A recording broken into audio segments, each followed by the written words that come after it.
Polar Opposites. Book 2, Earth. Chapter 1, The Avatar State.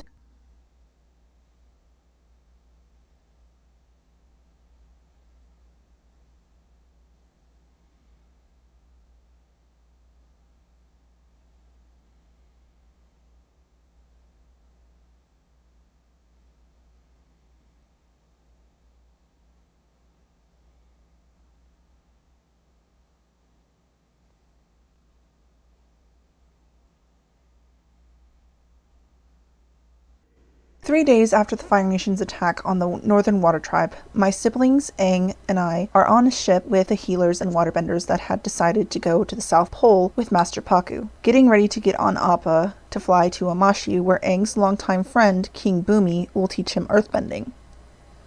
Master Pakku stands in front of us, a bag in his hand. He reaches into the bag and pulls out a triangle-shaped amulet. "Katara, I want you to have this," he says to my sister. "This amulet contains water from the Spirit Oasis. The water has unique properties," he says, giving the amulet to Katara. "Don't lose it," he finishes, his face softening. "Thank you, Master Pakku," Katara says respectfully. She embraces him in a hug before she walks back over to Appa. Aang then steps forward and Master Pakku produces an intricately decorated brown box. "Aang, these scrolls will help you and Kida master waterbending," Master Pakku says, looking from Aang to me before continuing. "But remember, they're no substitute for a real master." Aang turns around to look up at Katara, who is on top of Appa before bowing slightly and walking away. "Kida," Pakku calls to me, which makes me turn to him. "I have something very special for you."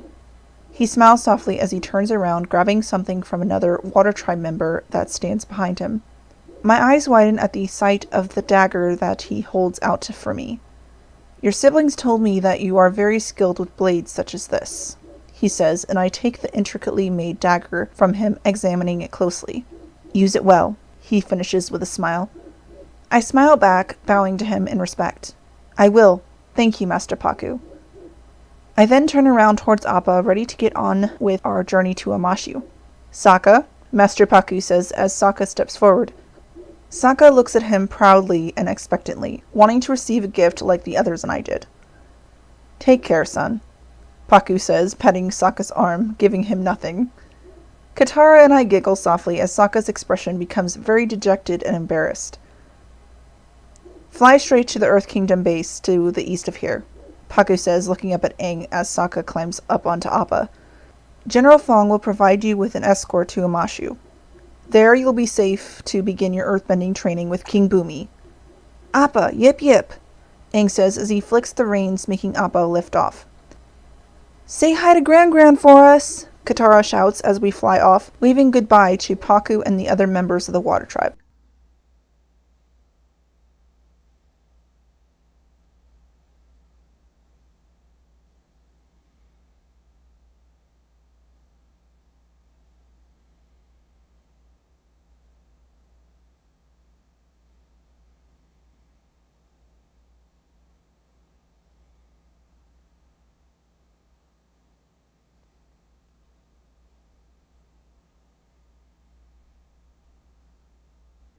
Several hours of flying on Appa later, we finally get to the Earth Kingdom base. "There it is!" Sokka exclaims as the base comes into view over the mountains. "Whoa!" I think in amazement at the sight of the base that's fortified by surrounding mountains. It surely isn't like anything we've seen or come across so far. All I've seen on my whole journey, not just with Aang and my siblings, but with Zuko as well, were small Earth Kingdom villages and shared ports. Appa lands and the boys instantly jump off of him to begin stretching, sore from the long ride. While they stretch, I help Katara begin to unload our necessities from the saddle. "Welcome, Avatar Aang," a voice says from behind us, making all of us turn to see a man in what is a more decorated version of the Earth Kingdom military uniforms that I've seen so far. The only time I'd seen proper Earth Kingdom soldiers were when Iroh was captured and Zuko and I rescued him from them. "I am General Fong," the man in front of us introduces. "And welcome to all of you, great heroes. Appa, Momo, brave Sokka, The mighty Katara and the fierce Kida. He continues, gesturing to each and every one of us. Mighty Katara? My sister repeats, smugness twisting her lips. I like that. A sudden, high-pitched squealing sound coming from behind us makes the four of us turn around, each of us always on high alert. We then see fireworks blow up into the azure sky. Although it was still too light out for it to be anything extremely spectacular, it definitely was different and better than our usual greetings. Not bad, not bad, Sokka mused with a smile. I could get used to this. I smile, crossing my arms over my chest, watching as the fireworks explode above us.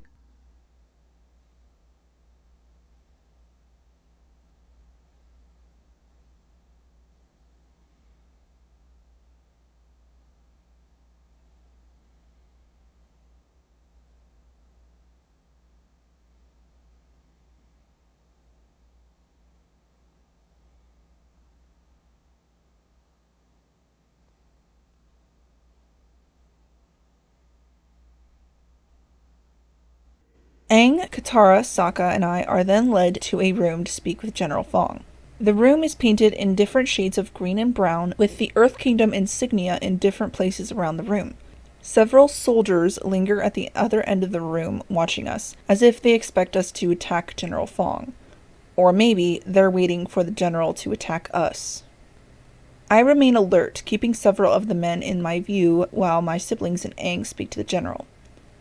Avatar Aang. General Fong begins. We were all amazed at the stories of how you single-handedly wiped out an entire Fire Navy fleet at the North Pole, he says, stroking his beard thoughtfully. I can't imagine what it feels like to wield such devastating power, he states as he stops stroking his beard.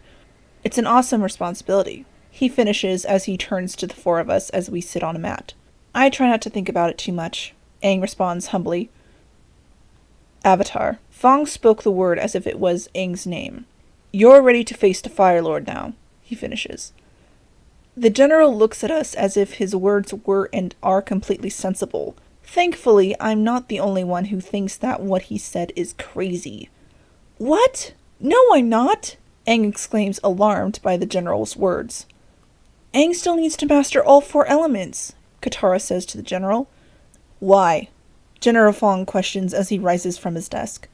With the kind of power he possesses, power enough to destroy hundreds of battleships in a matter of minutes, he could defeat the Fire Lord now.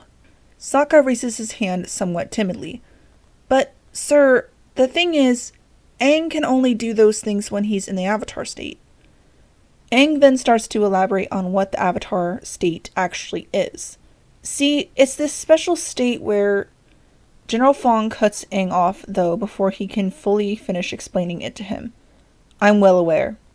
Your eyes and tattoos glow and you're able to summon unbelievable power? General Fong continues as he starts to walk around his desk, stopping in front of a map of the whole world. Without you, we'd be slaughtered before we even reach their shores. But with you leading the way as the ultimate weapon, we could cut a swath right through to the heart of the Fire Nation. He finishes as he points at the map, drawing a line with his finger from the Earth Kingdom to the Fire Nation. As the general says this, Aang looks concerned. Right, Aang agrees uncertainly. But I don't know how to get in or out of the Avatar state, much less what to do once I'm there. So it's decided then, General Fong announces as he returns to his desk. I'll help you figure out how to get into the Avatar state, and then you'll face your destiny. The 4 of us get to our feet. No, nothing is decided, I argue, anger and irritation lacing my voice. Aang isn't ready to face the Fire Lord. He'd be killed if he faced him now, I continue, glaring at the general. We already have a plan, Katara states from beside me. Aang's pursuing his destiny his way. Well, while you take your time learning the elements, the war goes on, Fong spoke sharply. None of us are visibly convinced by that statement, and he appears to notice. May I show you something? He asks Aang as he gestures towards one of the broad windows. Aang appears apprehensive but agrees to follow the general to the window nonetheless. The 2 of them get to the window and the general begins to speak to Aang in a low tone. This man is crazy if he thinks Aang will agree to this, Katara mumbles to Sokka and I. I know, I agree, keeping my eyes on Aang and the general. Who knows if he'll even be able to differentiate between us and the Fire Nation if he's in that state? I continue hesitantly, not wanting to think about it. I didn't even think about that, but you're right, Katara agrees. If he can't control it, he could wipe us all out. In the corner of my eye, I see General Fong turn away from Aang. I'll have some of my men show the four of you to your quarters for the night. He gestures to the two men closest to him to lead us out of the room.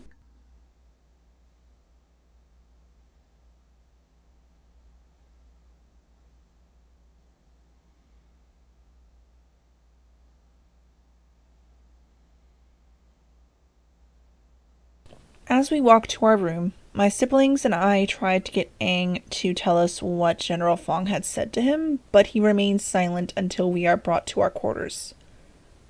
The soldier opens the door and the four of us enter the room. It's a very spacious room covered with just as much green as all of the others and beds carved out of the stone walls. Everyone picks out a bed and gets comfortable. As we get settled, Sokka begins to talk about our extremely warm greeting to the Earth Kingdom base. Katara did most of the responding while I just listened, more interested in fiddling with the dagger that Master Pakku had given me earlier in the day, examining the bright blue gemstones in the handle. I twirl the blade around in my fingers absent-mindedly as I glance over to Aang, who's been oddly quiet. I look at him with a worried look, not used to seeing him so quiet, since he's always so happy and optimistic about everything. Hopefully he's not considering General Fong's offer to help him into the Avatar state, because I really think that it's a very bad idea.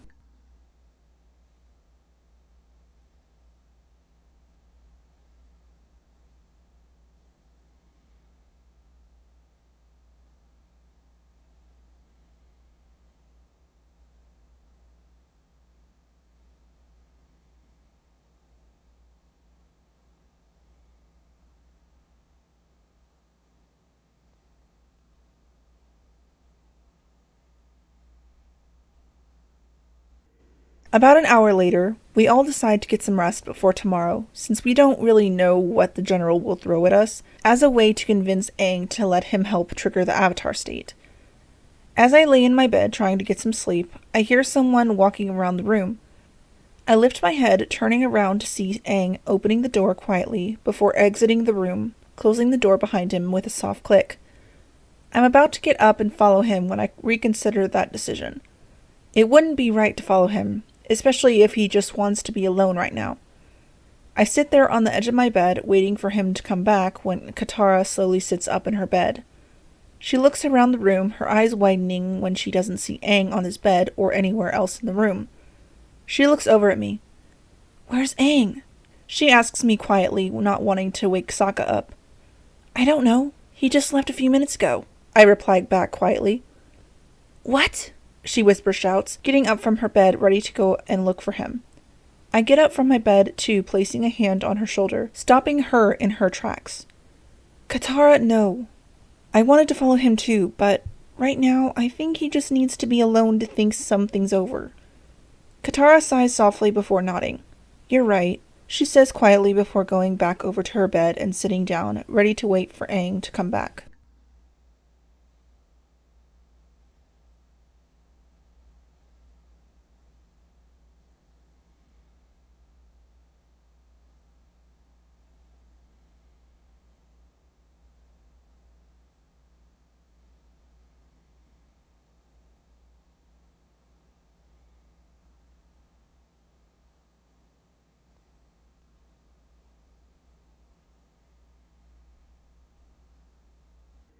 About 20 minutes later, the door slowly opens to reveal Aang.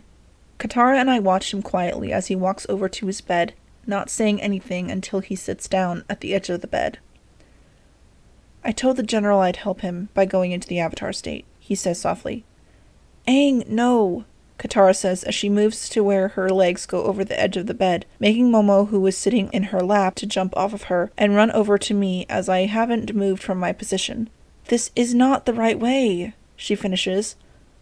"Why not?" Sokka speaks up from his bed. "Remember when he took out the Fire Navy? He was incredible. he continues as he turns his head to face Katara. He really was incredible, but it's still dangerous when Aang can't control his actions while he's in the Avatar state. There's no way of knowing if he might mistake us for the enemy or not. There's a right way to do this, Katara says. Practice, study, and discipline. Or just glow it up and stop that Fire Lord, Sokka jokes, which causes both Katara and I to glare at him. Katara then rises from her bed and approaches Aang and Sokka. If you two meatheads want to throw everything we've worked for, fine. Go ahead and glow it up, she exclaims as she turns away towards the door. Aang rises from his bed too and starts to follow her. Katara, I'm just being realistic. I don't have time to do this the right way, he says pleadingly, looking sad, almost ashamed. Being the stubborn person that she is, Katara doesn't listen to him, slamming the door on her way out of the room. Aang, I call out to him softly as I get up from my bed and walk over to him. Just do what you feel is right for this situation, I continue, placing a reassuring hand on his shoulder, giving a little squeeze. Aang looks up at me for a few seconds. While he doesn't look very convinced, my words do seem to calm him down a little. If you really think that this is the right thing to do, then, well, you know better than any of us, I say, gesturing to Sokka and I. You're the Avatar after all, I smile softly. But don't rush into anything if it feels wrong, because that means that it probably is. Aang heaves out a heavy sigh paired with a nod while his eyes move back to the door. Just let her cool down a bit, I say to him. She'll be back later, I continue, to which he nods at before turning around and going over to his bed to lay down.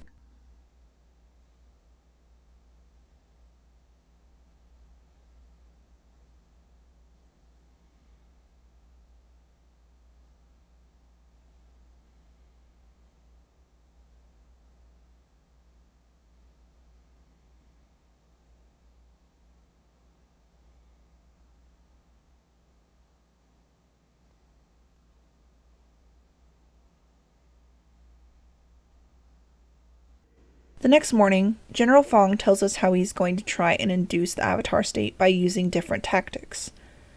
We're currently sitting under a gondola not too far from the base. Fong and another soldier sit around a small table with Aang while my siblings and I sit behind Aang with Momo.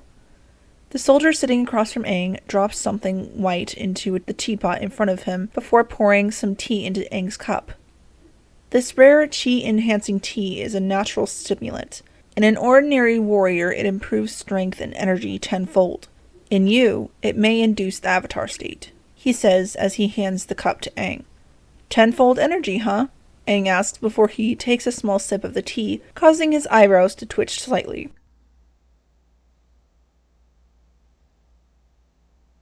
"5 minutes later.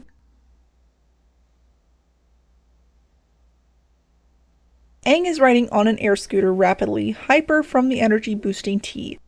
Is it working? Is it working?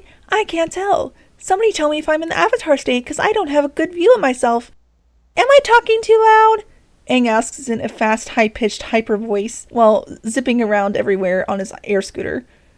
I guess he could talk the Fire Lord to death, Sokka says sarcastically, looking bored, while Katara and I roll our eyes and cross our arms across our chests in annoyance.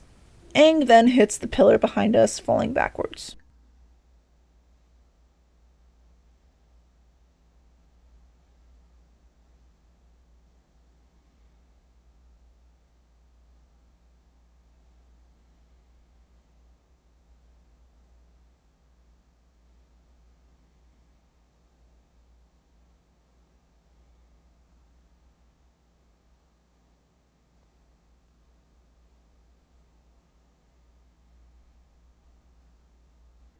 Once Aang calmed down, we left the gondola, making our way back to the base to try something else.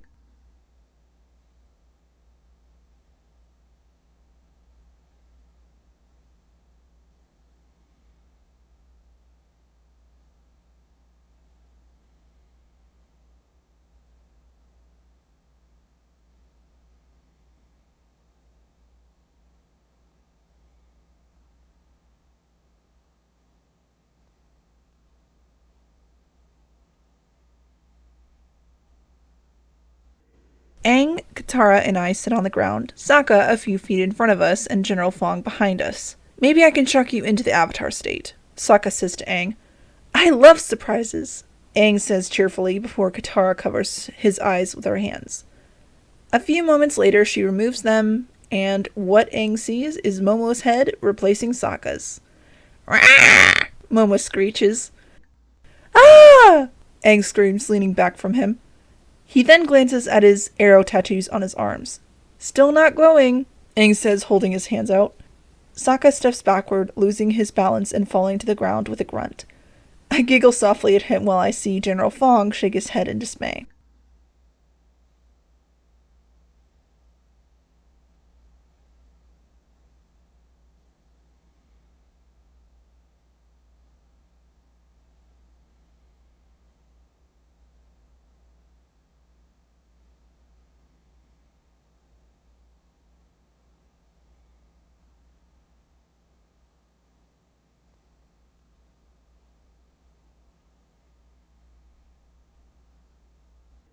We head to a temple where Aang currently stands in the center of the room wearing an outfit consisting of a Water Tribe cloak, an Earth Kingdom soldier's hat with leaves coming out of the top, part of a Fire Nation soldier uniform, and what appears to be a belt.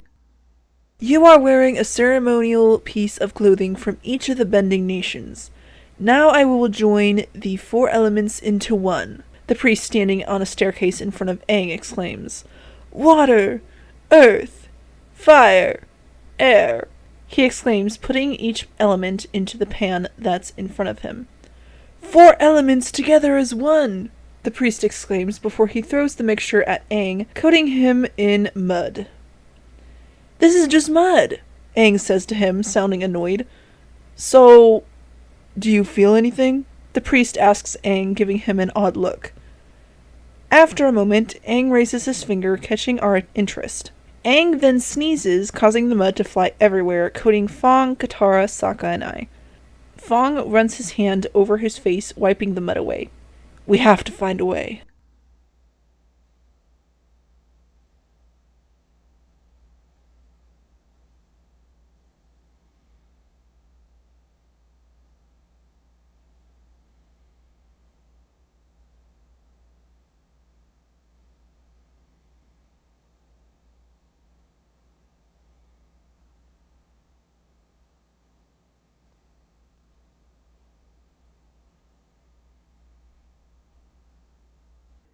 After spending the whole day trying to trigger the Avatar state, we're finally back at the fort.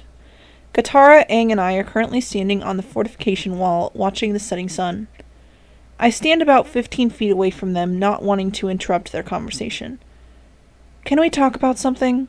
Katara asks Aang softly. Sure, Aang replies.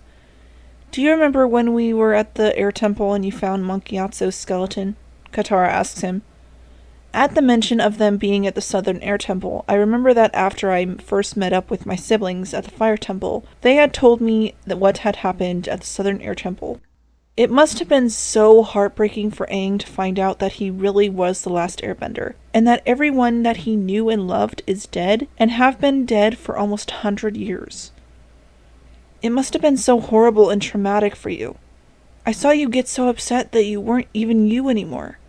I'm not saying the Avatar state doesn't have incredible and helpful power, but you have to understand, for the people who love you, watching you be in that much rage and pain is really scary. I'm really glad you told me that, but I still need to do this, Aang says, not looking at her. I don't understand, Katara says to him. No, you don't, Aang agrees softly. Every day, more and more people die. I'm already 100 years late. Defeating the Fire Lord is the only way to stop this war. I have to try it. I can't watch you do this to yourself, Katara says softly. I'm not coming tomorrow. She then begins to walk away before turning her head towards him again. Good night, she says softly before going back inside. After Katara disappears back inside our room, Aang looks toward me with soft eyes and I walk over to him, embracing him in a hug. I know that you think that this is the right thing to do, so I'm going to support your decision, I tell him softly. Thanks, Kita, he says. I nod with a small smile as I pull away from him. Come on, let's go get some sleep. We have a busy day tomorrow. He nods in reply and we head back inside to get some sleep.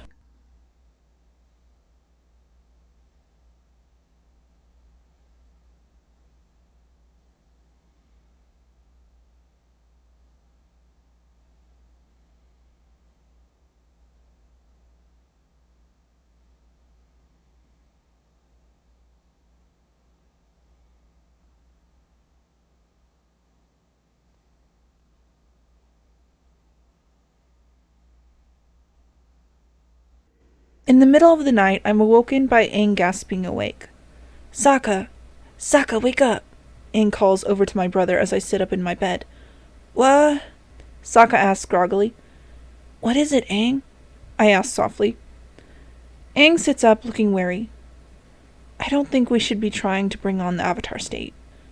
Sokka looks over at him. You sure? Yes, Aang answers. Sokka shrugs. Okay. Do you think the general will be mad? Aang asks apprehensively. What can he say? Sokka asks. You're the Avatar. Who knows better than you? He continues before he rolls over, going back to sleep. Sokka's right, Aang, I say softly. You're the Avatar. The general will understand why you're not going to do this anymore. Aang nods. I hope you're right. He answers before he lies back down, folding his arms behind his head.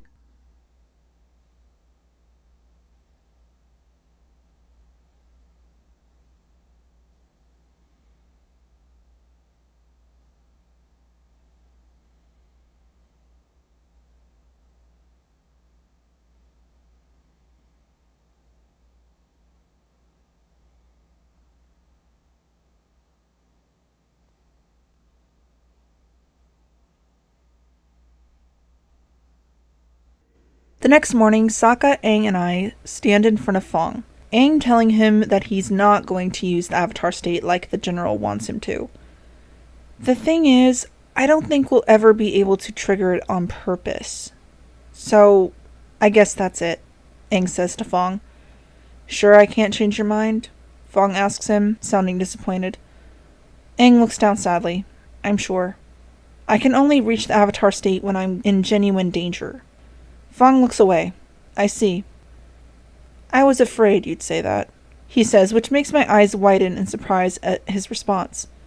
What does he mean? My thoughts are cut off by Fong's desk flying at Aang. Ugh!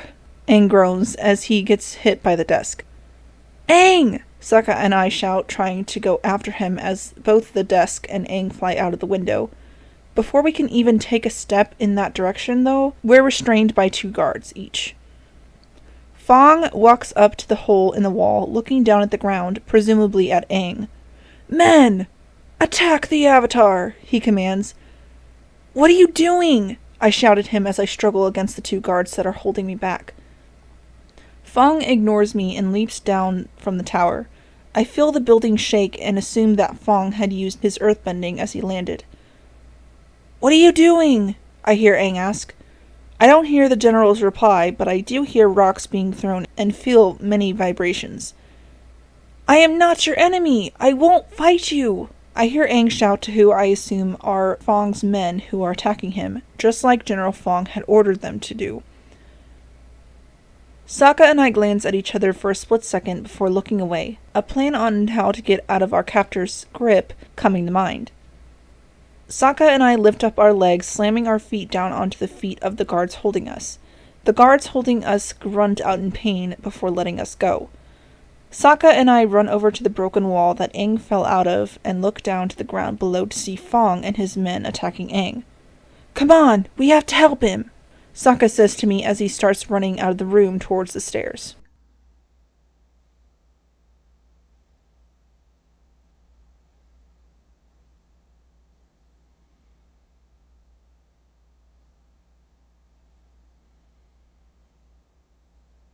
We almost get to the bottom of the stairs when we see Katara running down the other set of stairs across from us.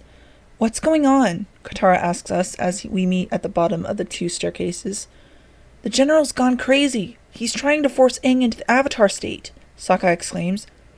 None of us wait any longer to help Aang. Luckily, I brought my water skin with me, even though I didn't think that the general would actually attack Aang.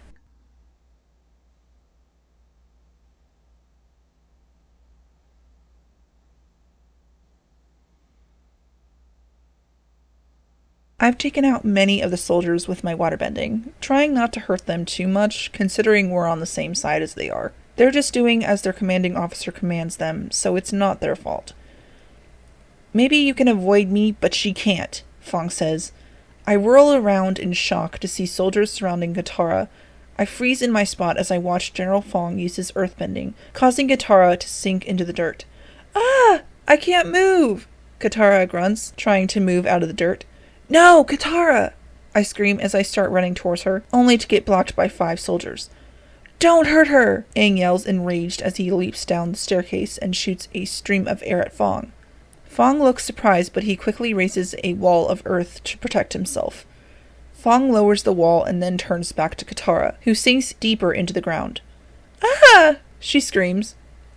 Katara, no! I hear Sokka exclaim. I turn to see him riding one of those ostrich horse things.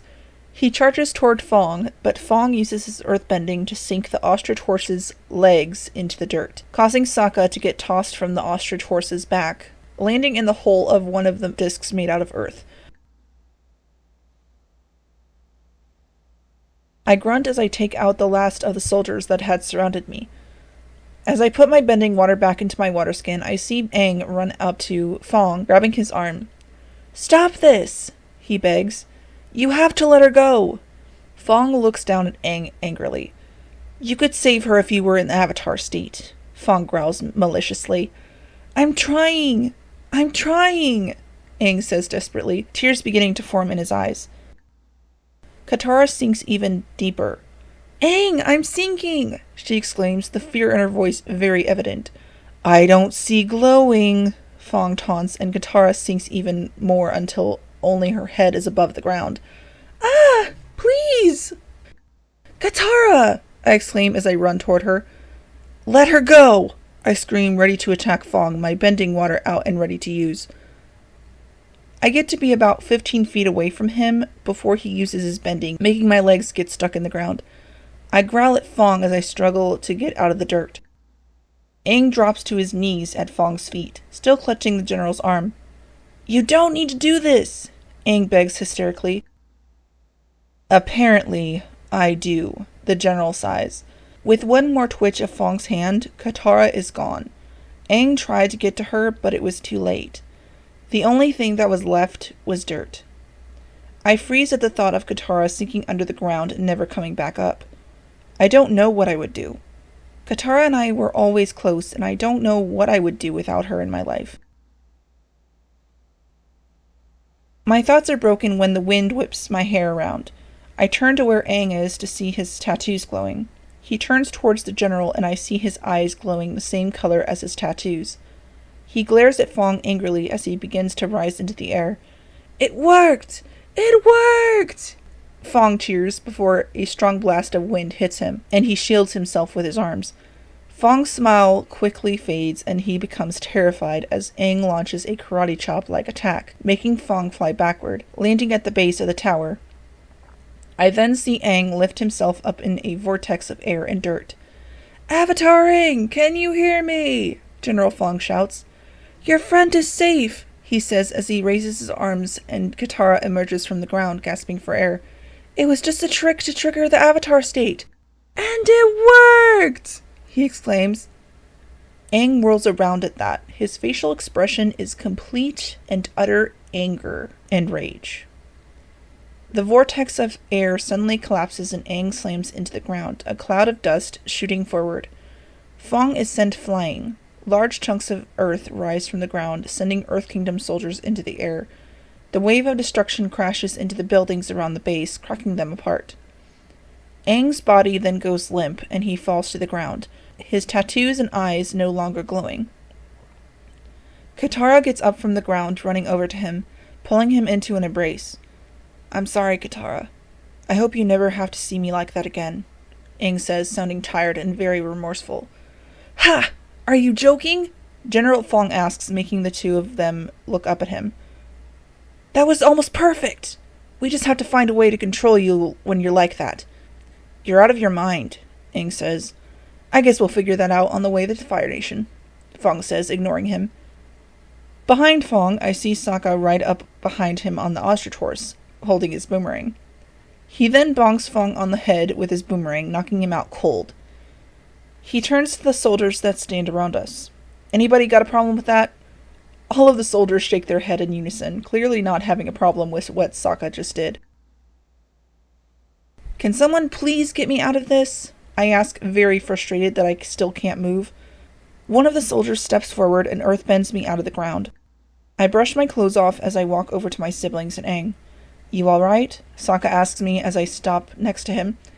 Yeah, I'm good, I answer with a smile. Do you still want an escort to Amashu? A soldier asks us. My siblings, Aang, and I all look at each other and silently agree. I think we're all set. Katara assures them as Momo lands in Aang's arms. Polar Opposites. Book 2, Earth. Chapter 2. The Cave of Two Lovers.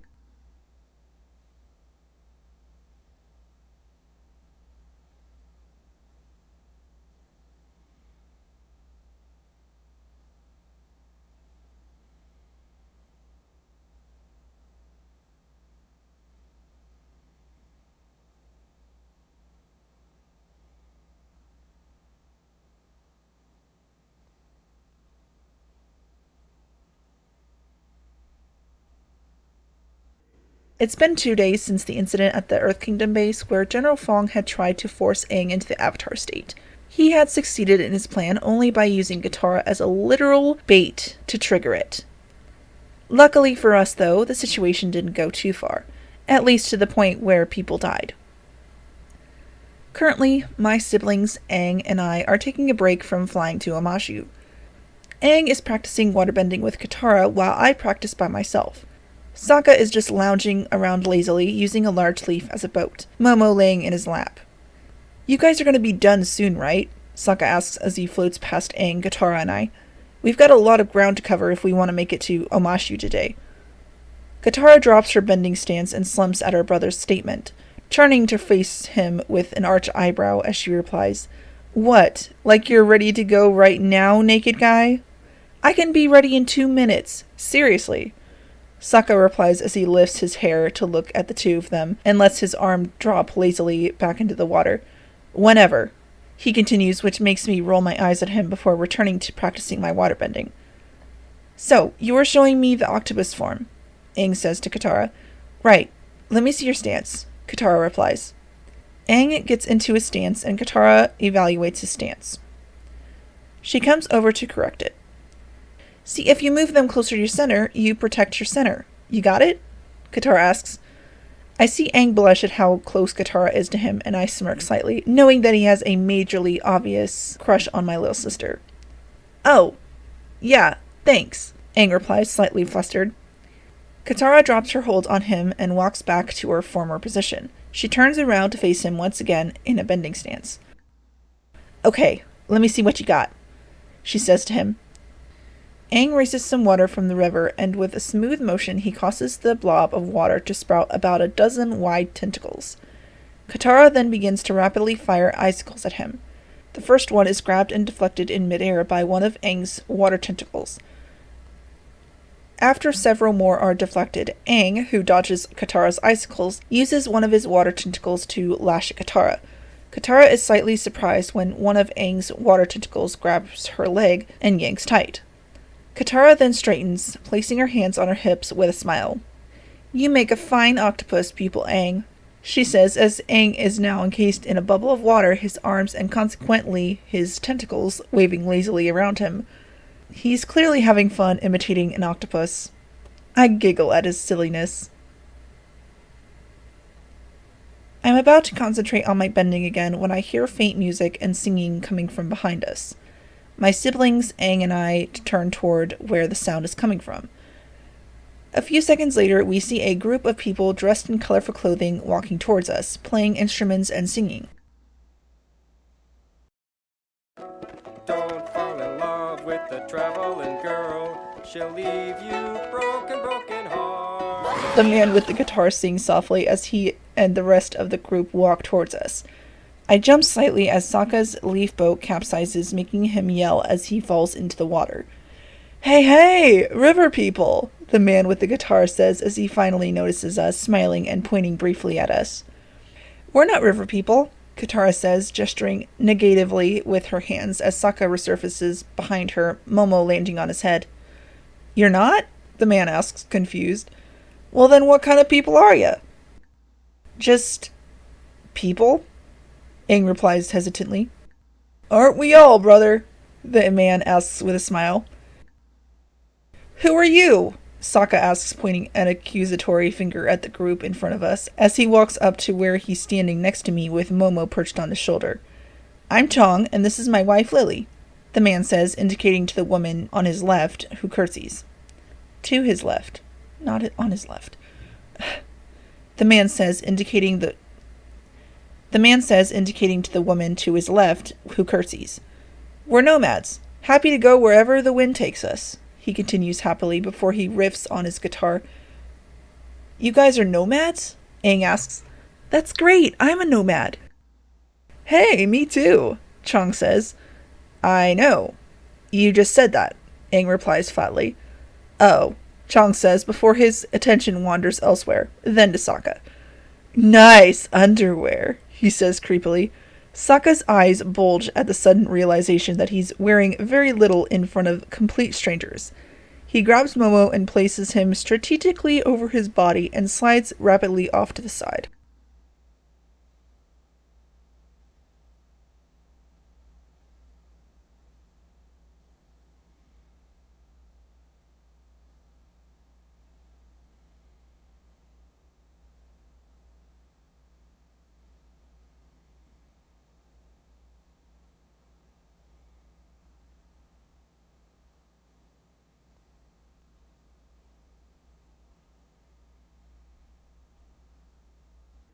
I sit next to Katara as Lily puts many flowers in my long braided hair. We've been listening to Chong's many stories on where they've been over the years. They've been to so many places. It's amazing. Maybe after the war's over, I'll go and travel the world like they do. That would be amazing. Hey, Sokka, Aang calls as Sokka walks towards us. You should hear some of these stories. These guys have been everywhere. Chong stops playing his guitar. Well, not everywhere, little arrowhead. But where we haven't been, we've heard about through stories and songs. I see Sokka raise an eyebrow in skepticism at his statement. They said they'll take us to see a giant nightcrawler, Aang says to my brother excitedly. On the way, there's a waterfall that creates a never-ending rainbow, Moku says dreamily as he lays on the ground staring up at the sky. Look, I hate to be the wet blanket here, but since both Katara and Kida are busy, I guess it's up to me, Sokka says firmly, making both Katara and I to glance up at him crossly. We need to get to Amashu, he says. No sidetracks, no worms, and definitely no rainbows. He lifts off the verbatim distractions on his hand. Whoa! Sounds like someone's got a case of destination fever. You're worried too much about where you're going, Chong says to him. You gotta focus less on the where and more on the going, Lily says from behind me, tugging on my hair as she moves her hands around, my head moving over to the side as she does, causing me to wince slightly in pain. Oh, ma, shoo, Sokka says as he exaggerates each syllable. Sokka's right, Katara says, making the group of nomads look at her. We need to find King Bumi so Aang can learn earthbending somewhere safe, she continues, and I nodded in agreement. Well, sounds like you're headed to Amashu, Chong says, which makes Sokka smack his forehead in exasperation. There's an old story about a secret pass. Right through the mountains, he finishes ominously. Is this real or a legend? I ask him skeptically. Oh, it's a real legend. And it's as old as earthbending itself, Chong answers before he starts playing his guitar and singing. Two lovers forbidden from one another, a war divides their people, and a mountain divides them apart. built a path to be together. He stops.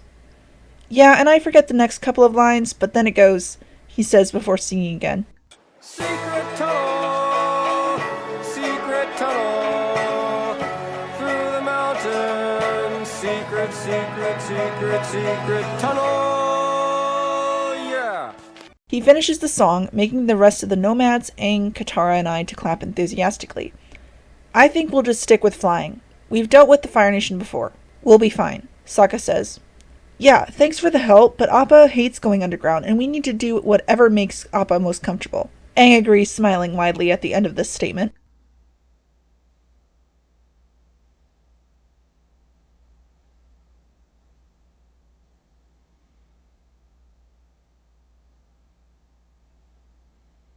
We didn't fly for very long before we were spotted by Fire Nation soldiers. Currently, we're dodging the many fireballs coming at us. Ah!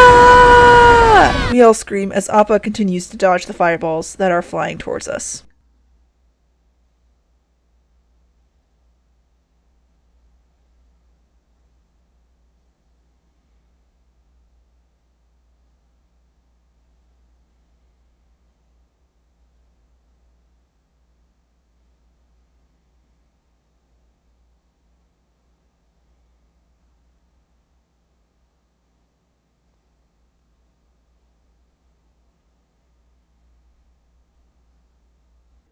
We find the group of nomads again, leaning against a log in the forest. Secret love cave. Let's go, Sokka says unenthusiastically as the four of us are covered in ash from all of the fireballs.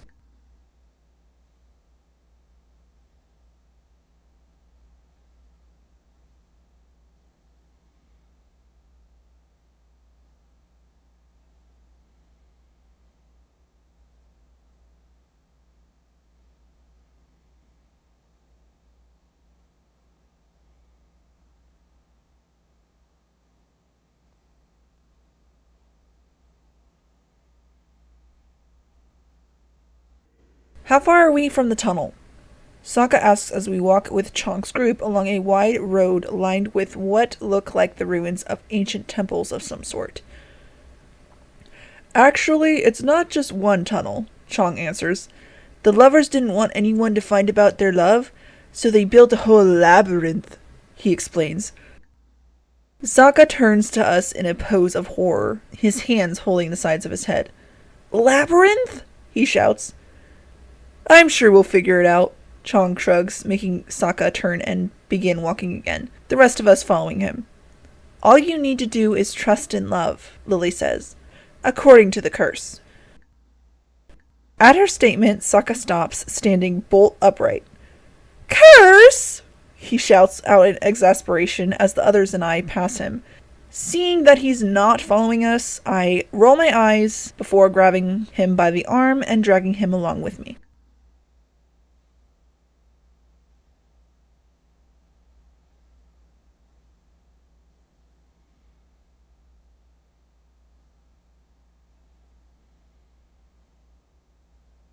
Ten minutes later, we get to what looks like an entrance to a large tunnel in the cliff face of the mountain. Hey, we're here! Chong cheers happily. I look on top of the entrance, seeing writing engraved there. It must be something about the curse that Lily mentioned earlier. What exactly is this curse? Sokka asks. The curse says that only those who trust in love can make it through the caves. Otherwise, you'll be trapped in them forever, Chong says. And die, Lily states. Oh yeah, and die, Chong agrees. Hey, I just remembered the rest of that song, he exclaims as he walks up to the entrance of the cave.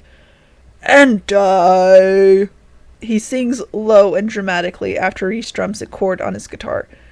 That's it, there's no way we're going through some cursed hole, Sokka exclaims, aggravated. Hey, someone's making a big campfire, Moku exclaims cheerfully as he points at something in the distance. The others and I turn around to see a shaft of smoke in the distance. Fire Nation, I think while glaring at the column of smoke. That's no campfire, Moku, Katara says to him. That's Fire Nation, Sokka says. They're tracking us, I state, still glaring at the column of smoke. So all you need is to trust in love to get through these caves? Aang asks Chong with an uncertain expression on his face. That is correct, Master Arrowhead, Chong replies. Aang turns around to look at Katara for a moment, and I smile at him, knowing that he's in love with my sister. Aang turns away from Katara and looks back at Chong with a smile. We can make it, he says. Everyone into the hole, Sokka says to the rest of us, and we start walking into the cave. We've only been in the cave for a few minutes when the mountain starts rumbling. The others and I turn back to the entrance in horror as it collapses, trapping us inside. Luckily, Chong had found a torch to give us some sort of light. Poor Appa, he's clawing at the collapsed entrance of the cave, trying to dig his way out. It's okay, Appa. We'll be fine, Katara says to him sympathetically as she puts her hand on his side to calm him down. I hope, she continues softly and less confidently. We will be fine, Sokka reassures her. All we need is a plan. Chong, how long do these torches last? He asks Chong. About 2 hours each, Chong answers. And we have 5 torches, so that's... Lily says as she takes the 4 other torches she's holding and strikes them on the ground like matches, lighting them instantly. 10 hours! It doesn't work like that if they're all lit at the same time, Sokka says while grabbing the torches from her and stomping them out. Oh, right, Lily says, realizing that Sokka has a point. Sokka then climbs up Appa's side and rummages through his bag, grabbing some parchment. I'm going to make a map to keep track of exactly where we've been, then we should be able to solve it like a maze and get through. He continues holding the parchment in his arms, leading us deeper into the cave.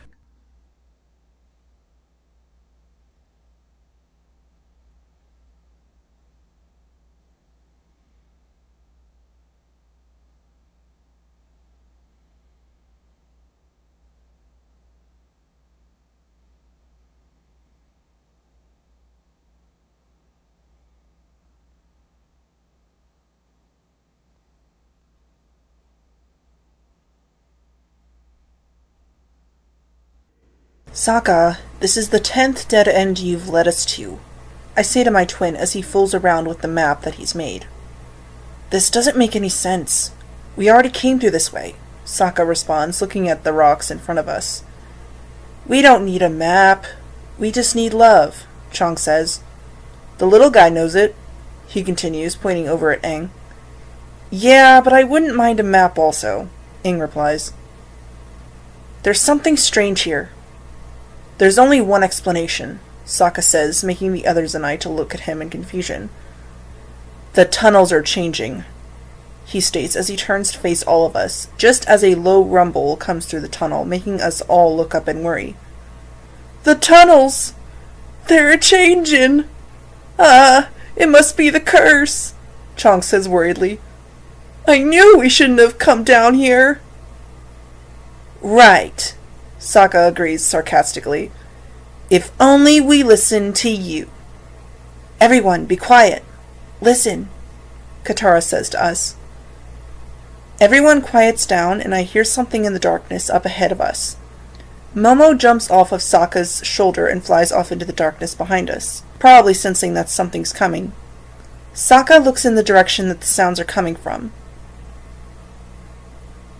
It's quiet for a few seconds before a creature comes flying towards Sokka, knocking him over. It's a giant flying thing with teeth! Chong exclaims as I run over to Sokka to help him up to his feet. No! It's a wolf bat! Moku shouts as the wolf bat lands on its 4 legs, folding its wings, snarling at us.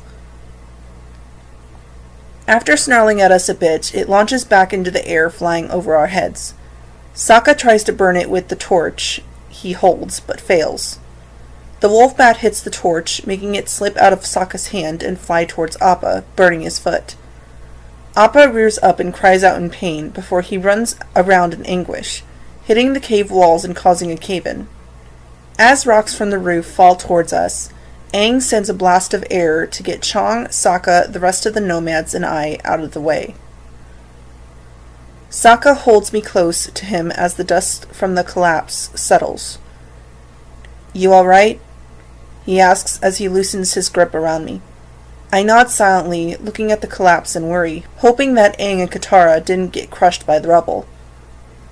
It seems like I'm not the only one that had this thought, because Sokka rushes over to the obstruction and begins to dig through it frantically. Yeah, it's no use. We're separated, Chong says to him calmly as I get to my feet. But at least you have us, haha, he continues, a giant smile on his face as he looks down at my twin brother. At Chong's statement, Sokka freezes for a moment as his statement sinks in. Then he unleashes a howl of despair. He screams out as he begins digging at the rocks frantically again before causing a mini cave-in on his head. I walk over to Sokka, clearing the debris from him. Come on, Sokka, I say to him, giving him my hand to take. We should get moving, I continue as I pull him up to his feet. And don't worry about Aang and Katara. They'll be fine. He nods hesitantly before walking further down the tunnel, Chong and the rest of the group following us.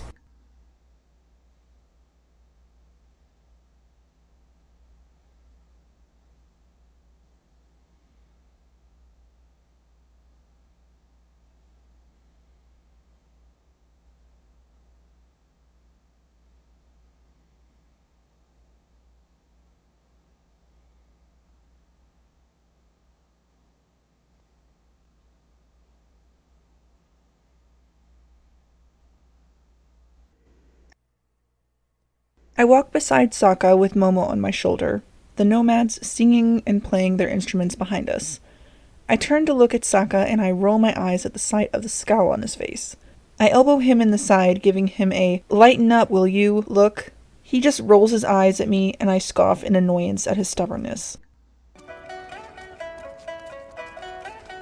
Oh, don't let the cave-in get you down. Don't let the falling rocks turn your smile into a frown. When the tunnel's as dark as that's when you need a clown. Hey! Chong sings as he and his group pass the two of us. Don't let the cave-in get you down, Sokka. He finishes off, looking directly at my brother, making me giggle softly while Sokka glares at both Chong and I.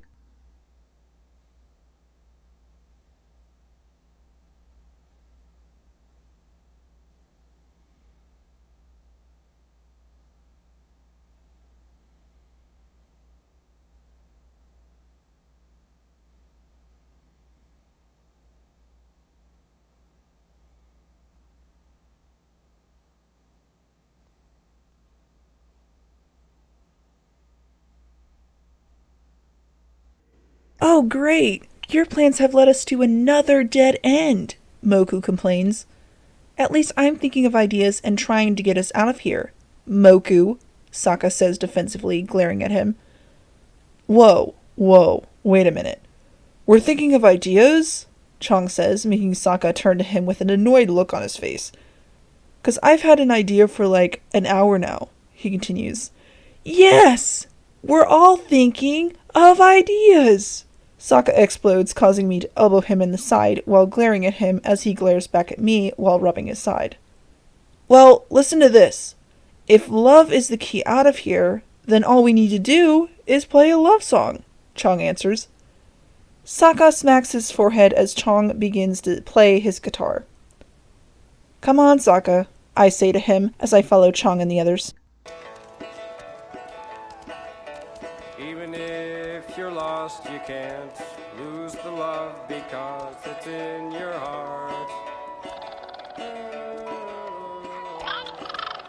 Chong sings as we walk further into the cave, hoping that this song will help us get out of here.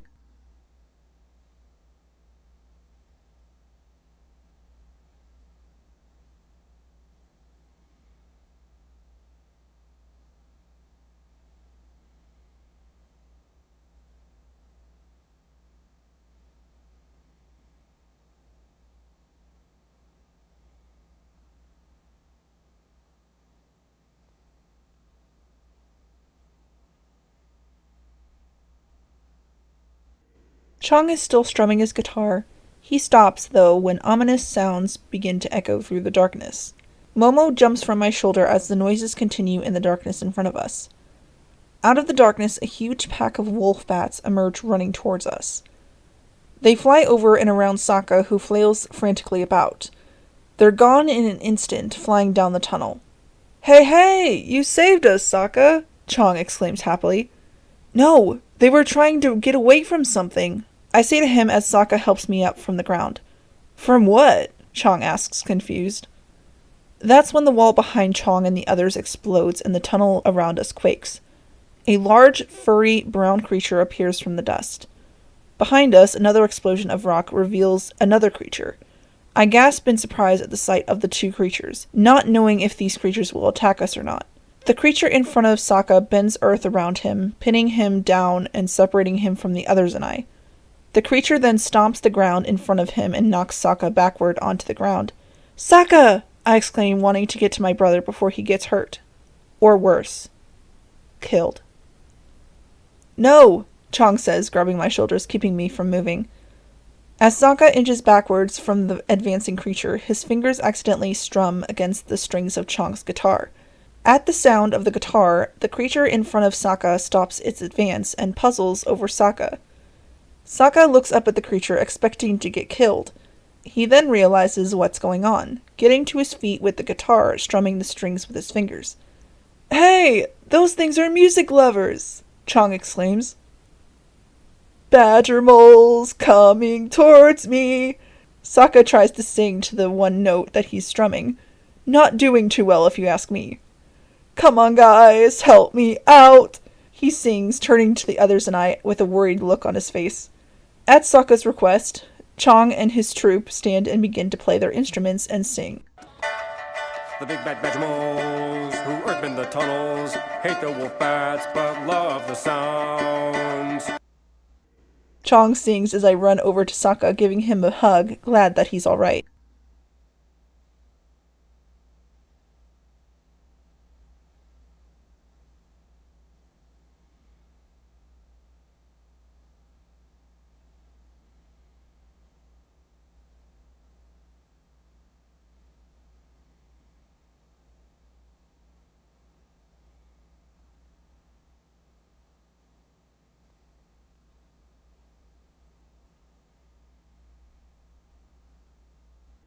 After the badger moles are calmed down by the music, we all decide to use them to get out of the caves.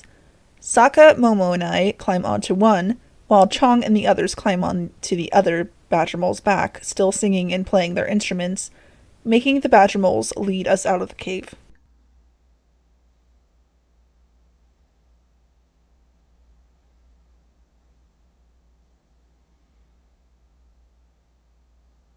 About 10 minutes later, the badger moles break through the cliff of the mountain, taking us outside.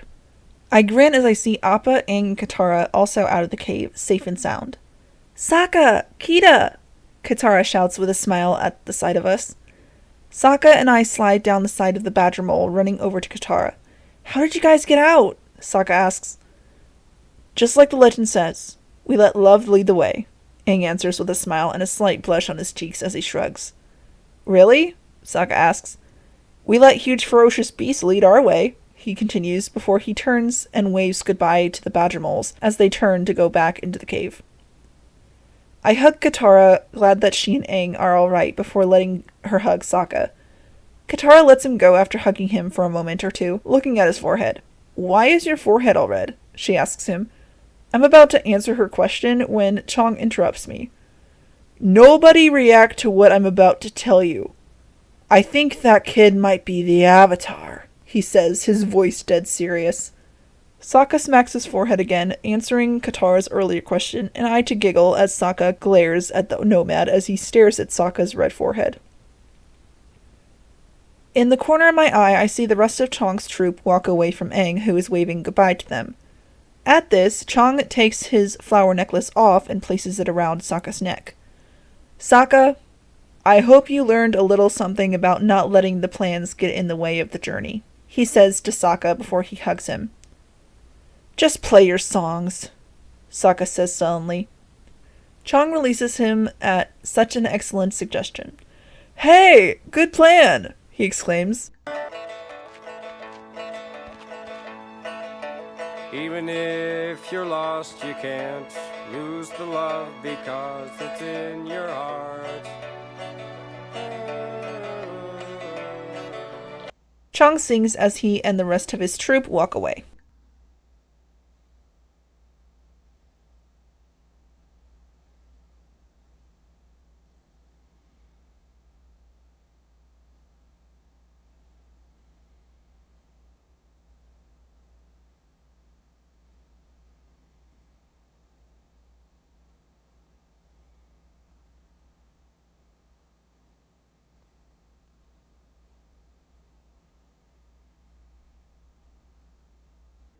About a half an hour passes, and we're currently walking up a small hill where, on the other side, we will see the Earth Kingdom city of Omashu. The journey was long and annoying, but now you get to see what it's really about. The destination, Sokka says to Aang, Katara, and I. As we mount the top of the hill, Sokka continues, I present to you the Earth Kingdom city of He hesitates. Oh no, he says, his voice devastated with realization. I come up next to Sokka to see what used to be a magnificent city. The city is smoking and appears to be on fire in several places. My eyes widen in shock at the sight of the large flag of the Fire Nation hanging on the wall in front of the city. I can't believe that the Fire Nation is one step closer to winning the war. The last place that people can be safe is Ba Sing Se. Polar Opposites. Book 2, Earth. Chapter 3, Return to Omashu.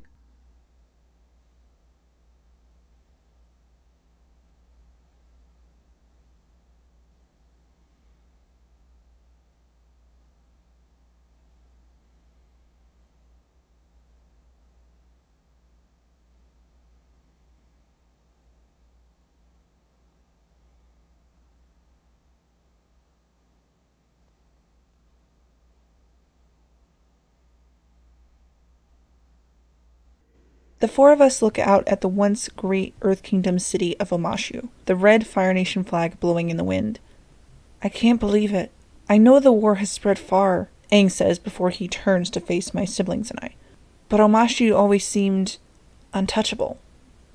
Up until now it was, Sokka says to him. Now Ba Sing Se is the only great Earth Kingdom stronghold left.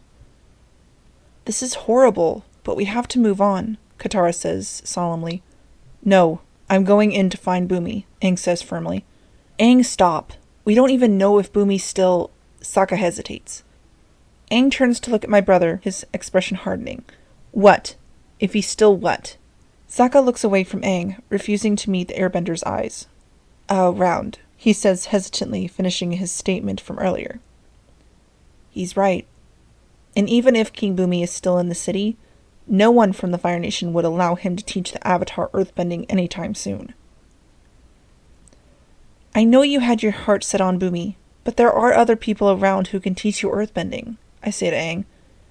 This isn't about finding a teacher, Aang says to me, turning back to look at the city in front of us. This is about finding my friend. But how are we going to find him? I ask. It's not like we can just walk up to the front gate and ask to see him. I know, Aang replies, but we have to at least try and find him. I know you never got to meet him before, but trust me, Aang continues, turning towards me, meeting my gaze.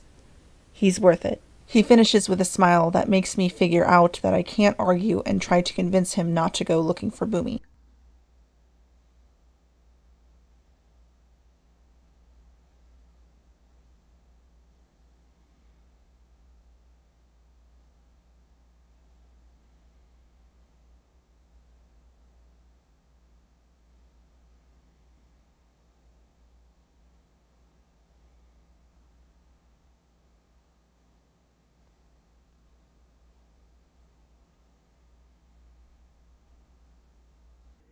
As for getting into the city undetected, Aang had a plan. He flew Appa down to a sewer drain below the main gates of the city, so that we can get inside the city undetected. A secret passage? Sokka asks as Aang stands on top of the pipe, using his staff as a lever to try and open the drain. Why didn't we just use this last time? He continues as the cap pops off, releasing a huge gout of green sewage, some of which washes over him. Ah! He groans in disgust. Does that answer your question? Aang asks him before jumping down from the pipe and walking inside, Katara, Sokka, and I following close behind him. Sokka being the last one inside the pipe. The four of us trudge through the green sludge, Aang using his airbending and Katara and I using our waterbending to keep it from splashing all over us. Poor Sokka, though. He's getting the full blunt of all of the sludge splashing on him.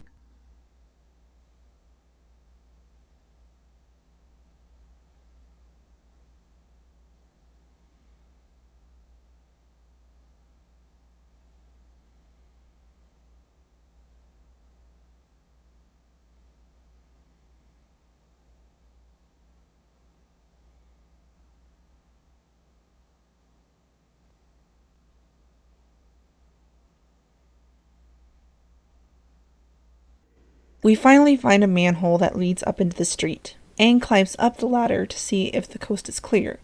When he sees that the coast is clear, Aang pops the manhole open with a blast of air, and we all climb out after him. "That wasn't bad as I thought," Katara says. "I know, I was thinking it was..." I'm cut off by what looks like a blob of green sewage emerging from the manhole. The blob moans like some monster, making my sister, Aang, and I to look at it with horrified expressions. Katara then bends some water from a nearby water barrel at the sludge monster. The water washes the gunk away to reveal Sokka, who yells out in surprise, then slumps, slopping wet. Aang then swings his staff at him, whipping a gale that blows him dry, once again producing an outcry from my brother. After he's dry, Sokka raises his head to reveal two purple octopus-like creatures stuck on either side of his face. He seems unaware of them at first, until a second later when they both palpitate a bit and squeak.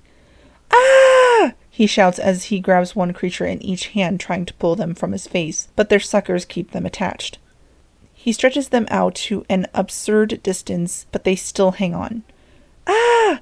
Ah! They won't let go! Help! Ack!" Sokka screams as he continues to try and pull them off of his face.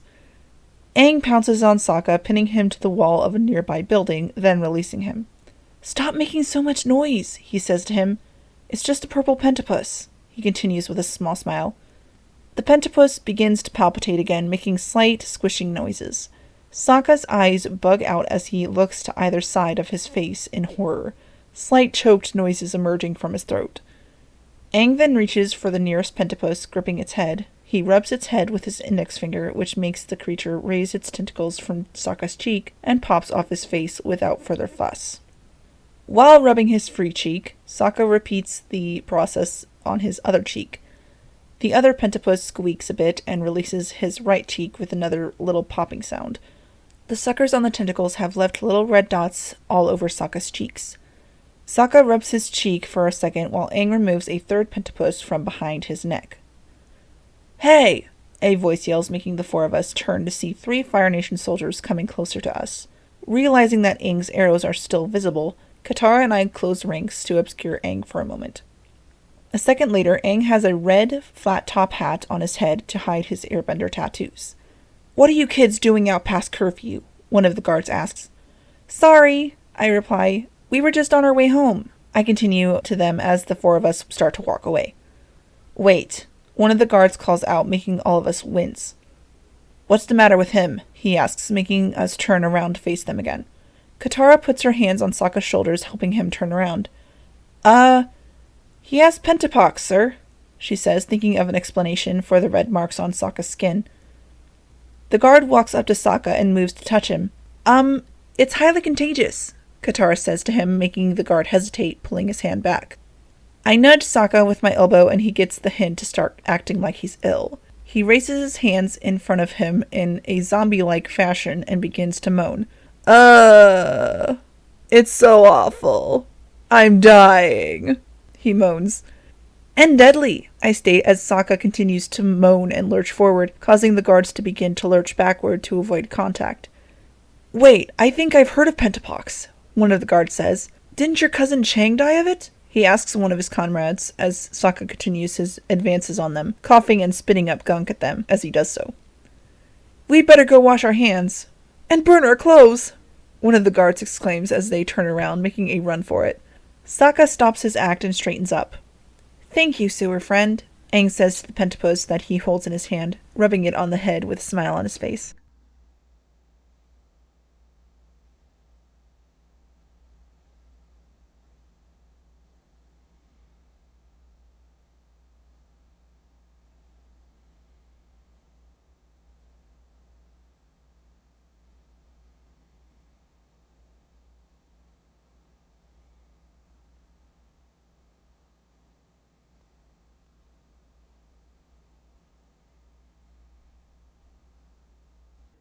We're currently hiding behind some metal bars that are used for support beams, as a patrol of Fire Nation soldiers passes us.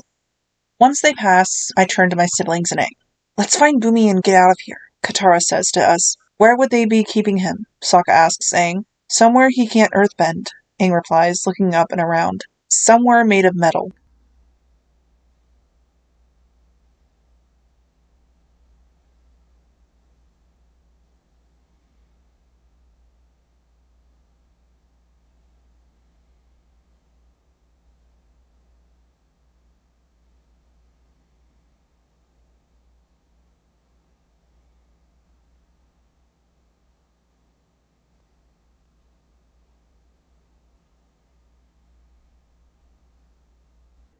We're walking along a platform when I see a family walking on the street below with 4 guards surrounding them, each one holding a lantern.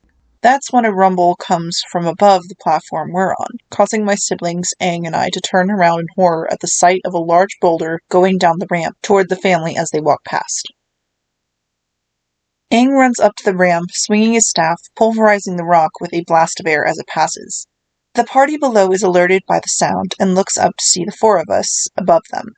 "The Resistance!" a woman who's holding a baby in her arms yells, pointing up at Aang. Beside the woman holding the baby stands a girl around my age, with long black hair, wearing long dark red robes. She's glaring up at us. Guys?" I begin just as the girl spreads her arms at Aang, causing small arrows to fly toward him. Aang quickly jumps up, avoiding the arrows, which bury themselves in the stack of wood behind him. Aang, Katara, Sokka, and I run away as 2 of the 4 guards climb up ladders to get to the platform we're on. Katara quickly turns around and uses the water from her water skin to form a water whip and send the 2 guards flying off of the platform. As the guards fall from the platform, the girl that shot the small arrows at Aang climbs up to the platform, running towards us. While she's running towards us, she stretches out her right arm, shooting off some more arrows.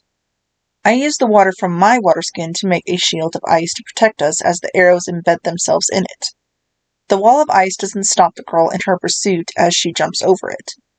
Aang waits for Katara and I to pass him before he swings his staff at the construction scaffolding, making it collapse. As the scaffolding collapses, the girl is able to get one ornate throwing star through the falling debris. Aang twirls his staff in front of him and stops it just in time. The dust from the falling scaffolding clears, giving the girl a clear shot once again. She throws another hail of arrows, but the ground beneath the 4 of us sinks down, encasing us a second later. At first, all I see is black, but then I see green sewage dripping from the ceiling. I look around the room and see a group of people staring at us. I then turn to my siblings and Aang to see Sokka and Aang rubbing their heads, while Katara just sits there looking a bit disoriented. That's when 3 men walk towards us, the one wearing what looks like a higher-ranked soldier's uniform glaring down at us.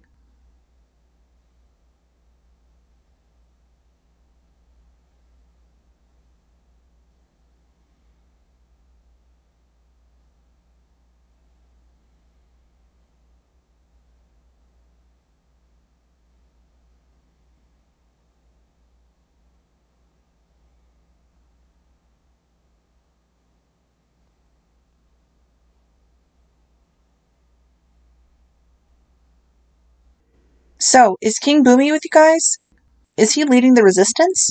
Aang asks the leader of the resistance. "Of course not," he says. "The day of the invasion, we readied ourselves for battle. We were prepared to defend our city, to fight for our lives and for our freedom. But before we even had a chance, King Bumi surrendered," he finishes. At this, Aang looks clearly disconcerted, and Katara and I look at him in concern. The day of the invasion, I asked King Bumi what he wanted to do. the resistance leader explains. He looked me in the eye and said, I'm going to do nothing. It doesn't matter now, he says. Fighting the Fire Nation is the only path to freedom, and freedom is worth dying for, he finishes, determination in his voice. Actually, there's another path to freedom. You could leave Omashu. You're directing all your energy to fight the Fire Nation, but you're outnumbered. You can't win. Now's the time to retreat, so you can live to fight another day, Aang says to him. He does have a very good point. It would be better to leave Omashu, think of a plan, and then retake the city. You don't understand. They've taken our home, and we have to fight them at any cost, the resistance leader says while making forceful hand motions for added emphasis. I don't know, Yan. Living to fight another day is starting to sound pretty good to me. The soldier standing to the leader's right says. Yeah, I'm with the kid, the second soldier beside the first exclaims. The resistance leader looks down into the cavern where many other fighters and displaced citizens of Omashu whisper their agreement to what Aang said. The leader then turns back to us. Fine, but there's thousands of citizens that need to leave. How are we going to get them all out? He asks. Suckers, Sokka says from beside me, causing the others and I to stare at him questionably. You're all about to come down with a nasty case of pentapox, he exclaims with a smile.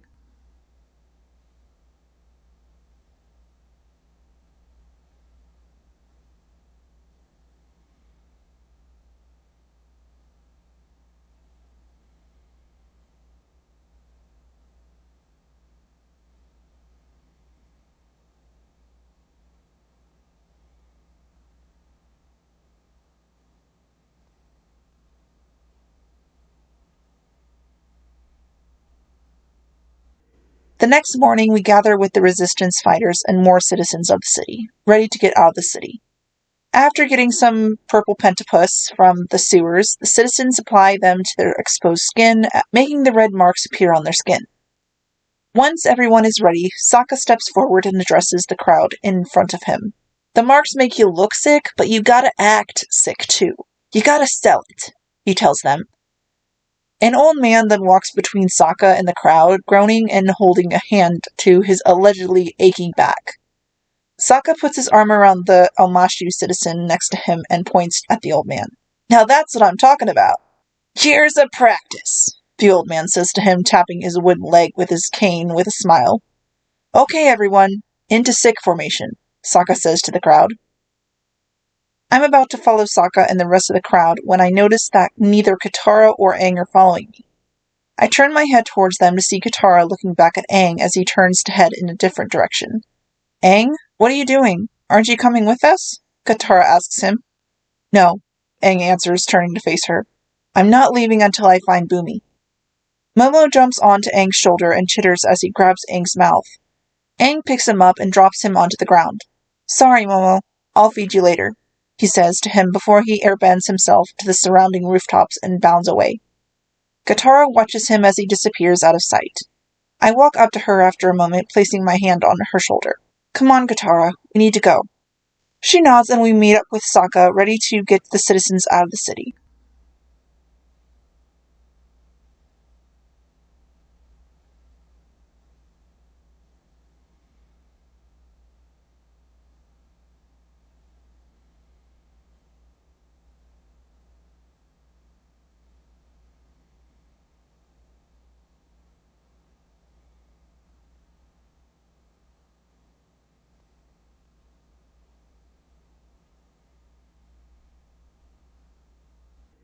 Katara, Sokka, and I walk with the rest of the citizens.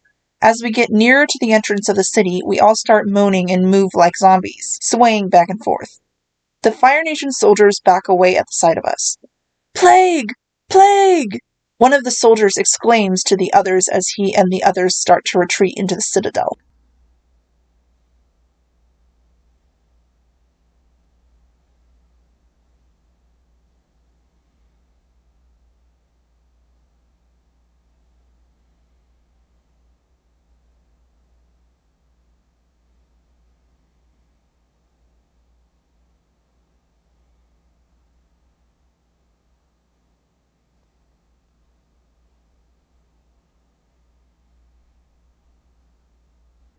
It's now night, and everyone that escaped Omashu are in their own little groups around a fire. Katara, Sokka, and I are sitting next to each other, anxiously waiting for Aang to return with Bumi. That's when I hear footsteps, making me look up to see Aang, as well as a large animal walking into the camp. Katara, Sokka, and I get up from the ground to greet him. We looked everywhere. No Bumi, Aang says sadly. Katara hugs him. The big animal beside Sokka and I moans sadly, and Sokka turns and hugs the animal's face while I stroke its fur soothingly. That's when the resistance leader walks up behind Aang and Katara. We've got a problem, he says, making my siblings and Aang turn to him. We just did a head count. Oh no, did someone get left behind? Katara asks him. No, we have an extra, he replies, pointing to his right. I look in the direction that he's pointing and see a baby dressed in Fire Nation clothes clamped around Momo's neck. Aw, poor Momo, I think as I walk over and pick up the baby so that Momo can scurry away from him. We all move and sit around a fire, Appa and Flopsy laying behind us. I set the baby down after I sit in between Sokka and Katara. As I try to listen into the conversation, the baby tries to catch Momo again. Luckily, Momo leaps out of the baby's reach, and the baby tumbles down, right next to Sokka's club. He picks it up and starts to suck on it. Sokka then snatches the club out of the baby's hands. No! Bad Fire Nation baby, he exclaims. The baby then begins to cry, and I hit Sokka on the back of the head, glaring at him. Oh, all right, he says hesitantly as he places the club in front of the baby again. The baby immediately stops crying and starts to play with it again. I pick up the baby, setting him on my lap while he still plays with Sokka's club. Katara then leans over to him as he sits in my lap. Oh, you're so cute, she coos to him. Sure, he's cute now, but when he's older, he'll join the Fire Nation army. You won't think he's so cute then. He'll be a killer, the resistance leader says to her. Katara then takes the baby away from me, holding him out in front of her as he still wants to play with the club. Does that look like the face of a killer to you? She asks. The leader's face remains totally indifferent at the sight of the baby. With a lack of response from him, Katara hands the baby back to me. It's silent for a few moments before a screech makes the members of our group turn our heads to see a messenger hawk flying towards us. A messenger hawk, the resistance leader says in surprise at the sight of the hawk. The hawk lands on a nearby rock, waiting for someone to look at the message that must be inside the compartment on its back. Aang walks up to the hawk, taking the message out. He unrolls it and explains what it says to us. It's from the Fire Nation governor. He thinks we kidnapped his son. So, he wants to make a trade. His son? For King Bumi. Aang explains, his eyes going wide at the last part.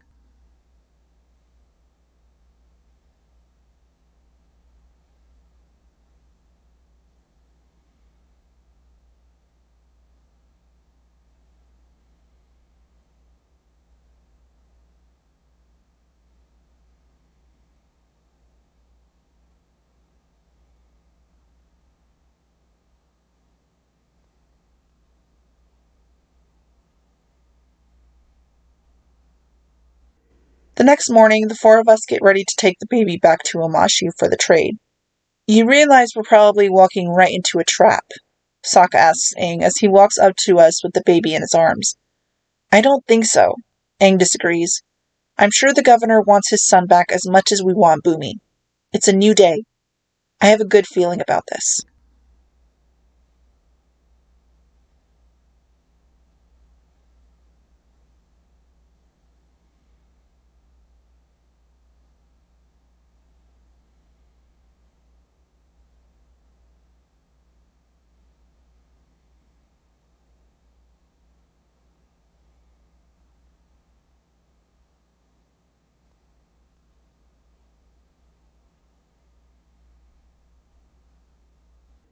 The four of us stand on the topmost platform in front of an unfinished statue of what looks like Fire Lord Ozai. I am currently holding the baby in my arms, not knowing what's going to happen during the exchange with the governor. For all I know, we're going to have a fight on our hands. At that thought, I hand the baby over to Sokka, telling him that if anything happens, to run and protect the baby at all costs. As soon as I give Sokka the baby, I turn to see 3 girls approaching us, the one leading the other 2 being the one from the other night. As they get closer to us, my eyes drift to the girls behind her. The one on her left is wearing all pink, and then her hair is in a high ponytail that goes down into a braid. She doesn't seem all that threatening, to be honest. I then look over at the girl to the right, and at the sight of her, my mind immediately comes up with the image of Zuko. Why am I thinking about him now? I ask myself as I continue to stare at the girl who brought the scarred prince to my mind. She does sort of remind me of him, and I do remember Iroh mentioning that Zuko had a little sister named Azula. Maybe this girl is his sister, and that's why I thought of Zuko, because I can see the similarities. As the 3 girls get closer to us, the crane above us lowers a metal cage that contains an old man that I assume is King Bumi. Hi, everybody! Bumi yells as the metal container that he is in gets lowered. Aang smiles as he sees his friend as the cage touches the ground behind the 3 girls in front of us. You brought my brother? The girl from the other night asks as she steps forward. He's here, Aang answers. We're ready to trade. I'm sorry, the girl that reminded me of Zuko says to the girl in front of her. But a thought just occurred to me. Do you mind? She continues. Of course not, Princess Azula, the girl from the other night says, turning to her. No way! No wonder Zuko came to mind at the sight of her. She's his little sister Azula, I think with wide eyes. We're trading a 2-year-old for a king, Azula says. She then turns to face Bumi. A powerful, earth-bending king? She says, making Bumi smile and nod his head at her. Azula then turns back to the girl in front of her. It just doesn't seem like a fair trade, does it? At the princess's question, I see the girl with the long black hair and dark red robes glance at the baby as he snuggles into Sokka's chest. You're right, she agrees, before she takes a few steps towards us. The deal's off, she says to us, raising her left hand, making Bumi's cage be lifted back off of the ground. Whoa! See you all later! Bumi exclaims, clearly enjoying himself as he looks down at the 4 of us. Bumi! Aang yells, sprinting forward with his glider at the ready, increasing his speed with airbending. As he approaches, Azula tries to stop him by blocking his path with a mighty stream of blue flames. Aang dodges the flames by leaping high up into the air, briefly landing on the scaffolding around the statue before pushing himself off of it, opening his glider in midair. While opening his glider, Aang's hat flies off of his head, revealing his arrow tattoos. Realizing this, Aang grabs the hat in his mouth, but it was too late. Azula's figured that he's the Avatar. Uh-oh, I think as I see her smirk smugly before she starts running towards the scaffolding that's around the unfinished Ozai statue.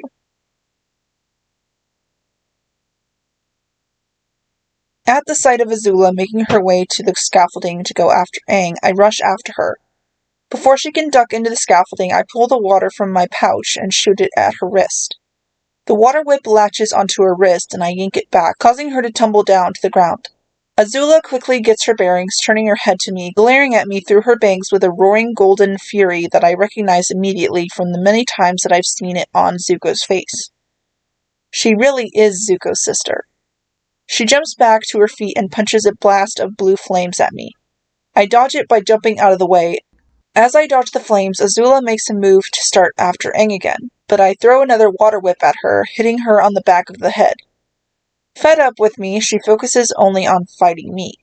She throws many punches and kicks of fire, all of which I block or evade. But as I evade the last blast she shoots at me, she escapes by using a pulley system to bring her to the top of the scaffolding. I grit my teeth in frustration and anger as she shoots up rapidly towards the top of the construction scaffolding. I then decide to go back to my siblings, knowing that Aang can hopefully take care of himself against the Fire Nation princess.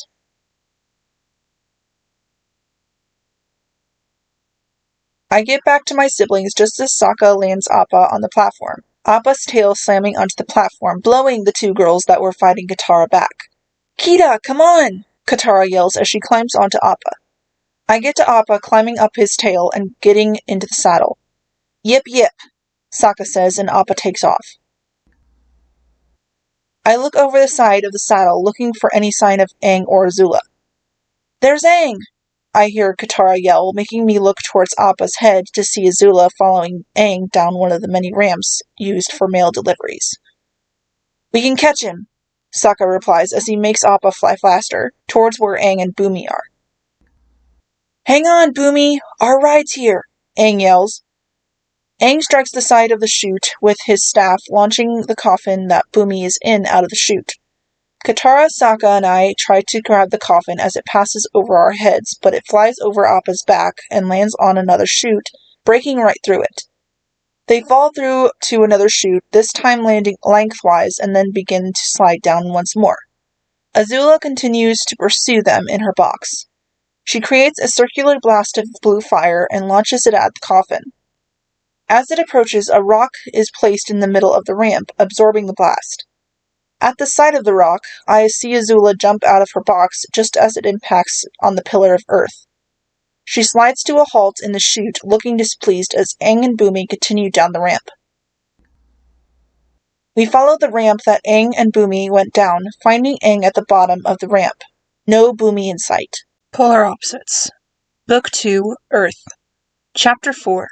The Swamp.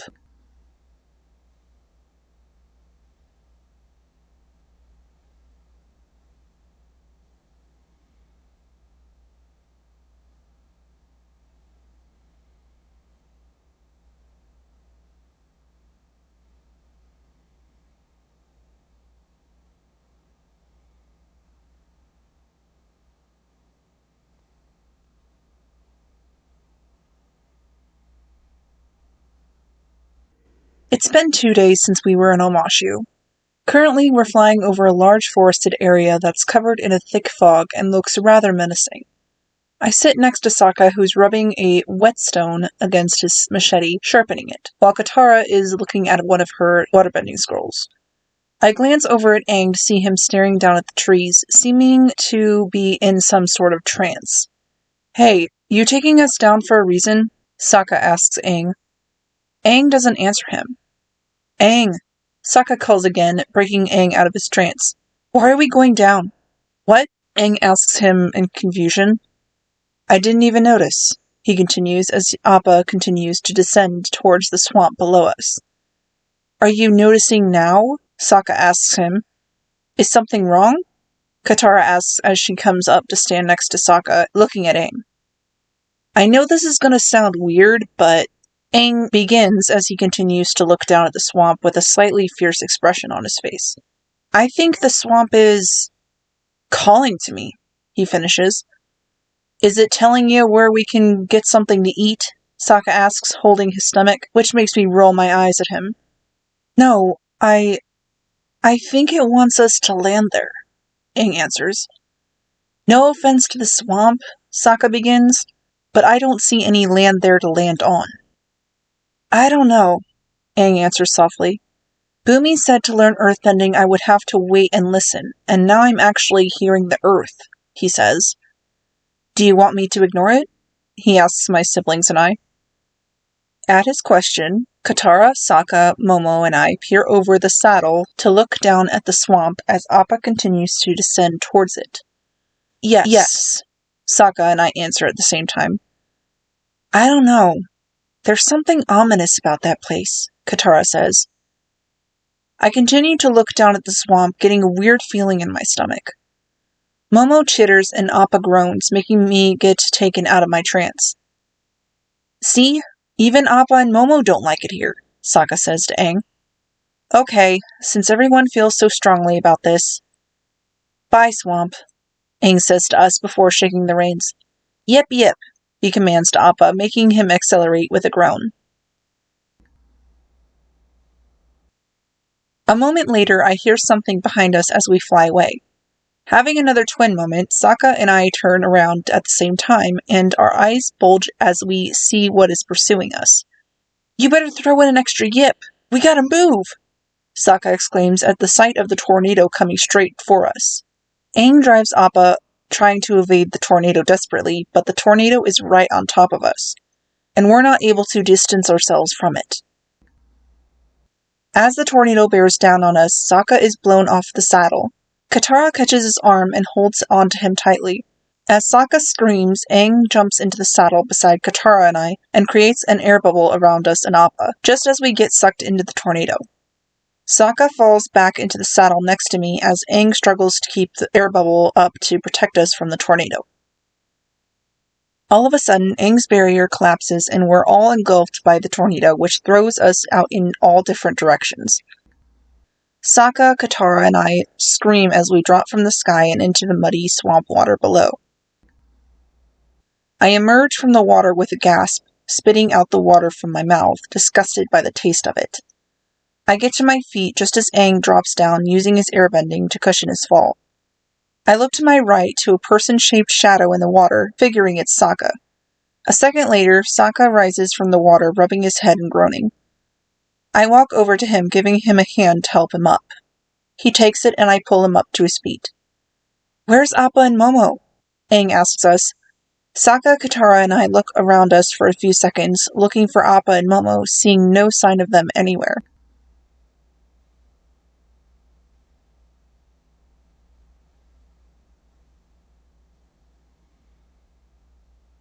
After seeing that neither Appa nor Momo are near us, Aang airbends himself up into the trees to look over the tree canopy for them.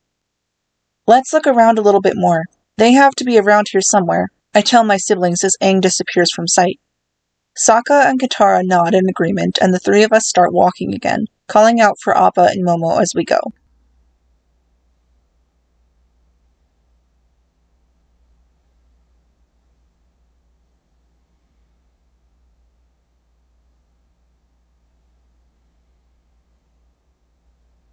The three of us have been walking through the swamp for about 10 minutes now, and there hasn't been any sign of Appa or Momo.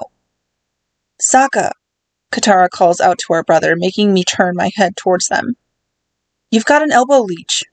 "Where? Where?" Sokka asks, freaking out. After he stops freaking out, it's clear that the leech that Katara was talking about is hanging from his elbow. I cross my arms over my chest, looking at him coolly. "What do you think, genius?" I ask sarcastically.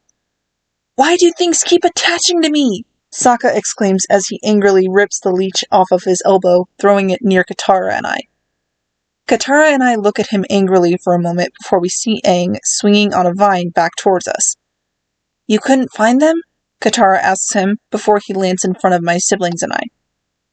"No," Aang answers softly as he lands in the water beside me. "And the tornado. It just disappeared," he continues.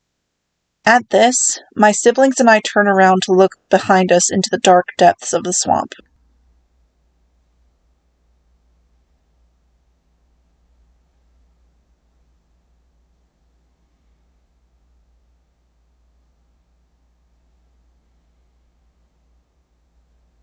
After walking for another hour, Sokka begins to get impatient and draws his machete. "We better speed things up," he says, cutting the vines in front of him with his machete.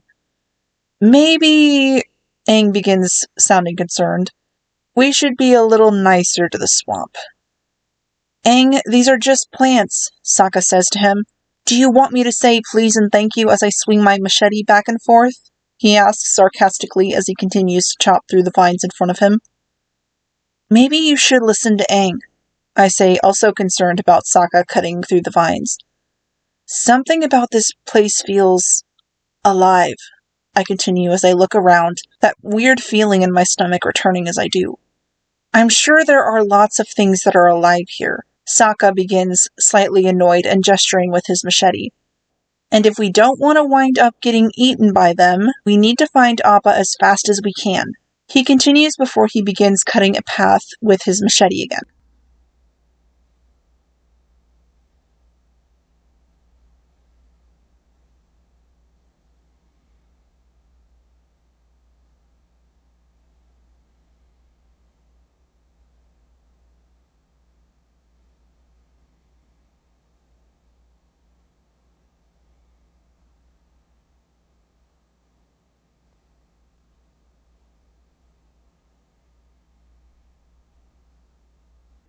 It's now the middle of the night, and we've been searching for Appa and Momo for hours now.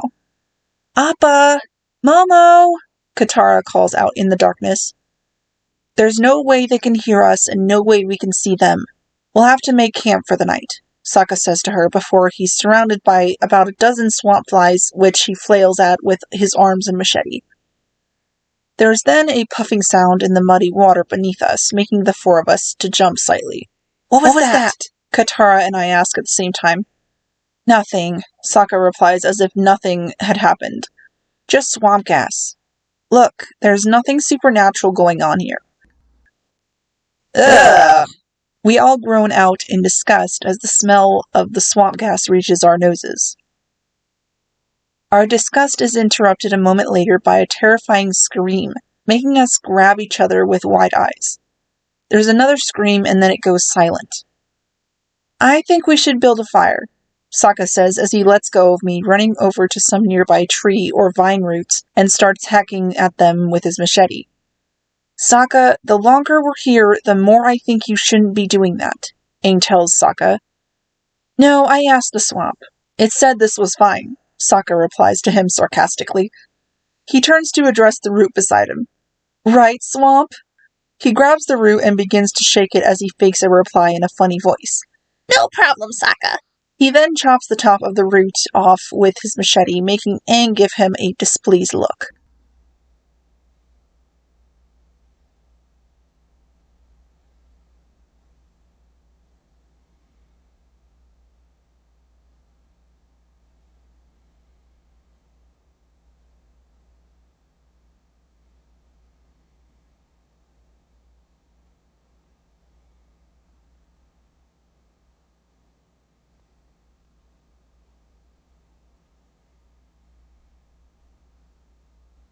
The four of us are currently sitting around a small fire in a hollow tree. I look around us, feeling like something is watching us. Does anyone else get the feeling that we're being watched? Katara asks, a slightly creeped out look on her face. I'm about to reply in agreement to her question, but Sokka stops me from doing so. Please, we're all alone out here, Sokka replies to her in an annoyed tone as a fly flies around his head. He starts swatting at the fly with his machete, but misses. I roll my eyes at him, about to retort, when the fly that Sokka was swinging his machete at turns into a ball of incandescent light. The four of us shield our eyes from the bright light as it flies away. As it flies away from us, many glowing eyes look down at us from within the swamp. Except for them, Aang says, scared. All four of us turn away from the eyes, grabbing each other in a group hug. Right, Sokka replies, except for them.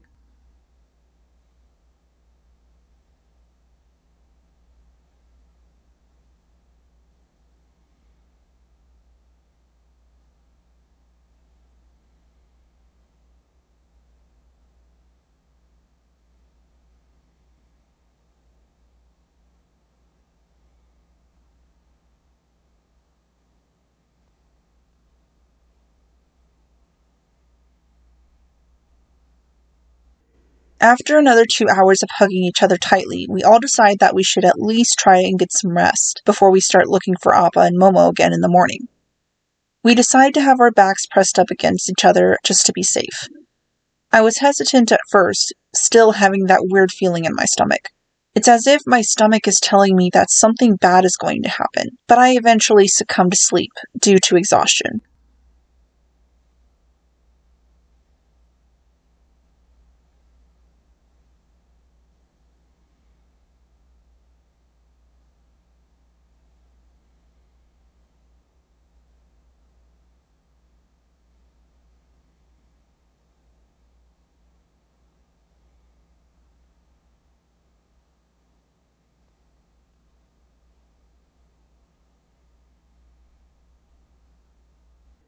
I don't know how long I was asleep for, but I'm suddenly awoken by something yanking me away from my siblings and Aang.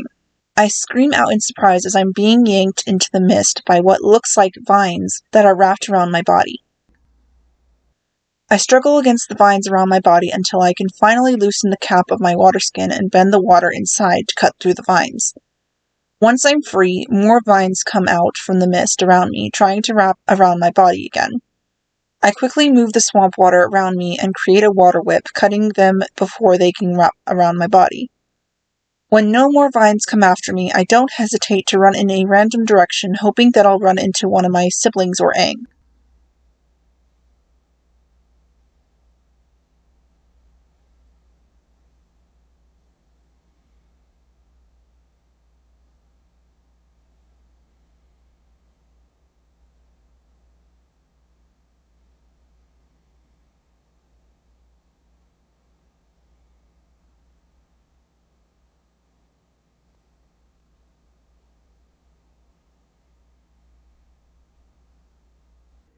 I don't stop running until my legs ache and my lungs burn to where I can hardly breathe anymore, and I just have to stop to catch my breath. The muddy swamp water is up to my ankles, stones and gunk seeping into my shoes with every step I take. I finally come to a fumbling stop, bending forward with my hands on my knees to catch my breath. When my brain finally gets the much-needed oxygen it needs again, I straighten up, beginning to look around at my surroundings, only realizing then that my siblings and Aang are nowhere to be seen. A curse slips out of my lips as I start to trudge through the water again, on high alert, listening to everything around me. Aang? Katara? Sokka? I call out into the swamp around me. Silence. That's all I hear besides the animals that are making sounds around me. Great. I hope Aang and the others are alright, I think with a deep sigh as I continue treading through the muddy swamp water.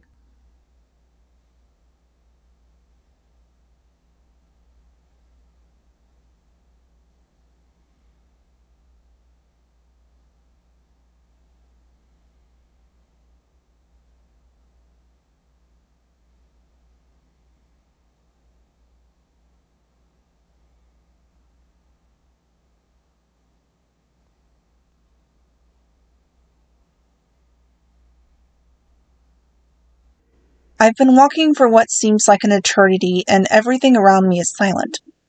I'm about to call for Aang and the others for what seems to me like the millionth time when... Kida? My eyes widen as I spin around, searching for the source of the voice. It can't be, I think as I look around for the person who called out to me. He couldn't actually be here of all places. Did he follow us? Did he finally come for me again? Zuko? I ask out into the swamp as I walk around some more, searching for him. Kida! I hear him call out for me again. His voice is closer this time. I climb up onto the large tree root in front of me, and when I get to the top of the root, I see a lone figure in the distance. I squint my eyes trying to see the figure more closely. It doesn't look like Zuko because the last time I saw him, he still had his hair in a high ponytail. The figure in front of me has short hair and is wearing Earth Kingdom clothes. Zuko? I ask confused as I tilt my head to try and get a better look at the guy's face since his back is facing me. The figure turns around and my eyes widen at the sight of a very familiar scarred face. I grin at him and he grins back as I start running towards him. As I reach him, I throw myself at him, hugging him tightly. He hugs me back just as tightly. What are you doing here? I ask him as I continue to hug him. He doesn't answer my question. Instead, he just slowly lets go of me, looking into my blue eyes. What? He cuts me off by pressing his lips against mine in a passionate kiss. I stand there in surprise for a second, my eyes wide. I then slowly close them as I start to kiss him back, wrapping my arms around his neck, pulling him in closer to me. After a few moments, I feel him slowly let go. I slowly open my eyes only to not see Zuko in front of me anymore. Wait a second. That wasn't real? I question myself as I look for any sign of the Fire Nation prince. I sigh in disappointment as I continue to walk through the swamp, searching for my siblings Aang, Appa, and Momo.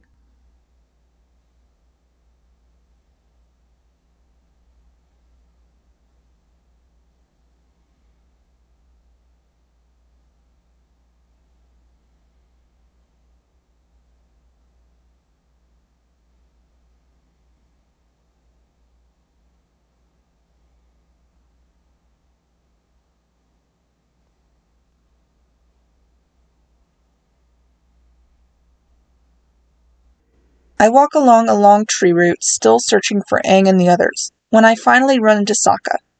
Sokka! I yell down to him. He jumps from the sound of my voice, swinging his machete around. He looks up at me and his eyes widen. Kita! He shouts as I slide down the hump of the vine to get to him. Any sign of Aang or Katara? I ask him as I hug him. He lets go of me and shakes his head in reply. No sign of him. You? He asks. I shake my head with a sigh. No. Nothing. He nods in confirmation and then motions for me to follow him. Come on, let's keep looking. I nod in agreement and we continue looking around, looking for Aang and Katara again.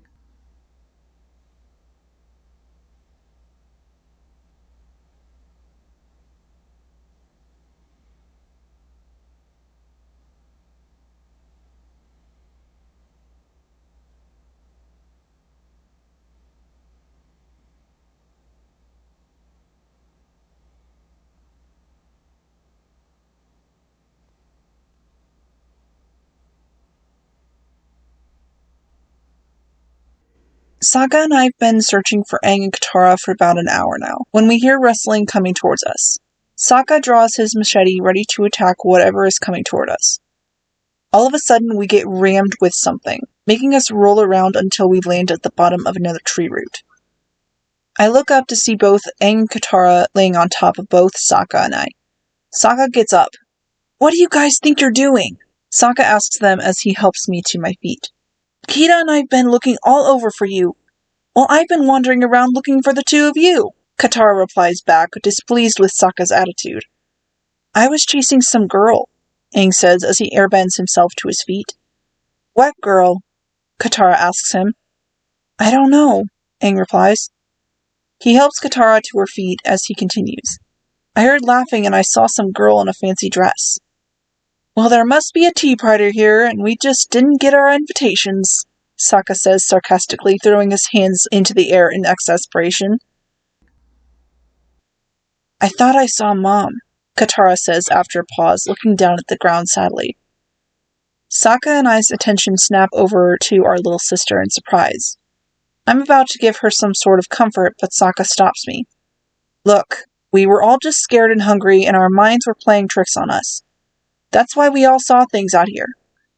You saw something too? Katara accuses. Sokka turns away. I thought I saw Yue. But that doesn't prove anything. Kita, Katara calls to me. Did you see anything? Zuko's face pops into my head, but I stay composed.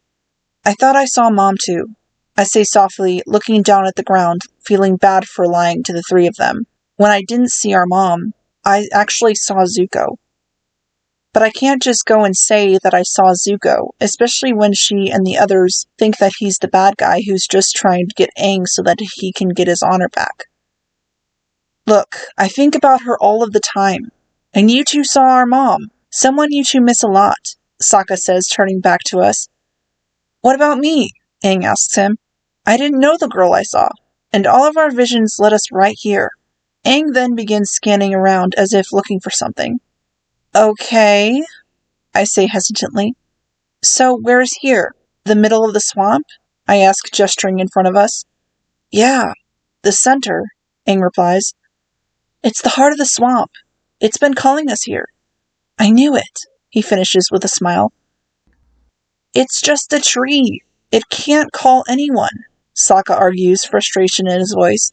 For the last time, nothing's after us and there's nothing magical happening here, he continues. The universe simply just loves proving Sokka wrong, because in the next second after Sokka's statement, we're all shocked by a huge swamp monster seemingly made out of vines bursting from the water behind us. The four of us hug each other as we scream our heads off at the sight of it. Run! I scream to the others.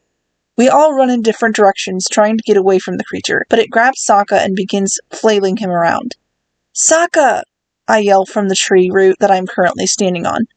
Hearing my yell, Aang turns around and knocks Sokka out of the monster's grip with a blast of air, making Sokka fall into the murky swamp water with a yell. The swamp monster then turns to Aang, its arm that Aang cut off growing back with ease before it flicks Aang away like a flea into a nearby tree. Aang! I shout as I make a ramp of ice sliding down it, hitting the monster with a waterbending strike as I do. The monster shoots multiple vines at me as I use the ice to get to Aang. I easily dodge all of them, using my bending to cut through them as I run towards Aang. I get to Aang a moment later, helping him up to his feet quickly before turning to see Sokka hacking away at the vines that had attacked him, never once noticing the pillar of seaweed rising out of the water behind him. I'm about to attack the monster again, as it has captured Sokka again, but Katara beats me to it, by slicing the vines away from Sokka with her waterbending. Just like before, the vines grow back, and the monster gets ready to attack again. Moving like a predator, Katara pushes the monster back just a hair before it flings her back as it had Aang. Aang and I watch Katara fly back before turning back to the monster just as it attacks us again, flinging us backward. I grunt as I get up from the murky water, seeing the monster turning its sights on Sokka again, absorbing him into its body of vines. I growl at the sight of the monster trying to hurt my brother. I rush forward, hitting the monster with multiple violent swipes and kicks of water. Aang then approaches rapidly across the water, seated on his air scooter. Aang rides the airball up the monster's torso and back as the monster swings its arms at him and misses. Aang lands atop its head and begins to make a whirlwind of air around the monster. The whirlwind twists the vines that compose the monster into a huge coil. I quickly make my way behind the monster, using a few waterbending motions before I breathe out, freezing the water vapor in front of me, freezing the vines around Sokka. I then raise a column of water behind me that propels Sokka and I through the chest of the monster and into the water behind it. I quickly unfreeze Sokka from the ice, turning back toward the monster just as it repairs the hole in its chest and begins to advance on the two of us. Aang jumps through the air and lands on the monster's back before jumping back onto the ground before the monster blasts him away from it again. Aang! I yell. I turn back toward the monster just as Katara turns to it too, expressions of determination on both of our faces. The both of us begin to fire rapid loops of water at the monster as it approaches us, cutting through the vines that make up its body. There's someone in there! Sokka shouts at Katara and I. He's bending the vines! At my brother's discovery, I launch forward before twirling around in a bending move, slicing the mask and head of the monster with a mighty lash of the water whip. The head and mask fall into the water as a bunch of vines grab me. Aang flies in front of me and, with a single blast of air, blows away the rest of the monster to reveal a fat, leaf-clad man. Why did you call me here if you just wanted to kill us? Aang asks him angrily. Wait! A gruff voice yells from inside the vines. I didn't call you here, he continues as the vines drop around him. We were flying over and I heard something calling to me, telling me to land, Aang explains. He's the Avatar, Sokka states. Stuff like that happens to us a lot, he continues while crossing his arms over his chest. The Avatar? The man asks in awe. He turns and gestures behind him. Come with me. Seeing no other choice, the four of us glance at each other, dropping our defenses and following him.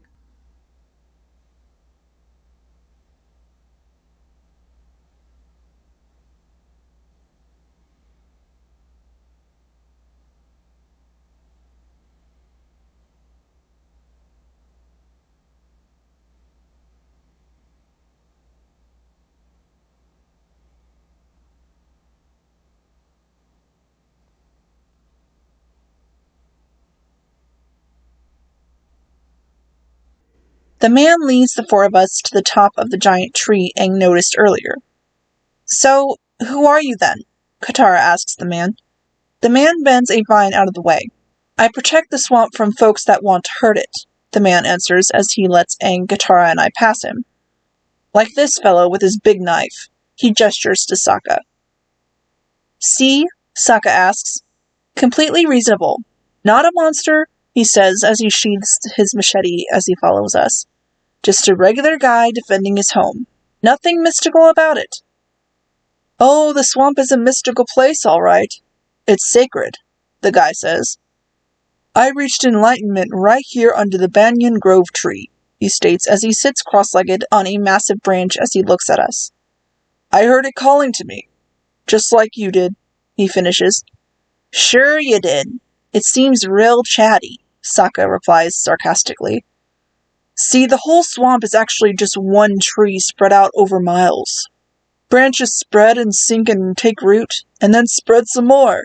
One big living organism, just like the entire world, the guy says as he waves an arm out over the vegetation below. I get how the tree is one big thing, but the whole world? Aang asks. Sure, the guy answers. You think you're any different from me, or your friends, or this tree? He asks. If you listen hard enough, you can hear every living thing breathing together. You can feel everything growing. We're all living together, even if most folks don't act like it. We all have the same roots, and we are all branches of the same tree. But what did our visions mean? I ask him. The guy turns to me. In the swamp, we see visions of people we lost, people we loved, he answers. Folks we think are gone, but the swamp tells us they're not. We're still connected to them. Time is an illusion, and so is death, he finishes. At his statement, the image of the vision that I had of Zuko flashes through my mind, making me wonder as to why I had seen him while my siblings saw someone that isn't around anymore. Was the swamp trying to tell me something? Maybe since I saw Zuko, it means that I'm going to see him again in the near future. But what about my vision? Aang asks, breaking me out of my thoughts about Zuko. It was someone I had never met. The guy smiles. You're the Avatar. You tell me. Time is an illusion, Aang says to himself. So it's... His eyes widen in realization. Someone I will meet, he asks. The guy winks at Aang, letting him know that he's figured it out. Sorry to interrupt the lesson, but we still need to find Appa and Momo, Sokka says. I think I know how to find them, Aang answers. He leans forward and places his hand on the tree root. He closes his eyes and begins to concentrate. Everything is connected, he says before the arrow tattoo on his hand begins to glow. A few moments later, Aang stands up straight again. Come on, we gotta hurry, he tells us, and we all follow him in the direction he starts running in.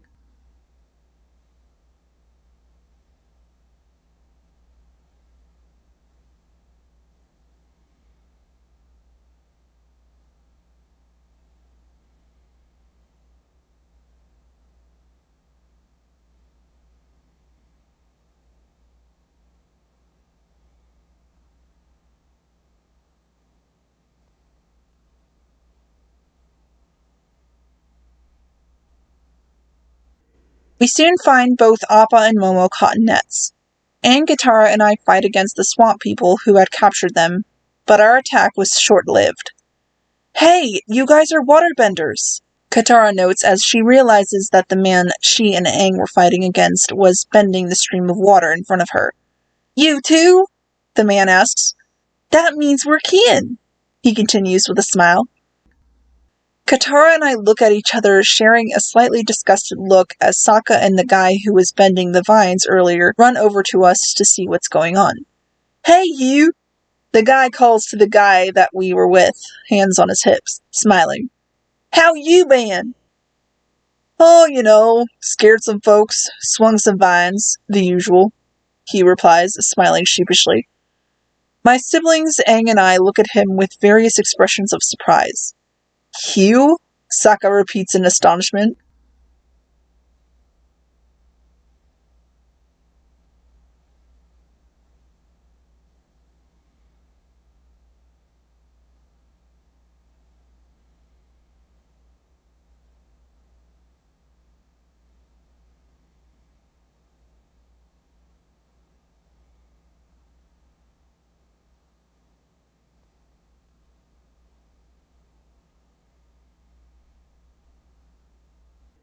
After some explanation and several apologies, we were eventually invited to have dinner with the swamp people. Conversations were going on around me, but I couldn't really pay attention to any of them. No longer in danger, my mind is finally free to consider my vision from earlier. Why did I see Zuko when Sokka saw Yue and Katara saw our mom? It must be because I miss him so much. Much like Sokka misses Yue and Katara misses our mom. Not that I don't miss our mom, but still. How you like that possum chicken? Du asked Sokka, breaking me out of my thoughts about Zuko. Tastes just like Arctic hen, Sokka says, examining his kebab of possum chicken. So why were you guys so interested in eating Appa? He asks, while looking up at them. He points at the cat gator that's laying down behind them. You've got plenty of those big things wandering around. You want me to eat old Slim? Du asks him incredulously. He's like a member of the family, he continues as he takes a fish off of his kebab and tosses it to Slim, who eats it in one bite. Nice, Slim, Sokka says as he throws a piece of roasted insect at Slim, but it bounces off of his mouth. Slim then turns and growls at Sokka, who recoils in terror, while I chuckle softly from my spot beside him, causing him to glare at me. Du laughs. Oh, he don't eat no bugs. That's people food. Where'd you say you were from? Tho asks us. The South Pole, Katara answers simply.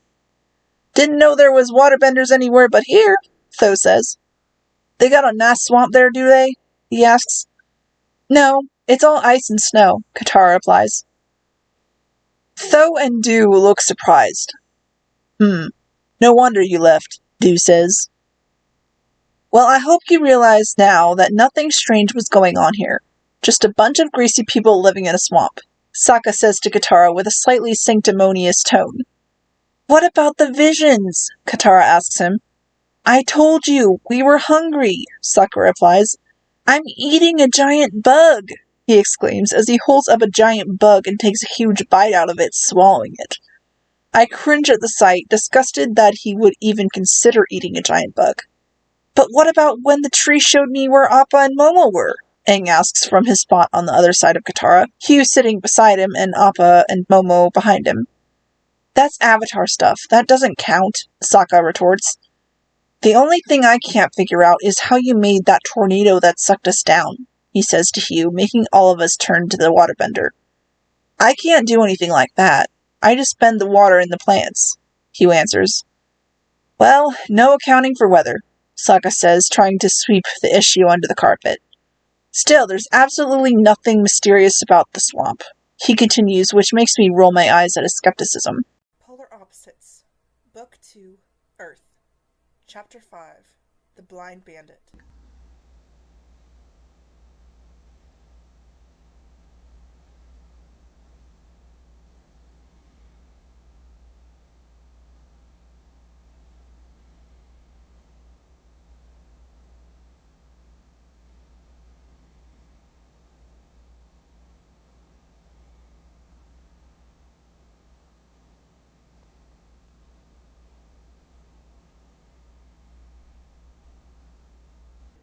It's been a few days since we passed through a town that hated Avatar Kyoshi because they had thought that Avatar Kyoshi killed their leader, Chin the Great. While we were in the town, the mayor of the town accused Aang of Kyoshi's crime. To try and convince the mayor and the townspeople of Aang and Kyoshi's innocence,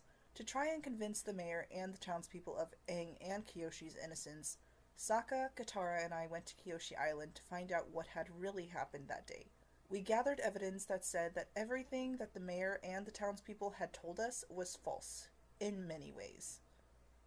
During the trial, Aang forgot all of the evidence we had told him about, which resulted us in going with a last resort. The last resort being dressing Aang in Avatar Kyoshi's outfit and makeup. Aang wearing her outfit triggered Kyoshi's spirit to tell her side of the story, which only resulted in the mayor shouting that Aang was indeed guilty because Kyoshi had confessed that she did indeed kill Chin the Conqueror. For Aang's punishment to be decided, he spun the Wheel of Punishment, and it landed on Boil in Oil. Luckily, Aang was not boiled in oil since the Rough Rhinos showed up and attacked the village, which resulted in the mayor changing Aang's punishment to community service. Out of all the places my siblings Aang and I have been so far, that town was by far the worst town we've been to.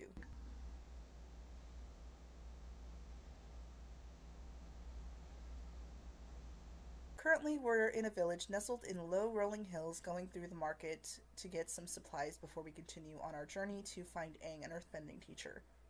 I look at the beautiful jewelry on the rack in front of me, looking for the perfect necklace to buy.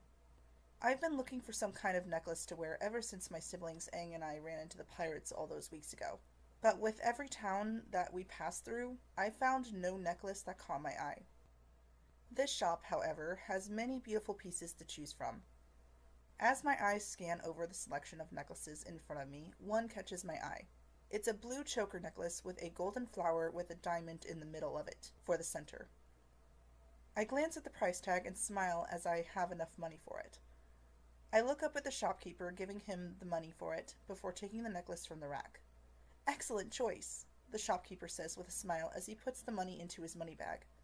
I smile back at him, thanking him before I walk away from the shop, putting the necklace around my neck as I walk over to where Aang and my siblings are. I find them looking at a green bag. "It's pricey, but I really do like it," Sokka says as he looks down at the bag on the display in front of him. "Then you should get it. You deserve something nice," Katara says to him. "I do, don't I?" he asks, turning to her. He then turns back with an exasperated gesture. "But no, it's too expensive. I shouldn't." Katara and I look at each other for a second with slightly annoyed looks. "All right, then don't," I say to him, annoyance in my voice as Katara and I walk away from him, Aang getting up from his spot on the ground following us. A second later, I hear Sokka start to follow us again before he turns back around.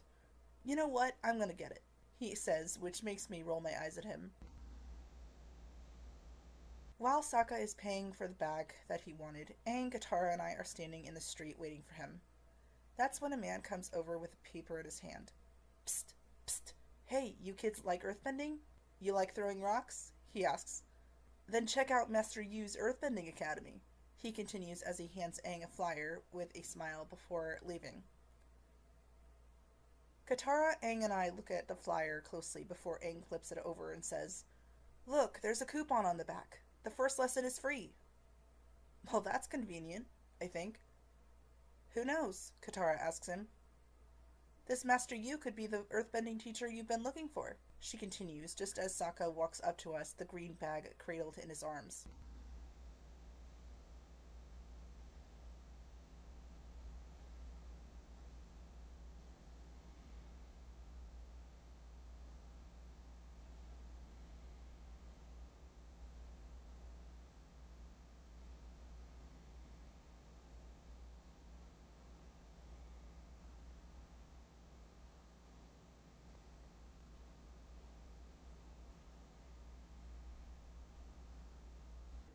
My siblings and I wait outside of Master Yu's Earthbending Academy for Aang to finish his free lesson with Master Yu.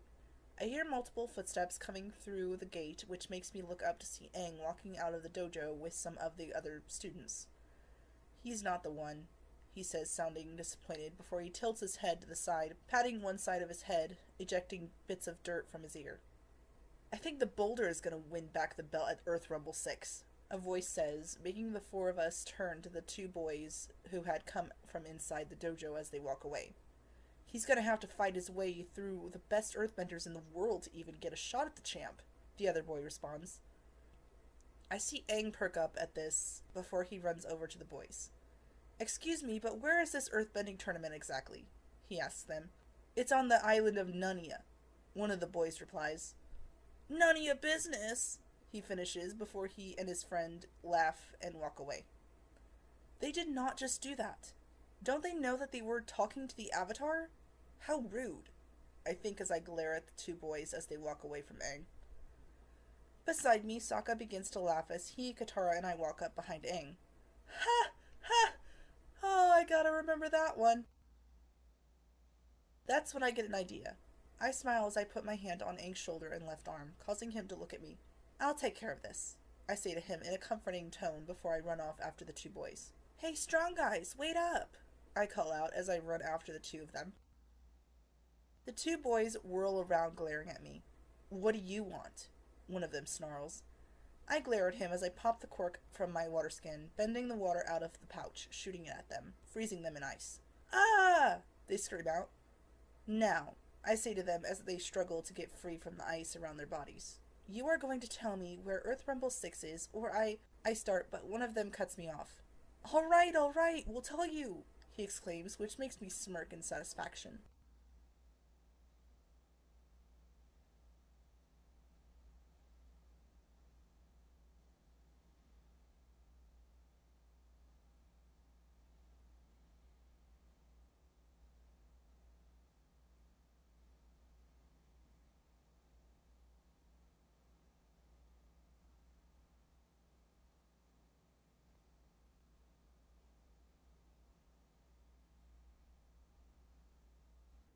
Once I get the location of Earth Rumble 6, I rush back over to the others, leaving the two boys frozen in place.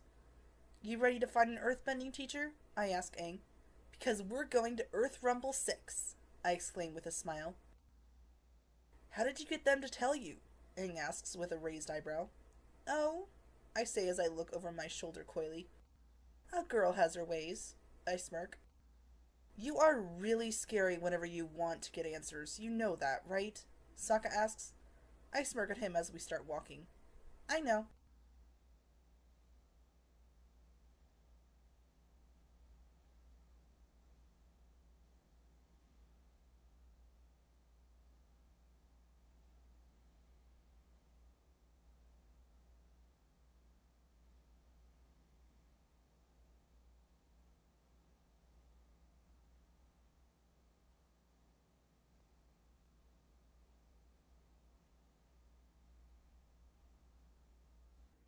That night, we get to the underground stadium where Earth Rumble 6 takes place. Once inside, the four of us see the rectangular earthbending arena. The center of the arena being dominated by a large stone circle with a square punched out of its center. We climb up the stairs that lead up to the stands, looking for a good seat. Hey, front row seats, Aang cheers. I wonder no one else is sitting here, he continues as the four of us sit down. Not even a few seconds later, a massive boulder slams into the seats to our right, showering us with dust and debris. I guess that's why, Sokka and I say at the same time with wide eyes as we stare at the massive boulder. The four of us turn back toward the arena to see a muscular man with long black hair earthbending a mighty explosion of rock and dirt at its center. A huge column of earth begins to raise the man upwards. It stops rising. The man motions and the column collapses back to the floor level. Welcome to Earth Rumble 6, he exclaims. I am your host, Shin Fu, he introduces, making members of the crowd cheer loudly. I turn away from the arena, a bored expression on my face. This is just going to be a bunch of guys chucking rocks at each other, isn't it? I ask while looking at my nails boredly. That's what I paid for, Sokka replies hopefully, a giant smile on his face, which makes me roll my eyes at him. The rules are simple, Shin Fu exclaims to the crowd. Just knock the other guy out of the ring and you win, he finishes as he earthbends himself back to the announcer's tower as a muscular earthbender with a tattoo on his back who raises his arms in a salute to the crowd and grinning confidently. Round 1, the boulder versus the big bad hippo, Shin Fu exclaims as the boulder's opponent opens his mouth to reveal 4 hippo-like teeth as he roars. Listen up, hippo, the boulder calls out to the hippo exaggeratedly. You may be big, but you ain't bad, he says. The boulder's gonna win this in a landslide, he finishes with an insane-looking grin. At the boulder's threat, the hippo raises his arms high in the air. Hippo, mad, he exclaims angrily. The boulder then earthbends a boulder at the hippo, who catches part of it in his mouth. He crushes it and spits it out, causing me to cringe in disgust. The hippo then begins to jump up and down, his enormous bulk actually causing the arena to shake around, causing the boulder to wobble backwards on the verge of losing his balance. Unbelievable, ladies and gentlemen! The hippo is rocking the boulder! Shin Fu exclaims. The boulder reaches the edge of the arena, but before he falls over the edge, he earthbends a sheet of rock out of the side of the arena and throws it at the hippo. It hits the hippo's back, and he turns around to face the boulder once more. The boulder, with a tremendous effort, then earthbends the hippo off of the floor and throws him over the side of the arena. The boulder wins! Shin Fu exclaims as the boulder raises his arms in victory. How about the boulder? I hear Katara asking. He's got some good moves. I don't know, Aang answers hesitantly. Bumi said I need a teacher who listens to the earth. He's just listening to his big muscles, he explains. What do you think, Sokka? Kida? Aang turns to my twin and I. I'm about to reply when Sokka starts cheering excitedly. Ha ha! Woo! Of course he would think the boulder is a good earthbending teacher for Aang, I think with a roll in my eyes. Next, the boulder versus... Shinfu exclaims from the announcer's tower as the boulder's next opponent, who is dressed as if he's from the Fire Nation, waving a Fire Nation flag and smiling widely, enters the arena. Fire Nation Man! The crowd boos loudly as Fire Nation Man walks across a stone bridge to the arena floor, waving his flag. The bridge crumbles behind him. Boo! Boo! Sokka exclaims, giving him a thumbs down. Please rise for Fire Nation National Anthem, Fire Nation Man says to the crowd while holding the flag upright. Fire Lord, my flame, he starts to sing. Burns for thee, he exclaims as he drops to his knees, causing the crowd to boo and throw small stones at him. Go back to the Fire Nation, Sokka exclaims as he holds a stone in his hand, ready to throw it. He then throws the stone, which hits Fire Nation Man on the head. Fire Nation Man's anger is cut short as he's twisted violently around and sinks into the earthen floor of the arena. In a flash, he's buried up to his shoulders in the arena floor, turning around to face the boulder. The boulder raises himself up onto a huge column of earth. No! No, please! Fire Nation Man exclaims, looking petrified. The boulder grins down at him before he jumps off of the column of earth.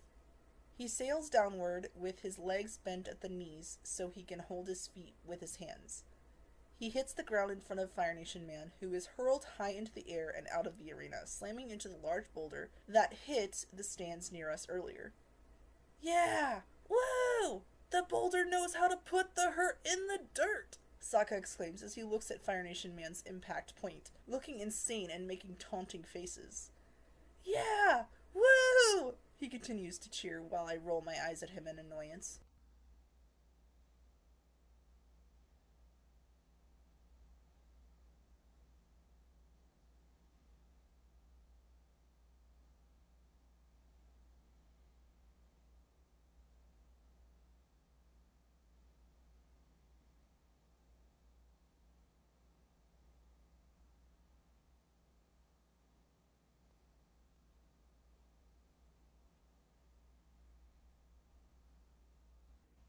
Several matches have passed, and the boulder has defeated every single contestant that he's faced so far. Now, the moment you all have been waiting for, Shinfu says from the announcer's tower. The boulder versus your champion, the Blind Bandit, he exclaims. My eyes widen in surprise when my eyes land on a young girl with milk-white eyes. She wears a green cape and a simple but attractive green and white earthbending uniform.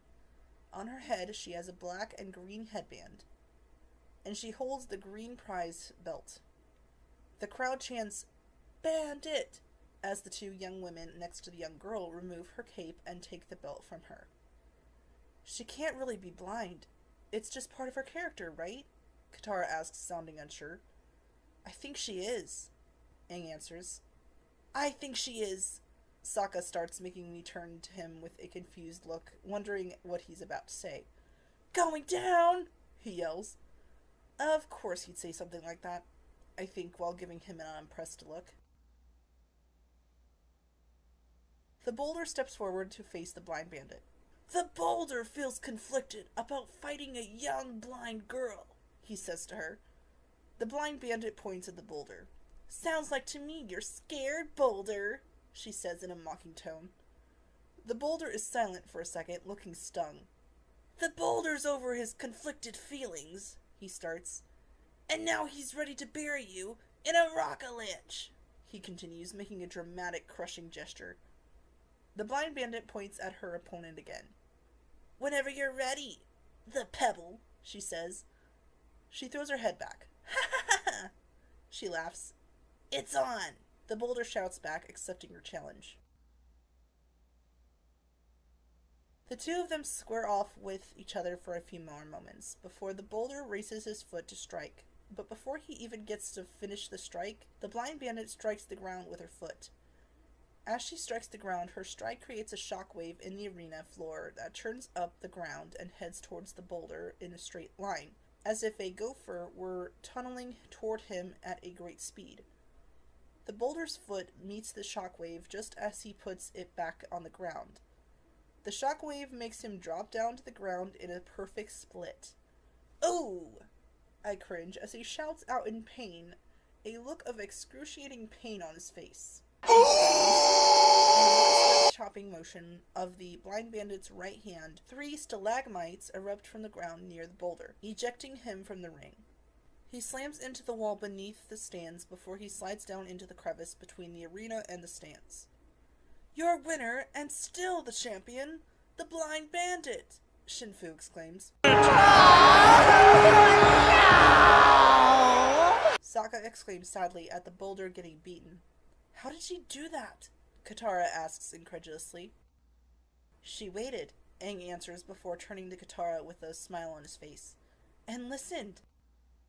Shinfu jumps down from the announcer's tower, landing in the arena, landing next to the blind bandit, a green bag in his left hand.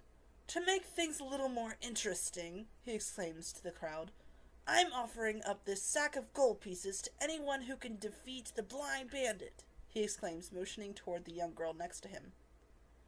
The crowd is silent and no one moves to go up against the young girl.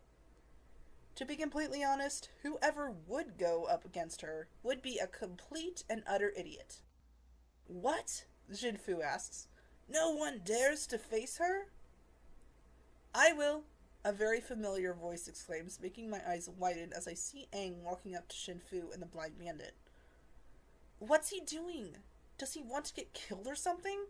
I think. Shinfu jumps back up onto the announcer's tower, signaling that the match between Aang and the blind bandit is about to begin. "Go, Aang!" Sokka exclaims, cupping his hands over his mouth. "Avenge the boulder!" he continues, which makes me roll my eyes at him for what seems to be the 100th time since we got into the arena. "Do people really want to see 2 little girls fighting out here?" the blind bandit asks. The crowd oohs at this bit of taunting while I smirk. I like this girl, I think. Aang puts his hands up in a conciliatory gesture. "I don't really want to fight you. I want to talk to you." "Boo! No talking!" Sokka yells. I elbow him in the stomach. "Don't boo at him!" Katara and I exclaim at the same time, while he clutches at his stomach tightly from the pain. Aang takes a step toward the girl in front of him. As soon as his foot hits the ground, she stomps the ground with the side of her left foot. A shockwave travels across the ground, causing a large rock to grow out of the ground underneath Aang, who is launched into the air. He lands softly on the ground behind her. The blind bandit turns around with an upset expression on his face. "Somebody's a little light on his feet. What's your fighting name? The Fancy Dancer?" Aang smiles sheepishly as he shrugs his shoulders. Another rock erupts from the ground and launches Aang into the air. "Where'd you go?" the blind bandit asks, probably waiting for Aang to land somewhere. Aang lands behind her again. "Please, wait!" he exclaims. "There you are!" the blind bandit exclaims with a smirk on her face as she quickly turns around, raising a boulder from the ground, throwing it straight at him, making the crowd cheer. As the rock approaches him, Aang jumps into the air, turns and airbends the rock backwards, causing both the blind bandit and the rock to be blown backward and off of the arena. Aang looks around in surprise as the crowd cheers. Katara, Sokka, and I get up from our seats to meet up with Aang in the arena when he comes back from going after the blind bandit. Aang comes back a few minutes later, looking very disappointed. And Sokka being Sokka, he hugs Shinfu and takes the sack of money and the belt before he puts his arm around Aang's shoulder. "Way to go, champ!" he cheers. Aang's head droops in sadness, which makes Katara and I to look at each other in worry.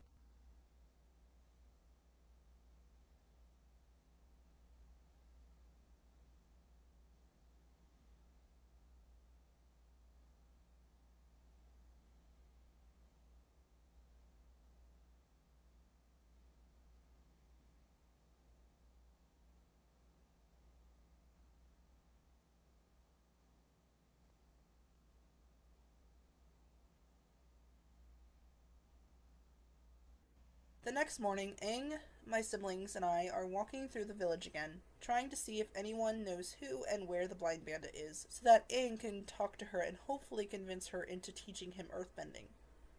I'm gonna admit it. Now I'm really glad I bought this bag. It matches the belt perfectly, Sokka says as he walks beside me. That is a big relief, I state sarcastically, rolling my eyes at him. If we want to find the blind bandit, the Earthbending Academy is a good place to start, Aang says to us as we see the gate of Master Yu's academy in front of us. We enter the gate of the academy, seeing the two boys that I had frozen ice to get the location of Earth Rumble 6 yesterday, punching dirt contained in two large pots. The two boys look up as the four of us enter the academy. Oh great, you again, says one of the two boys. I glare at the two boys intensely as I take a step toward them, making the two of them flinch backwards in fright. Yeah, I didn't think so, I state while still glaring at the two of them, daring them to say or do anything. Nicely done, Sokka says to me, sounding proud of me. Hey, the other boy calls out as he walks towards Aang. You're the kid who beat the blind bandit. We need to talk to her, Aang says to him. Do you guys know where she lives? The blind bandit's a mystery. She shows up to fight, then disappears, the first boy replies. At his reply, Aang's face turns into one of disappointment. I put a hand on his shoulder, causing him to look at me.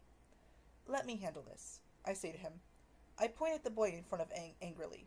You're not telling us everything, I growl. No, I swear it's true, he shouts back at me as he holds his hands up in defense. No one knows where she goes, or who she really is. That's because we're asking about the wrong person, I hear Aang say as if he's lost in thought. In my vision, I saw a girl in a white dress with a pet flying boar, he states. Know anybody like that? Well, a flying boar is the symbol of the Beifong family, the first boy states.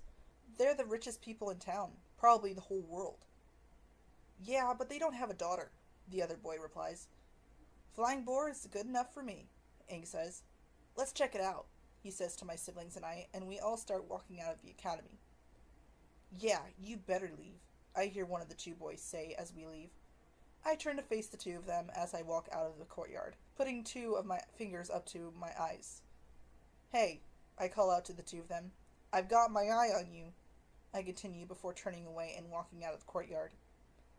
Behind me, I hear Sokka say, Water Tribe, which makes me roll my eyes as he sounds like he's smiling like an idiot and doing a weird movement or something.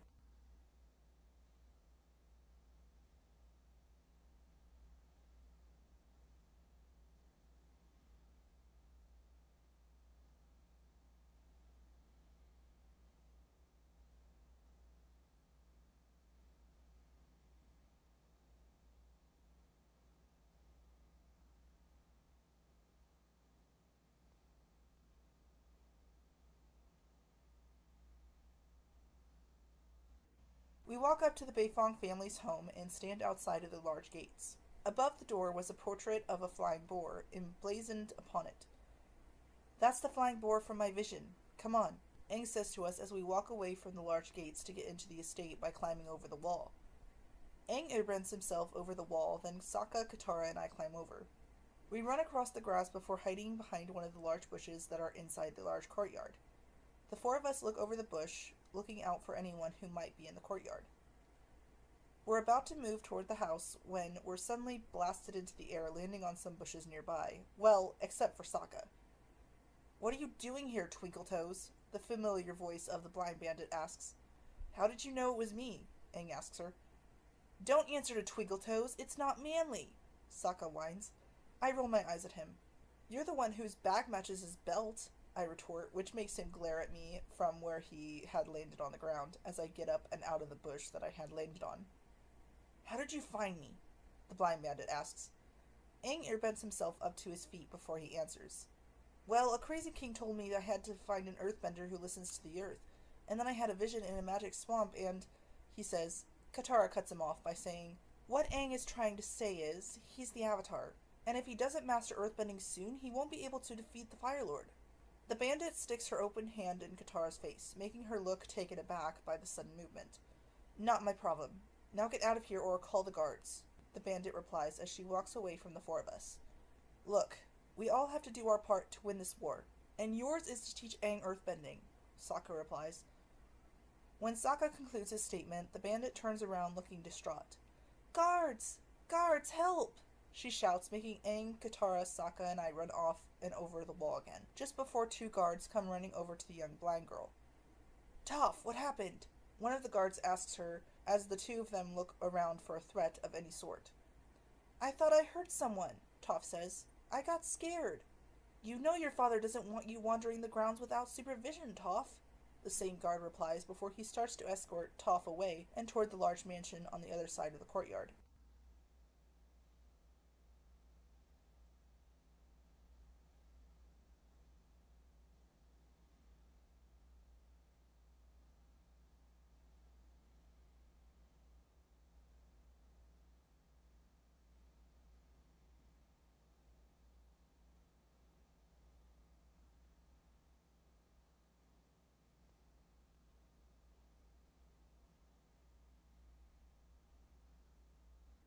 After our failed attempt in the courtyard, we decide to ask to see Toph's father, knowing that he would probably be honored to have the Avatar visit his home. After asking a servant to see Toph's father, he goes inside to tell the Beifongs that Aang wants to talk to them.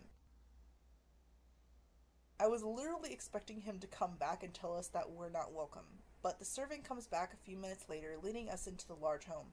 I really hope this works, I say to my siblings, to which both of them nod in agreement.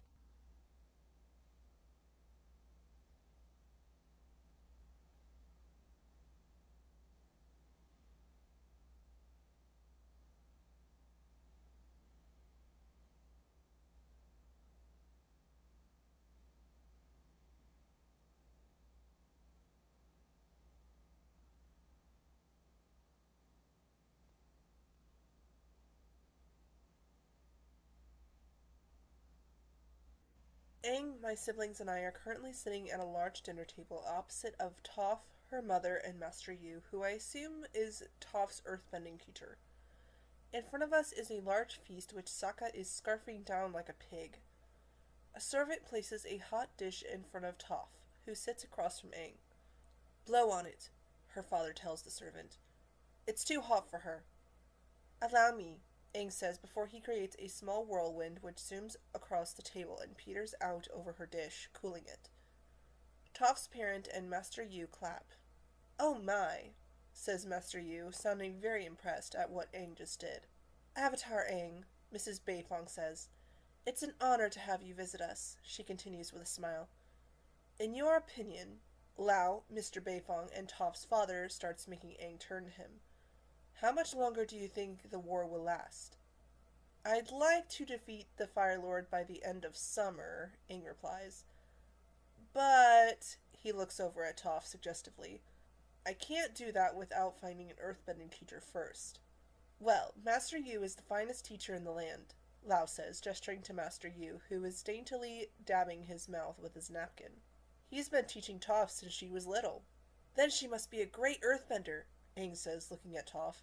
Probably good enough to teach someone else, he continues with a smile. All of a sudden, Aang hops up in his chair in pain and surprise. Ow! He looks over at Toph angrily while Lao looks between the two of them in confusion. Toph is still learning the basics, Yu says to Aang.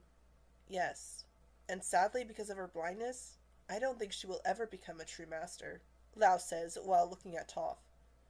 His reply makes the four of us look at each other. Oh, Aang responds, I'm sure she's better than you think she is. Just as he finishes saying that, his chair slides backwards, sending his face into his bowl in front of him. A second later, he rights himself, the bowl still stuck on his face. I stare at him in shock, as do my siblings and Lao. Toph just smiles and takes another bite of her food.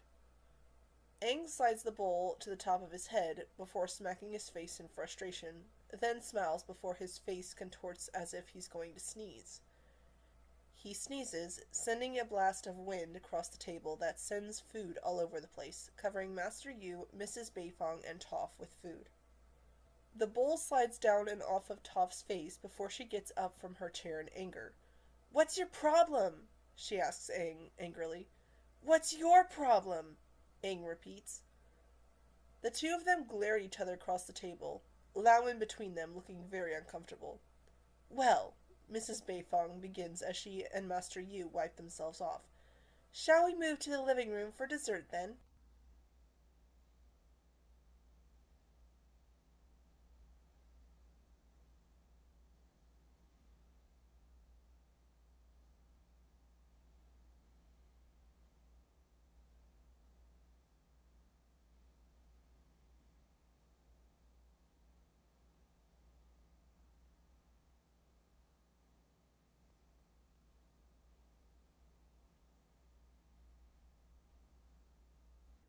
I'm currently sitting on one of the red pillows that lay on the floor, scratching Momo's ear as he sits in Sokka's green bag that he had bought yesterday.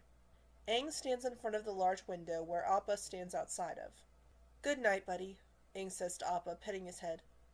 I then hear footsteps coming toward the room from the hallway, causing me to turn away from Momo to see Toph outside of the room. She steps inside of the room, and when she does, Aang turns around, yelps in surprise, and assumes an airbending stance. "Relax," Toph says to him. "Look, I'm sorry about dinner," she apologizes. "Let's call a truce, okay?" she asks, which makes Aang relax his stance.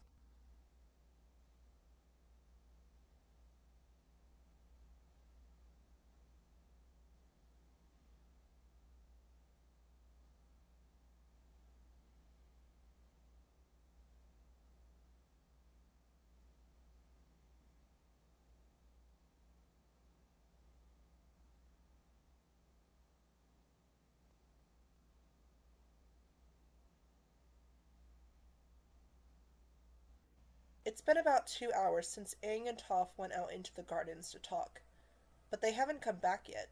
This caused my siblings and I to get worried. With Toph's parents and Master Yu, we go outside to look for them, only to find 2 large holes in the ground and a small sword lodged into the ground with a scroll attached to it.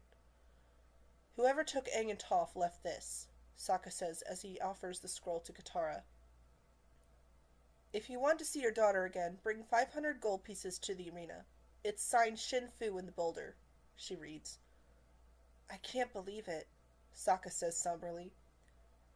He then suddenly takes the scroll from Katara, runs a few feet away, dropping to his knees, holding the scroll up over his head. "I have the boulder's autograph!" he screams, which makes Katara and I look at him with a slightly annoyed and confused look. "Master Yu," Lao says behind Katara and I need you to help me to get my daughter back." I turn to address him. "We're going with you." "Poor Toph," Mrs. Beifong says softly, kneeling in between the 2 impressions in the ground. "She must be so scared." "Oh, believe me, if you only knew about how brave your daughter really is, you wouldn't be saying that. I think, knowing that Toph and Aang can take care of themselves just fine. Especially Toph."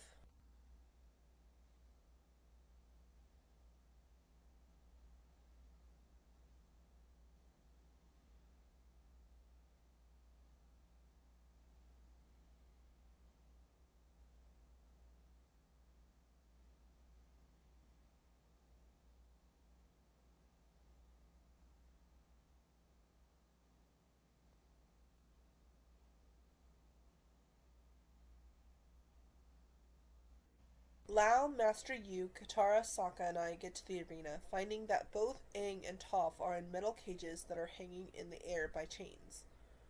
"Toph!" Lao shouts at the sight of his daughter, making Shin Fu turn to face the 5 of us. Sokka holds up a green bag that has the 500 gold pieces inside of it. "Here's your money. Now let them go." He drops the bag to the ground, and Yu kicks it over to Shin Fu with an earthbending move. Shin Fu picks up the bag, opens it, and nods at the sight of the money inside. He turns around, giving a signal to someone to the side of the arena. The cage that Toph is in lowers and the boulder opens the cage, releasing Toph from inside. Toph immediately runs over to her father, who puts his hand on her shoulder and guides her away, Master Yu in tow. "What about Aang?" Katara asks Shin Fu. Shin Fu holds up a scroll. The scroll unrolls to reveal a wanted poster of Aang. "I think the Fire Nation will pay a hefty price for the Avatar," he says. "Now get out of my ring!" He growls at us. My siblings and I get ready to draw our weapons, but movement to our left makes us stop and look to see what it is. All of the contestants of Earth Rumble 6 stand in front of us. Oh boy, I think, knowing that the three of us are not going to be able to take on all of them on our own. Not without Toph. In my peripheral vision, I see Aang still in his cage, looking down at us with concern in his eyes. Go, he says, waving us off. I'll be okay. My siblings and I slowly back away towards the exit. The three of us walk over to the tunnel that leads out of the arena, seeing Master Yu, Lao, and Toph walking away. Toph, there's too many of them. Katara calls out to the young blind girl, who is probably the only one who can take all of the other earthbenders down. We need an earthbender. We need you, she shouts, her voice echoing down the tunnel. Toph, Lao, and Yu turn to face us. My daughter is blind, Lao says angrily. She is blind and tiny and helpless and fragile. She cannot help you. I see Toph close her eyes at her father's words, before she snaps her hand back from her father's. Yes, Toph says, determination in her voice. I can, she states before she begins to walk down the tunnel to my siblings and I, causing Lao to look distraught at Toph's decision. The four of us get back onto the arena, seeing Shen Fu and his supporters walking off the arena at the other end of it, the hippo holding the metal cage that Aang's inside on his shoulder. Suddenly, a huge jagged rock erupts from the earth in front of them, blocking their path.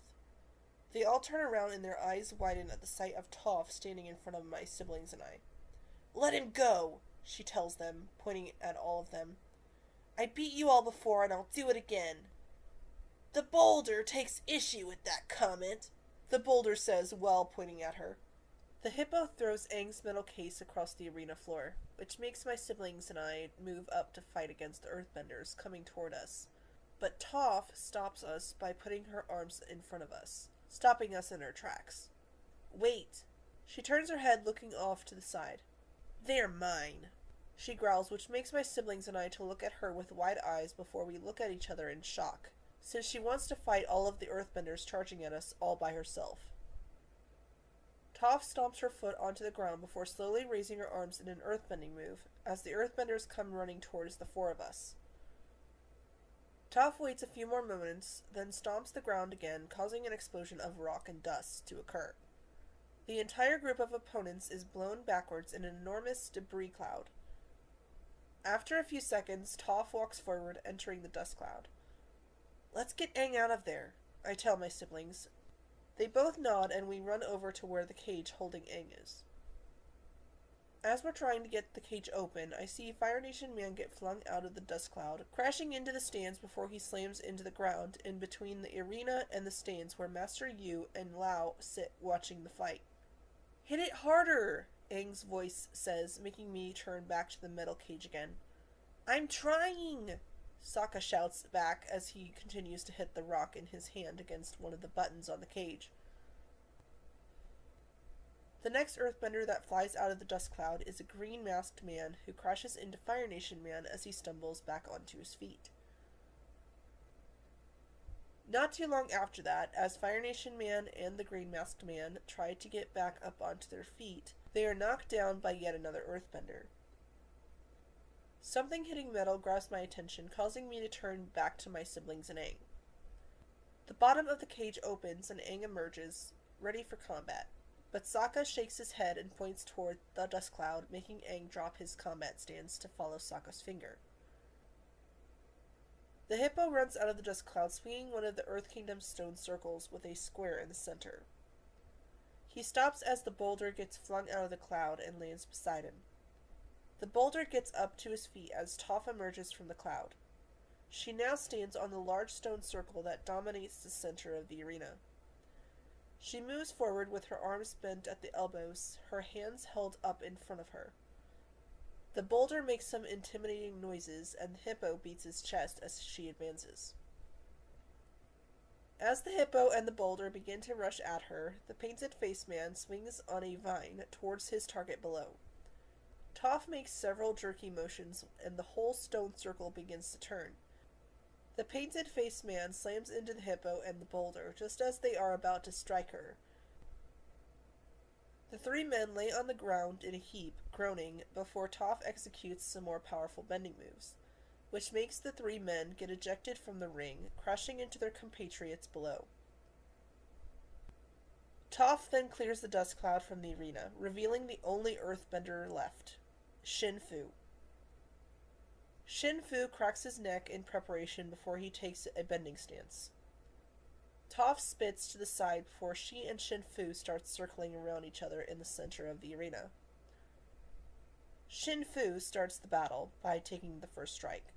In a quick succession, he launches a single boulder, a double, a triple, and final single rock at her. Just before the first of the rocks hits, Toph raises two triangular sheets of rock in front of her as a shield. The rocks bounce off of her shield. After the last one strikes her shield, she launches one of the two shields at her opponent. It misses as he launches himself into the air to avoid it. As Shin Fu spins in mid-air, his hand begins to delve into the earth beneath him. He scoops a chunk of earth out of the floor of the arena and throws it at her.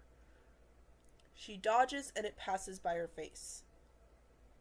A second later, Toph returns fire and Shin Fu is blasted out of the ring and lands in between Lao and Master Yu in the stands before falling into the pit below.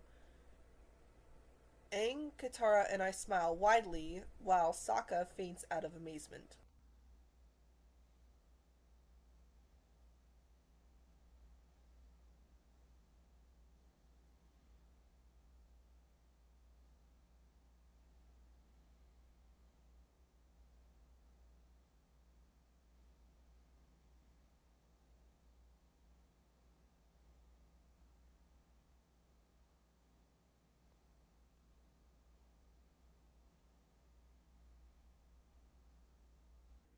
Later that night, we return to the Beifong family home. Currently, Aang, Sokka, Katara, and I are sitting on a bench behind Toph as she talks to her mom and dad. "Dad, I know it's hard for you to see me this way," Toph begins, "but the obedient little helpless blind girl that you think I am just isn't me. I love fighting. I love being an earthbender, and I'm really, really good at it," she explains, a smile appearing on her face as she talks about fighting and being an earthbender. "I know I've kept my life secret from you, but you are keeping me secret from the whole world. You are doing it to protect me, but I'm 12 years old and I've never had a real friend," she says, which makes my siblings, Aang and I, to look at each other's sadness in our eyes at the thought of Toph never having a real friend. "So, now that you see who I really am, I hope it doesn't change the way you feel about me," she finishes. "Of course it doesn't change the way I feel about you, Toph," Lao says to her. "It's made me realize something," he states. "It has?" Toph asks hopefully. "Yes," Lao answers. "I've let you have far too much freedom. From now on you will be cared for and guarded 24 hours a day." "But Dad," Toph shouts out in protest. "We are doing this for your own good, Toph," her mother says. "Please escort the Avatar and his friends out," Lao says as he gets to his feet, pointing to the door. "They are no longer welcome here." A servant escorts the four of us out of the room. I walk behind Aang, who turns his head back to look at Toph. "I'm sorry, Toph," he says to her, sadness lacing his voice. "I'm sorry too," Toph answers. "Goodbye, Aang," she says softly, sadness lacing her voice too. I frown at the sound of the utter sadness in her voice, feeling so sorry for her. I could never imagine having overprotective parents like she does.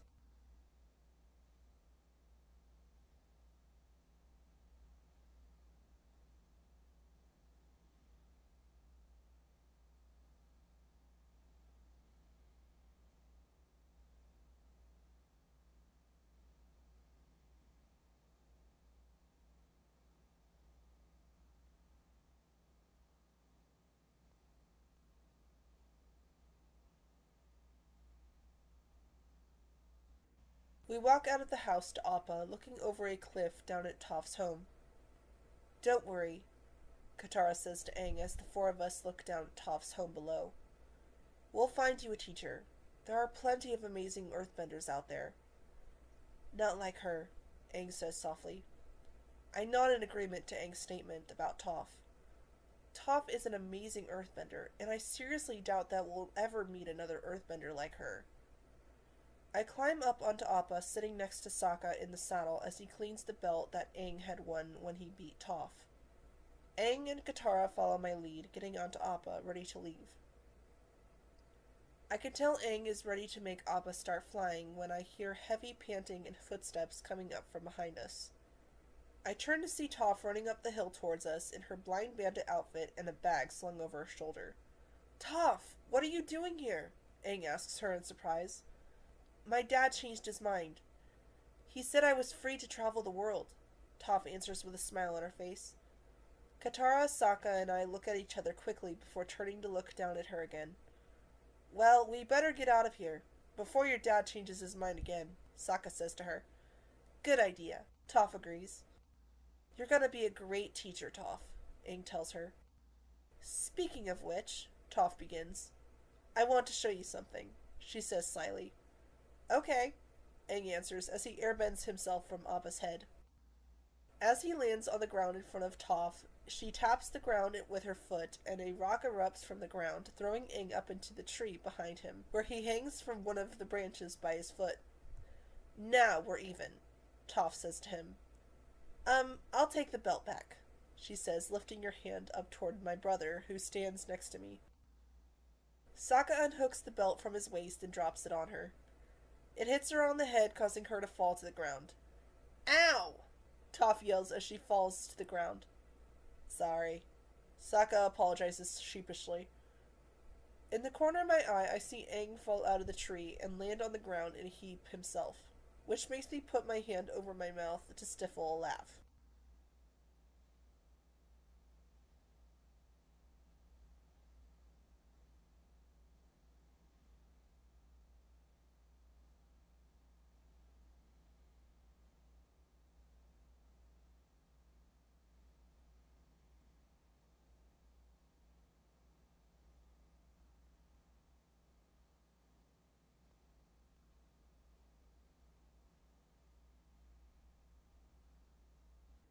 We've been flying for about 10 minutes, and Toph is sitting next to me, leaning over the side of the saddle. I smile at the sight of her content face, happy that she can finally get away from her overprotective parents and do what she wants without them restraining her from doing so. Polar Opposites, Book 2, Earth, Chapter 6, The Chase.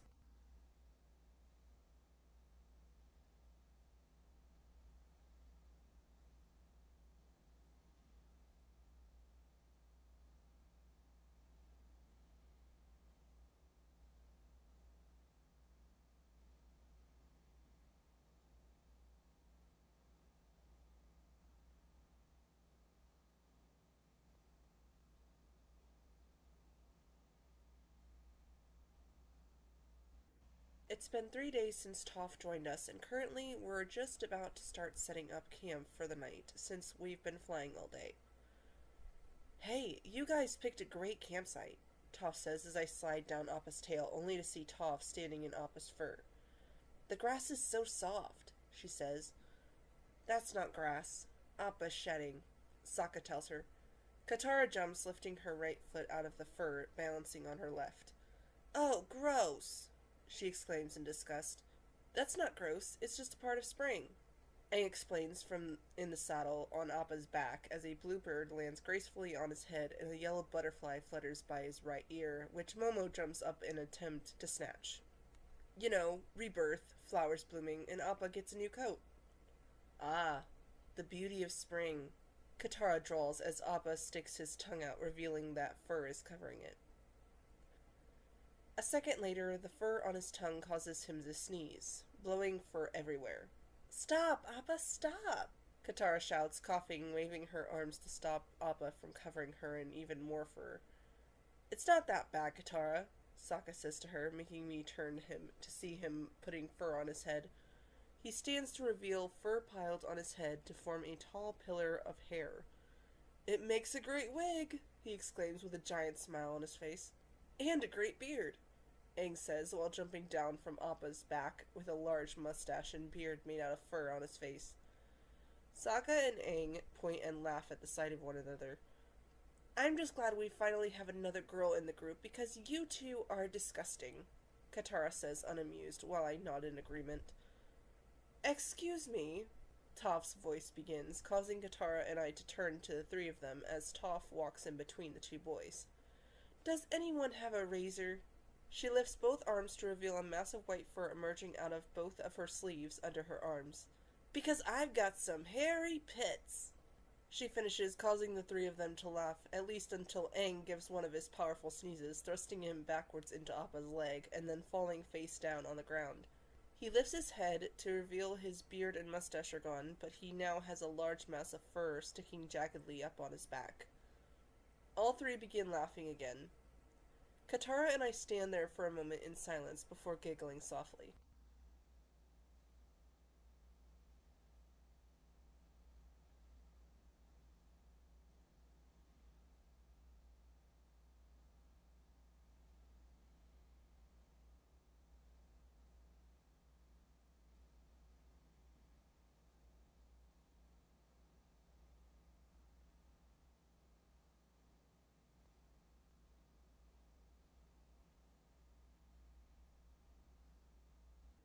I currently sit next to the fire pit, waiting for Sokka to bring some more firewood over so that I can start the fire so that I can start making dinner. I see Sokka carrying some more firewood, and I tell him to place it on the ground beside me. I've always been the one to take care of the fire and make dinner. Personally, I think it's because I'm the oldest in the group, and I used to always make dinner for everyone back home, too, with the help of my grandmother and a couple of other women, just so that I wasn't the only one making the meal for everyone in the village. I'm placing the wood in the fire pit when I see Katara get up from the pot of water that she had gathered, walking over to where Toph sits. "So, Toph, usually when setting up camp we try to divide up the work," Katara says to Toph. "Hey, don't worry about me," Toph begins. "I'm good to go," she finishes with a shrug. "Well, actually, what I'm trying to say is, some of us might fetch water while someone else might set up the fire pit or put up the tent," Katara explains. Momo then flies over to her, dropping a few nuts into her hand before fluttering in place behind her. "Even Momo does his fair share," she says, showing Toph the nuts. Toph takes a straw from her mouth. "Katara, I'm fine," she says. "I can carry my own weight. I don't need a fire, I've already collected my own food, and look." She sits up and uses her earthbending to create a stone tent. "My tent's all set up." "Well, that's great for you, but we still need to finish," Katara says, becoming steadily more annoyed. "I don't understand," Toph says, irritated. "What's the problem here?" "Never mind," Katara says as she walks away from her as she earthbends herself back into her tent.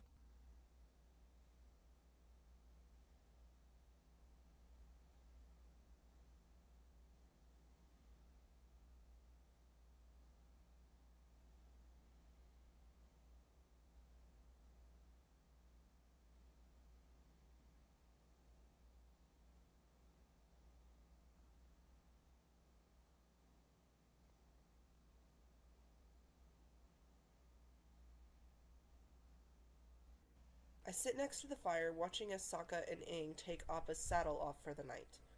Using his airbending, Aang lifts the saddle off of his back and attempts to lower it down to Sokka, but accidentally drops it on top of him.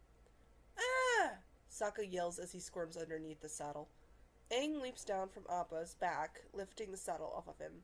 "Sorry," he apologizes.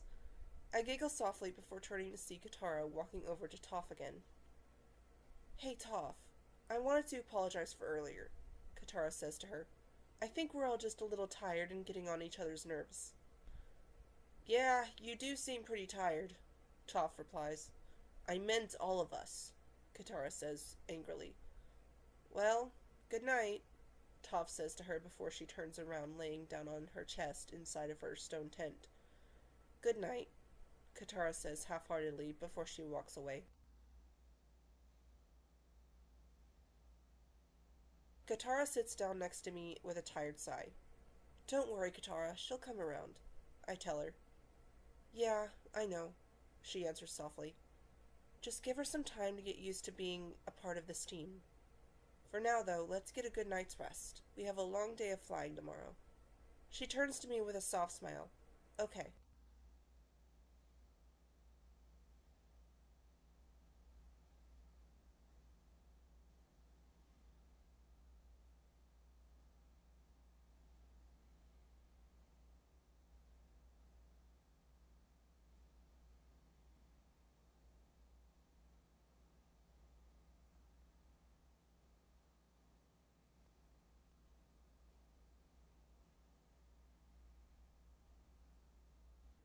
There's something coming toward us, Toph's voice exclaims, causing my siblings and I to jolt awake since we were sleeping soundly. What is it? Aang asks her as my siblings and I poke our heads out of the tent, wondering as to what's going on. Toph kneels to the ground to feel for the vibrations, I'm guessing. It feels like an avalanche, but also not like an avalanche, Toph answers, sounding unsure. Your powers of perception are frightening, Sokka says to her tiredly. Should we leave? Katara asks. Better safe than sorry, Aang answers, and I agree wholeheartedly. After packing up all of our stuff, the 5 of us mount Appa again, ready to get away from whatever Toph sensed that's coming straight for us. Yip yip, Aang says, and Appa takes off into the sky. I sit next to Sokka and Katara in Appa's saddle, looking back at a large cloud of dust. What is that thing? I ask no one in particular, as we all look back at the large cloud of dust in confusion, wondering what it is.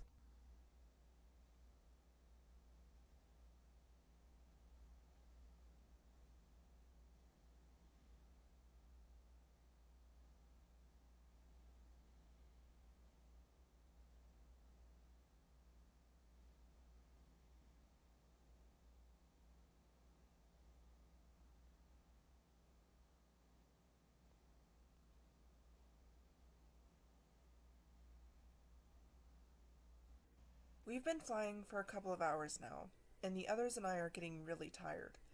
I currently lean against Sokka, who's supporting his head with his right arm on the side of the saddle as he tries to stay awake. I think we lost him, I hear Aang say quietly. We should try and get some rest. The others and I let out tired groans in agreement, and I feel Appa start his descent. Once all 6 of Appa's feet land on the ground, Toph jumps out of the saddle and lays flat on the ground. Ah, land, sweet land, she exclaims as the others and I climb down from the saddle. See you guys in the morning, she says to the rest of us as she uses her earthbending to propel herself to her feet and slinging her bag over her shoulder. Actually, can you help us unload? Katara asks her. Really? Toph asks her as she turns to face us again. You need me to help unload Sokka's funky-smelling sleeping bag? She continues as I hand down the mentioned sleeping bag to Sokka. Taking the sleeping bag in his grip, my brother takes a few sniffs of it, twitches in disgust, and falls to the ground. Well, yeah, Katara answers, walking toward her as I jump down from Appa to help Sokka to his feet again. That and everything else. You're a part of our team now, and... she says, but Toph interrupts her. Look, she says, clearly irritated. She points at Katara. I didn't ask you to help unload my stuff. I'm carrying my own weight, she continues as she turns and walks away. That's not the point, Katara says, putting her hands on her hips, before stomping after Toph. Ever since you joined us, you've been nothing but selfish and unhelpful. What? Toph asks angrily as she turns halfway, pointing at Katara again. Look here, Sugar Queen, she says as she drops her arm. I gave up everything I had so that I could teach Aang earthbending, so don't you talk to me about being selfish. She finishes before she sits down on the ground, making another stone tent around herself. Sugar Queen? Katara repeats angrily, only for Toph to close off her rock tent by bringing a slab of earth up to cover the opening. Did you just slam the door in my face? How can you be so infuriating? Katara asks as she moves around the tent erratically. Should we do something? Aang asks Sokka and I hesitantly as the three of us watch Katara. Hey, I'm just enjoying the show, Sokka replies while I just shake my head at my sister's actions. Aang hesitantly walks up to Katara as she pounds on the door of the tent. Okay, you both need to calm down, he says to her, causing Katara to tense up. Both? Katara asks. She turns to face him. I'm completely calm, she shouts hysterically. I can see that, Aang says to her hesitantly as he slowly backs away from her.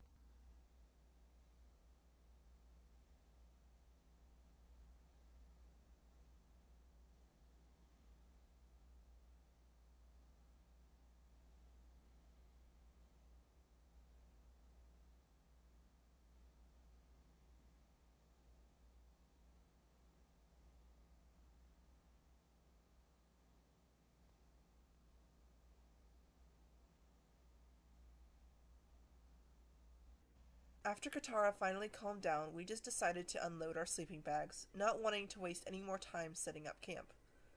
I lay in between Sokka and Aang, ready to finally get some more sleep. The stars sure are beautiful tonight, Katara says, making Sokka and I to look at her in aggravation before we both cover our heads with our sleeping bags, trying to drown out the noise. Too bad you can't see them, Toph, she exclaims. I'm about to say something when I hear a grunt and feel the ground rumble against me. That's when Katara lands on top of Sokka. Hey! Sokka says as he flips Katara off of him, resulting in her landing in between the two of us. How is a guy supposed to sleep with all of this yelling and earthquaking? He asks. I roll my eyes about to respond when Toph brings down the door of her tent. That thing is back, she exclaims, making Aang, Katara, Sokka, and I to look at her. Well, how far away is it? Sokka asks before he covers his head again. Maybe we can close our eyes just for a few minutes? He continues, his voice muffled slightly. In the corner of my eye I see something, making me turn my head, only to see smoke coming over the tree line. I don't think so, Sokka, I say urgently. We quickly pack our stuff again and take off. Seriously, what is that thing? Katara asks as she, Toph, and I look over the back of the saddle, looking at whatever it is that's following us. And how does it keep finding us? Toph asks, sounding irritated.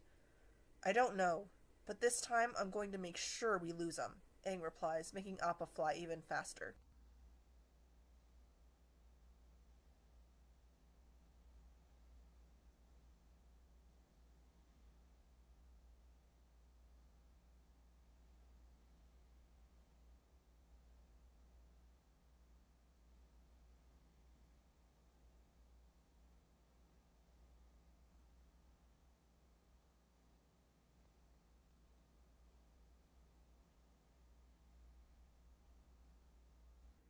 After flying for who knows how long, Appa lands again. When he does, though, he falls over onto his side, making all 5 of us fall out of the saddle. I just stay where I am, too tired to even get into my sleeping bag. Okay, forget about setting up camp, Sokka says as he pulls out his sleeping bag, stuffing himself into it. I'm finding the softest pile of dirt and going to sleep. That's good, Katara answers as she pulls her sleeping bag under her head to use as a pillow. Because Toph wasn't going to help anyway. Oh, I didn't realize Baby still needed someone to tuck her in bed, Toph replies sarcastically. I sigh out in irritation, not wanting to hear yet another argument between my sister and Toph. Come on, guys, Aang sighs out tiredly. There's something after us and we don't even know what. He covers his face with the top of his shirt, muffling his voice as he continues. Or who it is. It could be Zuko, Katara says, making my eyes widen at the thought of seeing Zuko again after all of this time, especially since I haven't seen him since we were in the North Pole. We haven't seen him since the North Pole. Who's Zuko? Toph asks. Oh, just some angry freak with a ponytail who's tracked us all over the world, Sokka answers her, making me turn to him, a smirk planted on my face. What's wrong with ponytails, Ponytail? I ask him jokingly. Sokka gestures to his hair, his face still in the dirt, making his voice muffled. This is a warrior's wolf tail. Well, it certainly tells the other warriors that you're fun and perky, I say before laying my head back onto my sleeping bag again. Anyway, whoever's chasing us, they couldn't have followed us here, Sokka says as he sits up, turning to the others and I. So, now, would everyone just... Shh! He shushes us before laying back down on his back. Not even a minute after Sokka lays back down, Momo jumps onto his stomach, chirping. No, Momo. Shh. Sokka says to the lemur, placing his hand on his head. Sleepy time. Momo then jumps off of Sokka, continuing to chirp urgently, making all of us turn to him. Aw, don't tell me. Sokka groans, placing his head onto the ground again as Toph, Katara, and I get up from the ground. That's impossible. There's no way they could have tracked us, Aang says to us. I can feel it with my own 2 feet, Toph exclaims. At Toph saying that, Aang runs over to Momo, getting a better look. My eyes widen at the sight of smoke approaching from the distance. I walk up to Aang's side, seeing some sort of machine made out of metal crawling over a hill as it continues to approach us. Let's get out of here, Katara says to the others and I. Maybe we should face them, find out who they are. Who knows, maybe they're friendly, Aang says. Always the optimist, Sokka groans sarcastically. The machine comes to a stop and the side of the final compartment opens. White smoke pours out and a ramp descends. In the smoke, I see 3 figures. I squint my eyes at the sight of the 3 figures, wondering as to who they are and what they want with us, considering they've been following us all night. The 3 figures descend the ramp out of the smoke, the middle one in the lead. My eyes widen at the sight of the 3 girls that my siblings and I had faced in Omashu, riding giant lizards. Azula, I think, instantly recognizing the princess of the Fire Nation. The 3 girls stay stationary for a moment before they start running towards us at a remarkable speed. It's those 3 girls from Omashu, Katara exclaims. All 5 of us assume our own unique battle stances, Sokka having to draw his boomerang. We can take 'em. 3 on 4, Toph says. Actually, Toph, there's 5 of us, Sokka corrects her. Oh, I'm sorry, Toph apologizes. I didn't count you. You know, no bending and all, she explains. Sokka drops his stance at that, a furious expression on his face. I can still fight? Okay, 3 on 4 plus Sokka, Toph corrects, which only makes Sokka growl furiously at her, his face turning red with anger. As the 3 girls get closer to us, Toph jabs her arms and fists in the air 3 times, while on the 3rd time opening her palms, causing a large rumble of earth to descend down from her position, blasting rock everywhere, and large rock formations rise from the ground to impede them, but they simply ride over each one. Well, we wanted to find out who they were. We found out, Sokka says while sheathing his boomerang. Now let's get out of here, he says as all of us except for Toph run toward Appa.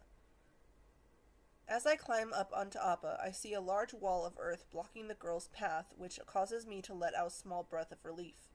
That is until Azula literally summons lightning out of her fingertips, breaking a large portion of the wall, in which she and her 2 friends ride their lizards through to continue their pursuit of us. Come on, guys, we need to go! Now! I exclaim, not wanting to get hit with Azula's crazy fire, or lightning for that matter. The others heed my warning, getting into the saddle, Toph literally earthbending herself into the saddle when the girl who I remember, whose name is May, shoots some daggers at her. Appa, yip yip! Aang says, and Appa just begins to fly away from the hill as a blast of blue fire emerges from the dust cloud Toph's earthbending created.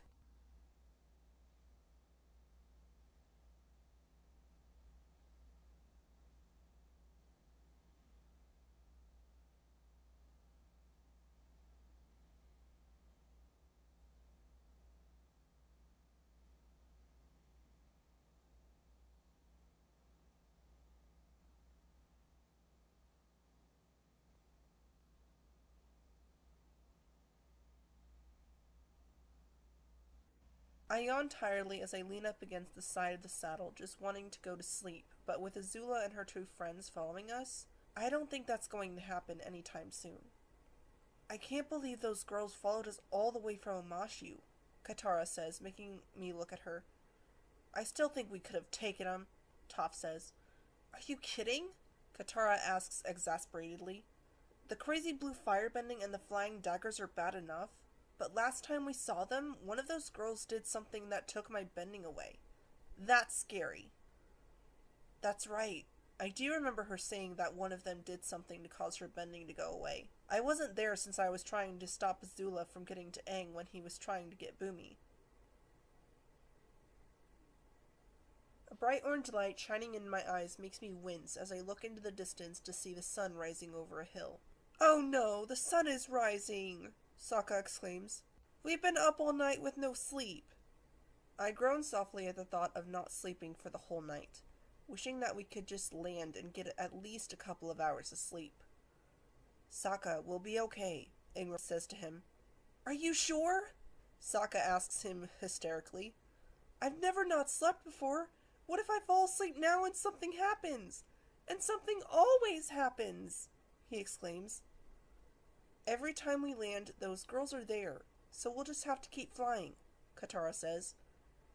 We can't keep flying forever, Aang replies, which makes me nod, knowing that we would have to face Azula and her two friends again sooner or later.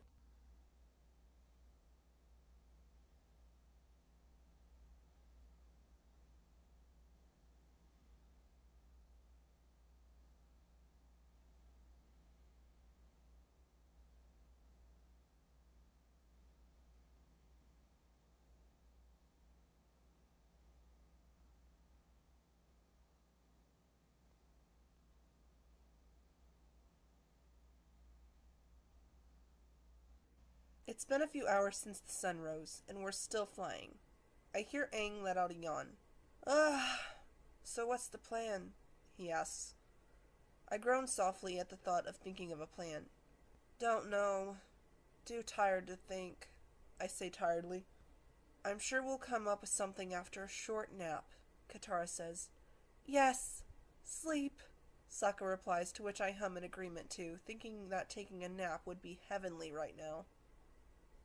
I can feel sleep start to overcome me when I feel weightless. My eyes shoot open, seeing that Appa is literally not flying anymore. He's falling straight towards the ground. Before I get too far away from the saddle, I grab the side of it desperately, not wanting to plummet to the ground to my death. What's going on? Toph shouts over the wind. Appa fell asleep, Aang shouts back. We all scream at Aang's answer. Wake up, buddy! I hear Aang exclaim to Appa as the others and I hold on to the saddle desperately. Just as we get to the top of the trees, Appa catches himself, causing all of us to land in the saddle roughly. Appa starts flying through the trees. As we go through the trees, I cling to the side of the saddle even tighter, knowing that with the tree branches hitting my body, I could easily be knocked off of Appa. The next thing I know, Appa crashes into the ground, finally sliding to a stop. I sigh tiredly as I slowly get up from my spot in the saddle. Appa's exhausted. Aang sighs as Sokka, Katara, Toph, and I get off of Appa, my siblings and I holding our sleeping bags in our arms, ready to get some rest. Okay, Sokka sighs tiredly. We've put a lot of distance between us and them. The plan now is to follow Appa's lead and get some sleep. Of course we could have gotten some sleep earlier if Toph didn't have such issues, Katara says, which makes me groan out in irritation, knowing that the two of them are going to argue, again. Katara's comment makes Toph spring awake from her spot on the ground, slamming her hands down on the ground, causing it to break a little. What? She screams out in anger. All right, everyone's exhausted. Let's just get some rest, Aang says, trying to make the two of them stop fighting with each other. No, I want to hear what Katara has to say, Toph says defiantly. You think I have issues? She asks my sister. I'm just saying, maybe if you helped out earlier, we could have set up our camp faster and gotten some sleep, and then maybe we wouldn't be in this situation, Katara explains angrily. I groan tiredly, just deciding that I really don't want to deal with them arguing again, rolling my sleeping bag out, collapsing onto it, Sokka doing the same beside me. You're blaming me for this? Toph asks her angrily. I groan out again as I sit up from my sleeping bag, just as Katara makes a bring it on gesture at Toph, who advances, her fists clenched in anger. I am about to intervene when Aang zips in between them to try to stop the fighting between them. No, she's not blaming you. No, I'm blaming her, Katara confirms, which makes me mentally facepalm. Hey! Toph exclaims before she throws Aang out of the way, making him land on Appa's back behind the saddle. I never asked you for diddly-doo-dah. I carry my own weight, she yells at Katara. Besides, if there's anyone to blame, it's Shetty over here, she says, pointing at Appa, who is still sleeping. My eyes widen at her accusation. What? You're blaming Appa? Aang exclaims from his spot on Appa's back. Yeah, Toph answers as she walks over to Appa's side. You want to know how they keep finding us? She asks. She grabs a bunch of fur from Appa's side and opens her palm to let it blow away in the breeze. He's leaving a trail everywhere we go. Aang jumps down from Appa's back at her accusation. How dare you blame Appa? He saved your life 3 times today, he shouts. If there's anyone to blame, it's you. You're always talking about how you carry your own weight, but you're not. He is. Appa's carrying your weight. He never had a problem flying when it was just the 4 of us, he exclaims, which makes my eyes widen even more. Oh boy, I think, knowing that Aang's going to regret what he just said to her. Toph walks away at Aang's words, passing him and Katara, approaching her bag, kicking the ground, causing it to fly up into her arms via earthbending. I'm out of here, Toph says as she begins to walk away towards the forest. Sokka gets up from his sleeping bag, running in front of her, standing in front of her to stop her. Wait, he says to her as he stands in front of her, his arms raised. Toph taps the ground with her feet, causing the ground under Sokka to move to the side along with him, before she continues to walk away without a word.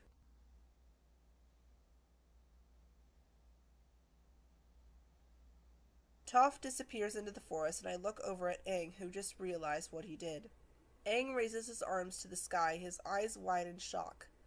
What did I just do? He exclaims as he falls down to the ground on his knees. I can't believe I yelled at my earthbending teacher.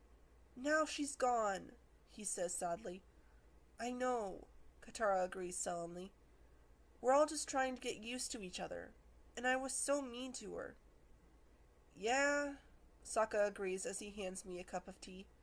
You two were pretty much jerks, he continues while taking a sip of his own tea. Thanks, Sokka, Katara says sarcastically. No problem, Sokka answers with a smile. We need to find Toph and apologize, I say to the others. Okay, but what are we going to do about the tank full of dangerous ladies chasing us? Sokka asks. I get up from the ground trying to think of a plan just as Aang pulls fur off of Appa, a second later letting it flutter away in the breeze. I have a plan.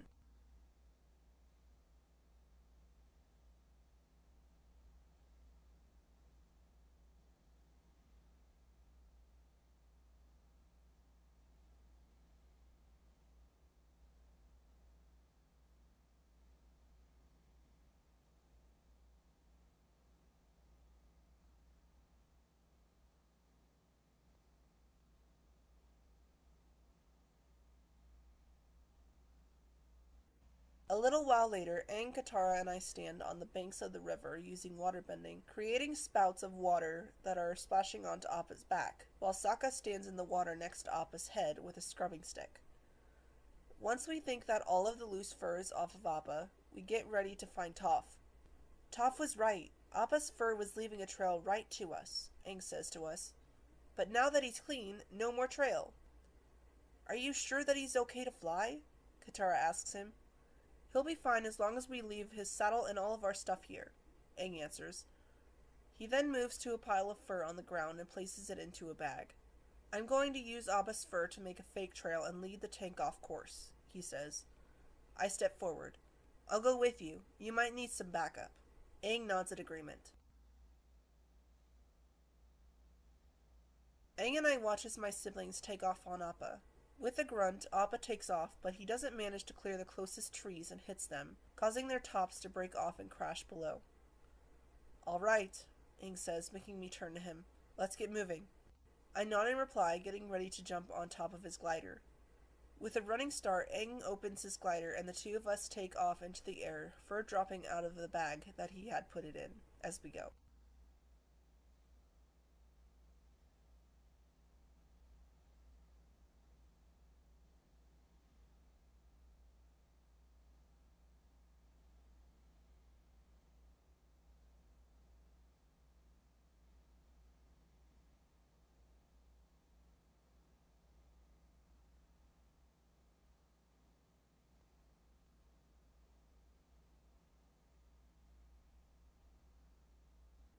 Aang and I have been flying for hours now. We're now flying over a desert. I see a town up ahead. I say to Aang over the wind, "Why don't we wait there?" I see Aang nod in agreement as he continues to fly toward the town that I see in the distance. I jump off of Aang's glider just before he lands. The two of us walk down the main road. As I walk behind Aang, I glance around the town, seeing that it's been abandoned for a while. I wonder what happened here, I think solemnly as I look at all of the damaged buildings. We get to the other end of the town, where Aang shakes the last bits of fur out of the bag. He then opens his glider to leave, but he hesitates. "Aang, what is it?" I ask him. He doesn't answer. He just turns around, looking back down the trail of fur leading out of the abandoned town. I see a look of determination come up on his face for a moment before he closes his glider and sits cross-legged at the end of the trail of fur, waiting to face our pursuers.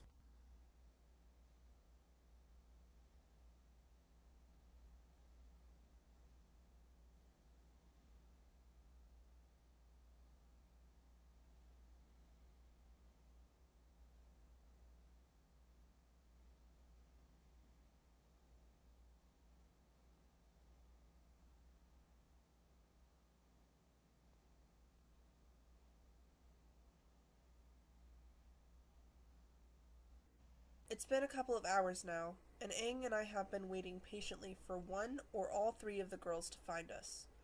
I just hope it's not Zuko's crazy sister. I would rather go up against Azula's two friends than deal with her crazy blue fire and lightning. The sun is just over the mountain range in the distance when I see a lone figure riding a giant lizard in the distance. At the sight of the familiar figure of the princess of the Fire Nation, I internally groan. Ugh. Of course it had to be her that followed us and not her two friends, I think as she reaches the main drag of the town, dismounting from her lizard. "All right, you've caught up with us," Aang says to her. "Now who are you and what do you want?" I, of course, already know who she really is, but Aang and my siblings don't. The girl in front of us is Azula, princess of the Fire Nation, the younger sister of Zuko, the banished crown prince of the Fire Nation. "You mean you haven't guessed? You don't see the family resemblance?" Azula asks him, a smirk on her face. "Here's a hint," she says before putting her right hand over her left eye. "I must find the Avatar to restore my honor," she says, clearly trying to imitate Zuko's voice. Aang and I both stare at her emotionless, neither of us finding what she did or said funny. "It's okay. You can laugh. It's funny," she says, putting her hand down, smirking in amusement. "So what now?" Aang asks her. "Now? Now it's over," Azula answers. "You and your little waterbender friend here are tired, and you have no place to go," she states. "You two can run, but I'll catch you." Aang and I get up from the ground, ready to fight even though we're both exhausted. "We're not running," I state, determined as I cover my arms with the water from my water pouch. Aang and I face Azula, waiting for her to make a move to attack us, ready for a fight. "Do you really want to fight me?" Azula asks us, sounding cocky, as if she knows that she'll win. The sound of an ostrich horse cuts me off from replying to her question, and my eyes widen as the rider that was riding the ostrich horse lands on the ground in a crouching position between Aang and I and Azula. "Yes," the figure answers, my eyes widening even more at the all-too-familiar voice. The figure stands, throwing the straw hat that he had on his head away, revealing the all-too-familiar face of Prince Zuko. "I really do," Zuko continues while glaring at his sister. "Zuko!" Aang exclaims softly from his spot next to me at the sight of the scarred prince. I look at Zuko with wide eyes. taking in his appearance. He's changed a lot since I last saw him at the North Pole. His hair is no longer in a ponytail, and he's a lot skinnier and paler than the last time I saw him. "I was wondering when you'd show up, Zuzu," Azula states, crossing her arms over her chest, smirking smugly at him. Aang and I stifle a laugh at her nickname for him. "Zuzu?" we ask at the same time. I can't believe I didn't think of calling him that while I was his prisoner. I'm going to have to remember to call him that when I get the chance. I'm broken out of my thoughts when Zuko assumes a firebending stance. He faces Azula, but his arms are outstretched. One outstretched towards Azula, and the other outstretched towards Aang and I. "Back off, Azula. He's mine," Zuko says to her. "I'm not going anywhere," Azula replies while assuming her own firebending stance. The four of us stand off with one another, eyeing each other closely, looking to see who's going to make the first move. For a moment, Zuko's golden eyes meet mine, and I feel my heart skip a beat. I gulp warily, not knowing how this standoff will end, especially with both Zuko and Azula trying to get to Aang. As far as I'm concerned, I need to protect Aang at all cost, even if that means getting myself hurt or killed in the process. "Aang, you need to get out of here," I whisper to him, hoping that Azula can't hear me. "What?" Aang asks worriedly as he continues to look at the two firebenders in front of us. "Kida, no, I cut him off. "No, Aang. You need to get out of here as soon as you can. Find Sokka, Katara, and Toph, and get as far away from here as possible," I finish, my eyes not leaving Azula, knowing that she's going to be the one to make the first move. I see Aang look at me worriedly from the corner of my eye. I know that he doesn't want to leave me behind, but at this point, that's the only option that we have right now. As I predicted, Azula is the one to make the first move.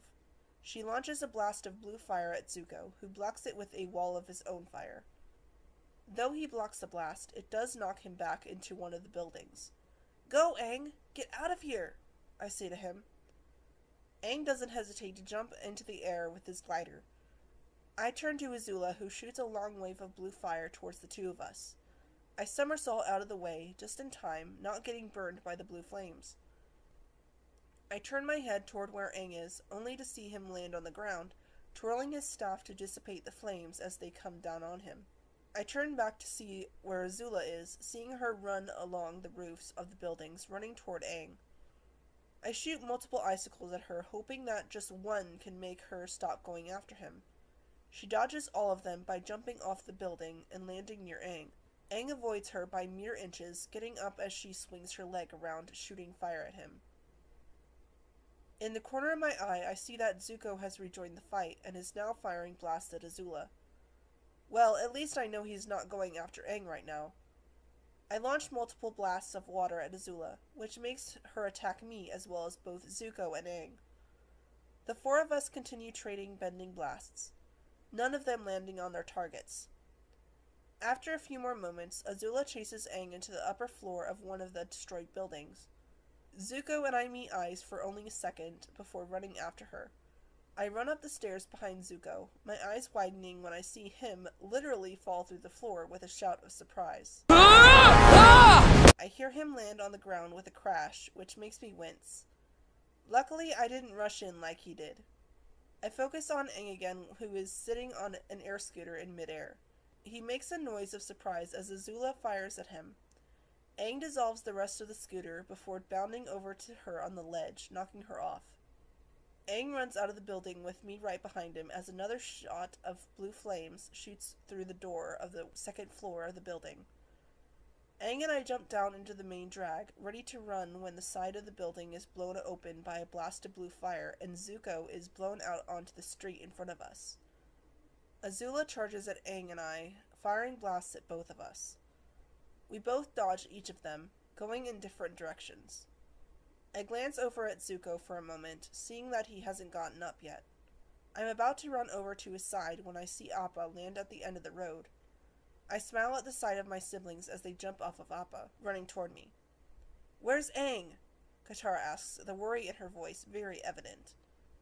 I point to the building I had seen him fall into. "In there," I answer, to which she nods in reply before running towards the building to help Aang against Azula. Come on, Sokka says. I have an idea. He continues, grabbing my hand, dragging me over to an alley. A few minutes later, Katara runs out of the building where I told her where Aang was, Azula right behind her.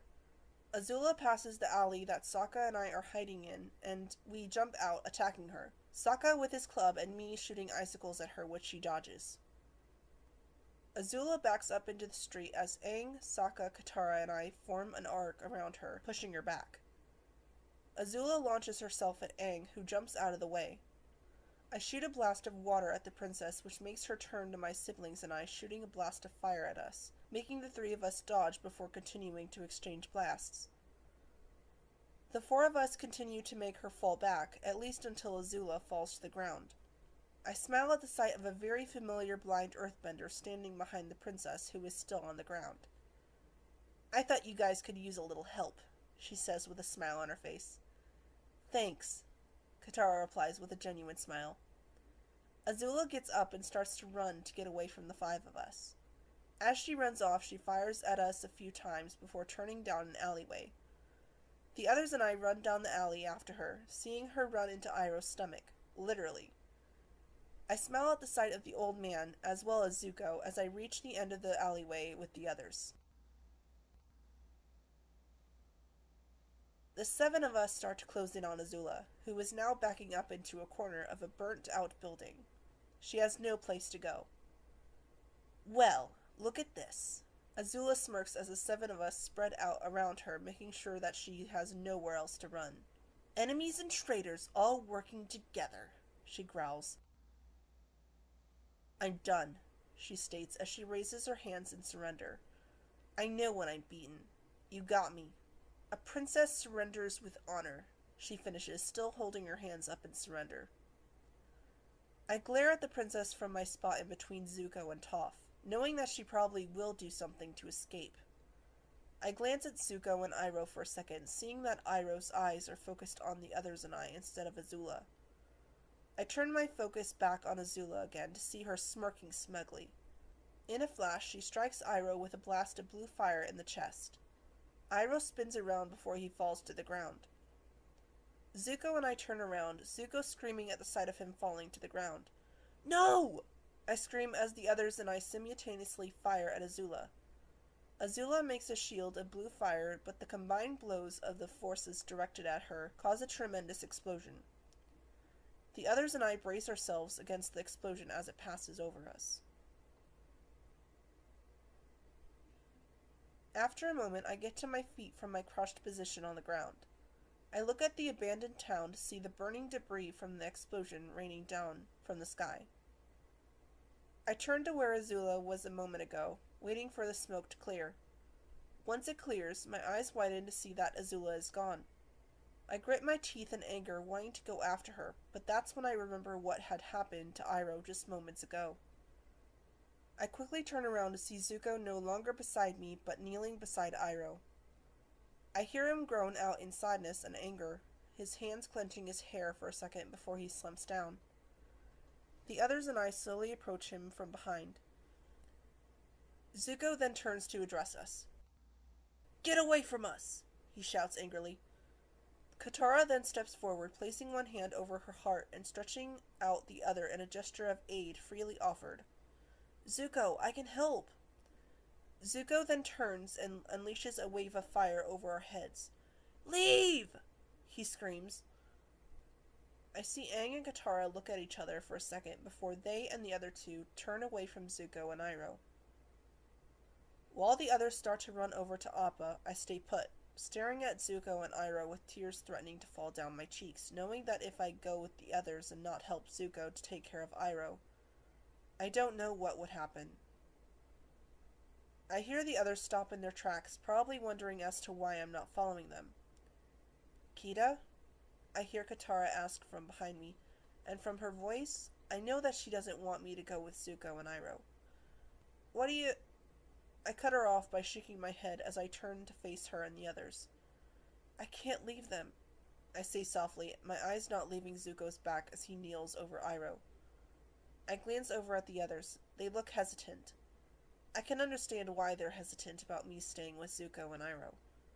I mean, Zuko literally captured me multiple times, and yet I'm willing to stay behind to help him for more reasons than I can say and care to admit to them. You guys go. I'll be fine, I tell them. The four of them share glances with one another before running off towards Appa.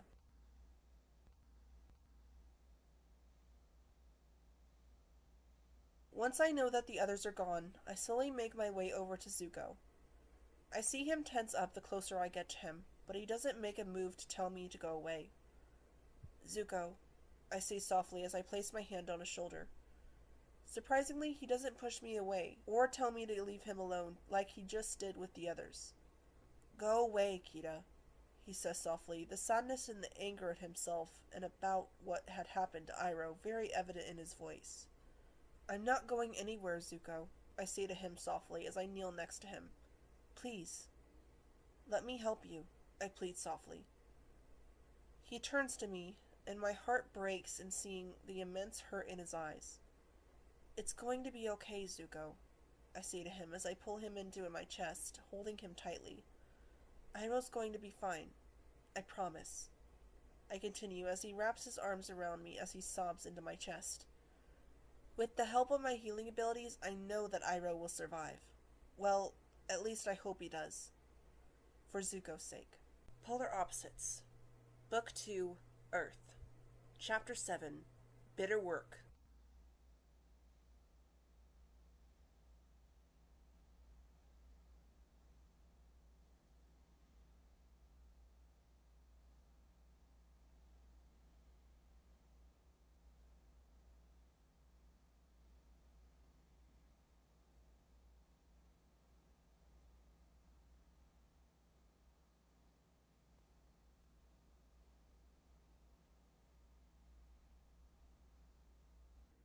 My eyes slowly open from the light shining through my eyelids.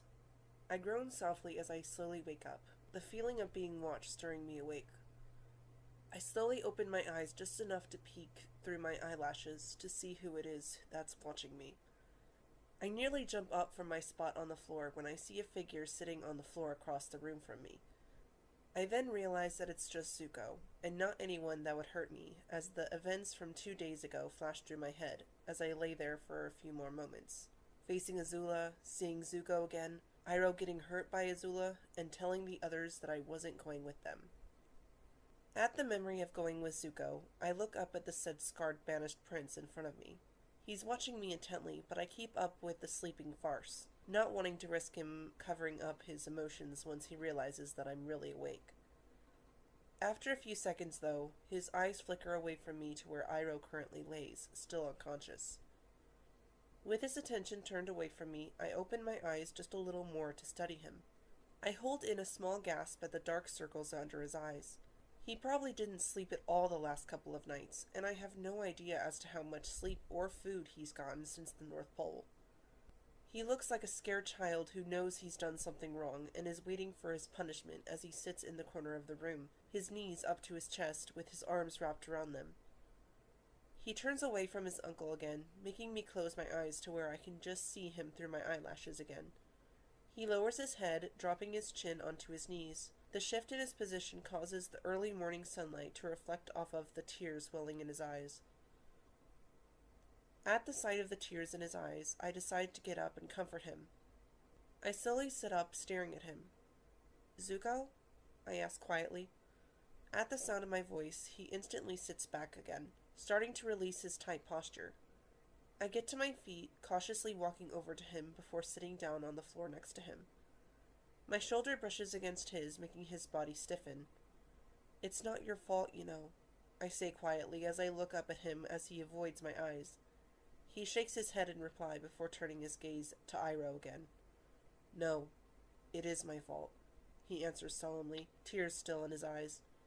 I adjust my body to where I'm in front of him, causing him to look at me for a split second before he looks away from me again. Hey, I say to him, tilting my head to where he can see me. Zuko, look at me. He doesn't look at me for another few seconds before he finally meets my eyes. It is not your fault, I say again. Azula took advantage of him when he was distracted. There was nothing you could have done to stop it. I finished softly, taking his hand in mine, giving it a squeeze. He looks down at the ground beside him, a few tears falling from his eyes. It should have been me, he says quietly. Zuko, don't say that, I beg pleadingly, grabbing his cheeks with my hands, making him turn to me again. You shouldn't be blaming yourself for what happened to him, Zuko. The one you should be blaming for what happened is Azula, I tell him softly as I stare into his eyes. As we stare into each other's eyes, the two of us start leaning closer to each other, our lips getting closer and closer with every passing second. Our lips are just about to touch when a quiet groan from Iroh makes the two of us jump apart, our cheeks blazing in embarrassment. I should do another healing session, I stutter out softly. Zuko nods silently in agreement while turning his head away from me. I slowly make my way over to Iroh, where the bucket of water that I've been using to heal his burn wounds is at. I kneel down next to him and bend the water from the bucket onto my hand. I take a deep breath before placing my hand over the burns on Iroh's chest. After a few minutes, the water sinks into the wounds. I sigh softly as I see the burns slightly better than they were before I started this session. It's been 2 days since he got hurt by Azula. The burns have gotten better, but not by much. After my siblings and the others had left, Zuko and I left the abandoned town and found the old, small, disintegrating house on the outside of the abandoned town that we're currently using as a shelter. We had thought that it would be an acceptable shelter for the time being, at least until Iroh is well enough to start traveling again. Let's just hope he gets better soon.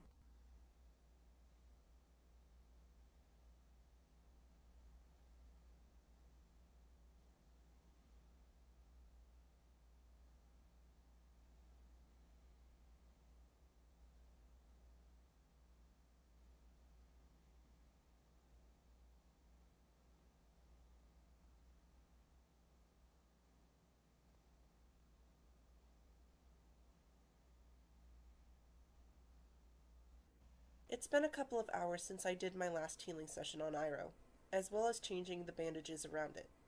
I sit on the other side of the room across from Zuko, consumed in my thoughts about my siblings and the others. I wonder what they're doing right now, I think. Hopefully they're not doing anything dangerous or stupid. Then again, my thoughts about my siblings and the others are broken by a strained groan coming from Iroh, causing me to turn towards him and see his eyes open. Zuko and I get up from our spots on the floor, rushing over to him, sitting on either side of him. "Uncle!" Zuko exclaims as he leans over Iroh, a concerned look on his face. I sit on the other side of him as Iroh slowly opens his eyes. "You were unconscious. Azula did this to you," Zuko says to Iroh as he attempts to get up, wincing in pain as he does so. "It was a surprise attack." "Somehow," Iroh speaks through a wince, a tender hand going to the bandages that are wrapped around his chest. "That's not so surprising," he continues, grunting in pain as he moves up to lean up against the wall behind him. Zuko turns to the tea that he had made while the two of us were just sitting around, waiting for Iroh to wake up. He picks up a steaming cup and hands it to Iroh, who takes it. "I hope I made it the way you like it," Zuko says to him. Iroh takes a sip from the cup and his eyes widen. He lets out a cry of disgust, but manages to mask it with a cough. Good," he says, but I know that he's lying. He drinks the rest of it and grunts in disgust. "That was very, bracing," he states, forcing out a toothy grin. Zuko gives him another cup, and as Zuko hands me my own cup, I see Iroh toss it out of the window behind him when Zuko isn't looking. "Thank you," I say to Zuko, to which he nods in response to, before he turns back to Iroh. Making sure that Zuko isn't paying attention, I use my bending to bend the liquid out of the cup, shooting it out of one of the other holes in the wall. He doesn't notice, luckily. "So, Uncle, I've been thinking," Zuko begins. "It's only a matter of time before I run into Azula again. I'm going to need to know more advanced firebending if I want to stand a chance against her." He pauses for a second before continuing. "I know what you're going to say. She's my sister and I should be trying to get along with her. No, Iroh answers while putting his empty cup down beside him. She's crazy and she needs to go down. Zuko simply nods in agreement. My eyes widen as he stands up with a grunt. Zuko and I look up at him, watching him closely as he straightens up. It's time to resume your training, Iroh states while looking down at Zuko.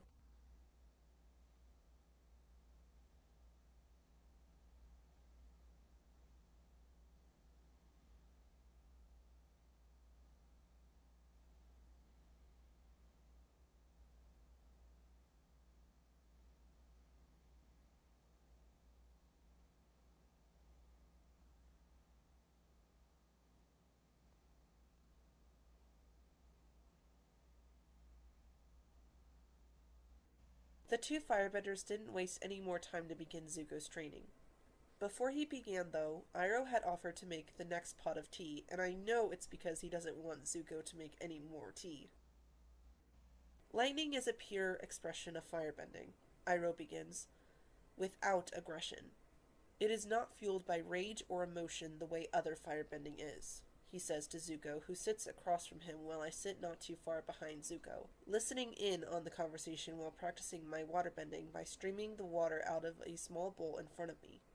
Some call lightning the cold-blooded fire, Iroh states as he takes the tea kettle off of the fire and pours it into another pot. He then begins to pour the tea into 3 cups. It is precise and deadly, like Azula.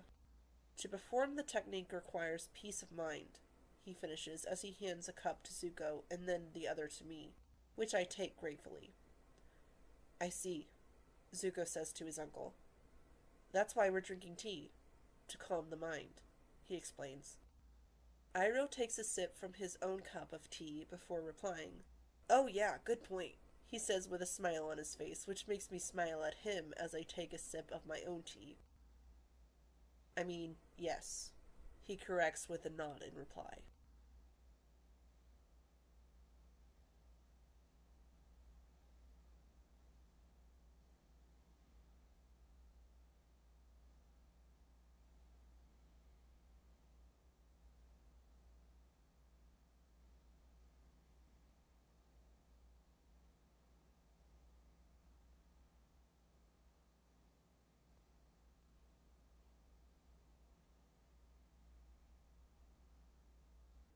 After the 3 of us finish our tea, Iroh leads Zuko and I outside to demonstrate how to create lightning. There is energy all around us. The energy is both yin and yang, positive energy and negative energy. Iroh explains as the 3 of us look over the valley that the old abandoned town we fought Azula in just a few days ago is. Only a select few firebenders can separate these energies. This creates an imbalance. The energy wants to restore balance, and in a moment, the positive and negative energy come crashing back together, Iroh says as he brings his hands together to illustrate the point of what he's saying. You provide release and guidance, creating lightning. After he finishes explaining this, he holds out a hand, silently telling Zuko and I to step back. Zuko puts a hand on my arm, pushing me back as he takes a few steps away from Iroh. Once the 2 of us are a few steps away from him, Iroh holds his right hand to his side and with 2 fingers extended begins to create lightning by rotating his arm in a circular motion around his body. He then mimics the motion with his left arm. In the corner of my eye, I can see that Zuko looks very impressed by this. I smirk slightly before looking back to Iroh to see him bring both of his hands together and then lunging forward with his right hand extended and shooting lightning into the distance. Whoa, I think, very impressed. I'm ready to try it, Zuko says confidently. Remember, once you separate the energy, you do not command it, Iroh says to him, while rubbing his injured shoulder slightly. You are simply its humble guide, he explains. Breathe first, he instructs Zuko. Zuko turns to me for a second as I walk toward Iroh, not wanting to be too close to him when he does make lightning. I turn to face Zuko again just as he takes in a deep breath, closing his eyes as he does so.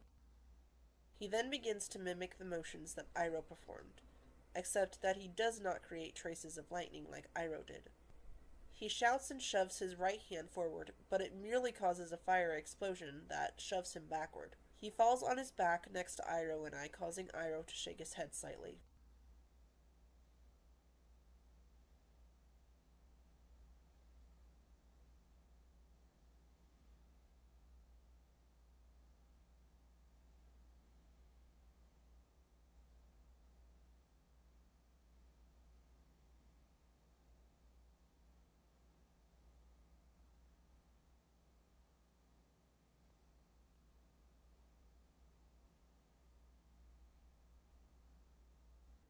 It's been about an hour since Zuko's first attempt in trying to make lightning.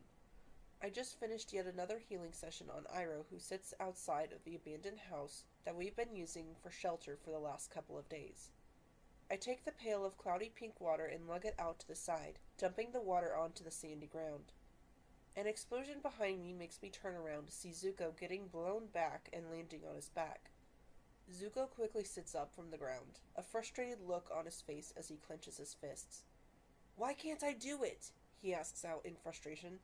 "Instead of lightning, it keeps exploding in my face," he exclaims, looking over at Iroh. "Like everything always does," he says, his voice cracking slightly, which makes me frown. Iroh gets up from his spot near the house, walking over to Zuko. "I was afraid this might happen," he states as Zuko gets up from the ground. "You will not be able to master lightning until you have dealt with the turmoil inside you," Iroh explains. Zuko turns to him with an angry look on his face. "What turmoil?"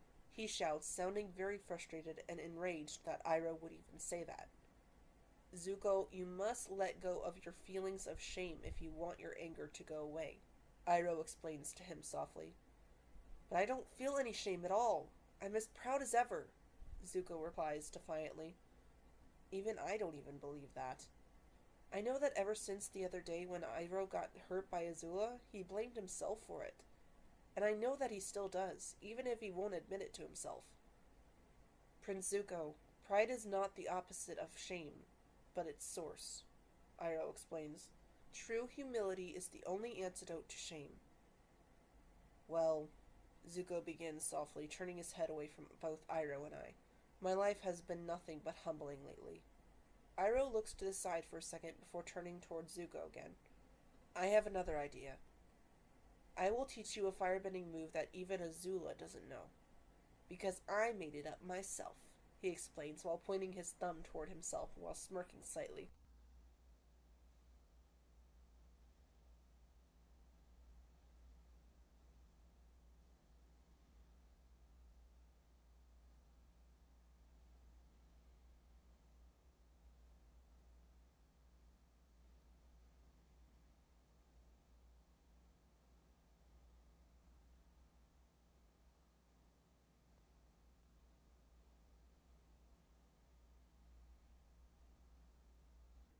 I sit next to Zuko on the ground, watching Iroh as he starts drawing in the dirt with a stick.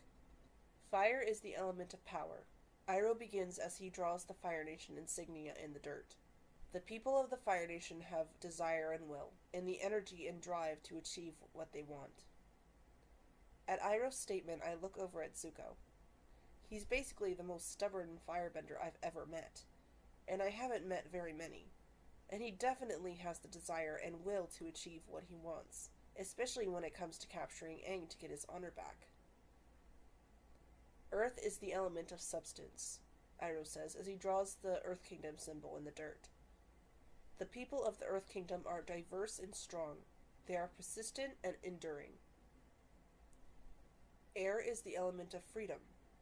The air nomads detached themselves from worldly concerns and found peace and freedom, Iroh explains while drawing the Air Nation symbol. Also, they apparently had pretty good senses of humor. I stifle a giggle at that statement while Zuko sits beside me, his face stoic of all emotion, like always. At seeing Zuko's stoic expression, Iroh continues. Water is the element of change. I perk up at the mention of my element. The people of the Water Tribe are capable of adapting to many things. They have a deep sense of community and love that holds them together through anything, much like Kida here. Iroh smiles, which makes me smile back at him. It's true about my people. We've adapted to many things over the years. And as a person, I've adapted to many things as well.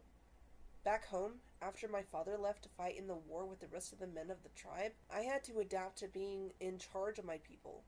I mean, I knew that I would have to take charge of them eventually, but as a teenager, that was hard. Luckily, though, I had Sokka and Katara to help me. Why are you telling me these things? Zuko asks Iroh, breaking me out of my thoughts. It is important to draw wisdom from many different places. If we take it from only one place, it becomes rigid and stale, Iroh explains as he draws lines separating the 4 symbols in the dirt. Understanding others, the other elements, and the other nations will help you become whole. All this 4 elements talk is sounding like Avatar stuff, Zuko replies. It is the combination of the 4 elements in one person that makes the Avatar so powerful, Iroh replies back to him. I agree with Iroh's statement about Aang being very powerful. I've seen him at his most powerful and dangerous. He's the most powerful bender that I've ever met, and I know he's the most powerful bender in the world. He still has a lot to learn before he can take down Fire Lord Ozai, though. But I believe wholeheartedly that Aang can beat Ozai and finally bring an end to the war. But it can make you more powerful too, Iroh states, poking Zuko's chest with his stick. You see, the technique I am about to teach you is one I learned by studying the waterbenders, he finishes, which makes Zuko and I to look at him intrigued.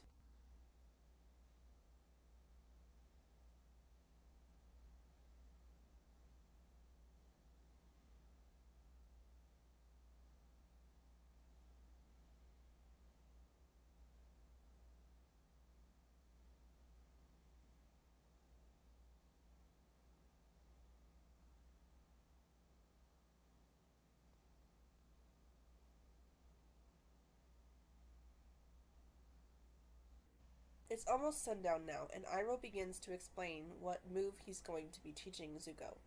As they practice, I practice my own bending. Feeling like I'm being watched, I turn my head to see that Zuko is staring at me intently as I continue practicing my bending. My gaze then lands on Iroh, who's smirking at the 2 of us. I quickly turn away from the 2 of them, my cheeks blazing in embarrassment. Waterbenders deal with the flow of energy. A waterbender lets their defense become their offense, turning their opponent's energy against them, Iroh explains. That's why I wanted you to pay close attention to how Kida moved while she was bending. So that's why Zuko was staring at me, because Iroh told him to. I learned a way to do this with lightning. I hear Iroh explain to Zuko, which makes me perk up at the mention of being able to redirect lightning. That would definitely be a useful technique to use against Azula, if it came down to it. You can teach me to redirect lightning? Zuko asks him excitedly. Iroh nods in reply. If you let the energy in your own body flow, the lightning will follow it. You must create a pathway from your fingertips, up your arm, to your shoulder, and down into your stomach, he explains to him as he moves his left hand from his arm to his shoulder and then to his stomach. The stomach is the source of energy in your body. It is called the Sea of Chi. Only in my case, it is more like a vast ocean. He laughs, which makes me let out a laugh of my own, while Zuko remains stoic, like usual. You direct it up again and out the other arm, he finishes as he points off into the distance with his left arm. The stomach detour is critical. You must not let the lightning pass through your heart, he says as he walks up to Zuko and points his fingers at his chest. Or the damage could be deadly. You may wish to try a physical motion to get a feel for the pathway's flow, like this. Iroh finishes as he begins to do the motion again, Zuko mimicking him as he does. The 2 of them continue to do this over and over again so that Zuko can get used to the motion. As they continue doing the movement, I do see the resemblance of a waterbending move, which makes me smile. Azula isn't going to know what hit her when the time comes when Zuko has to go up against her again. Now, are you focusing your energy? Can you feel your own chi flowing in, down, up, and out? Iroh asks Zuko. I think so, Zuko replies softly as he continues to mimic the motions that Iroh had shown him. Come on. You've got to feel the flow, Iroh encourages as he begins to move his arms in waving motions at his sides.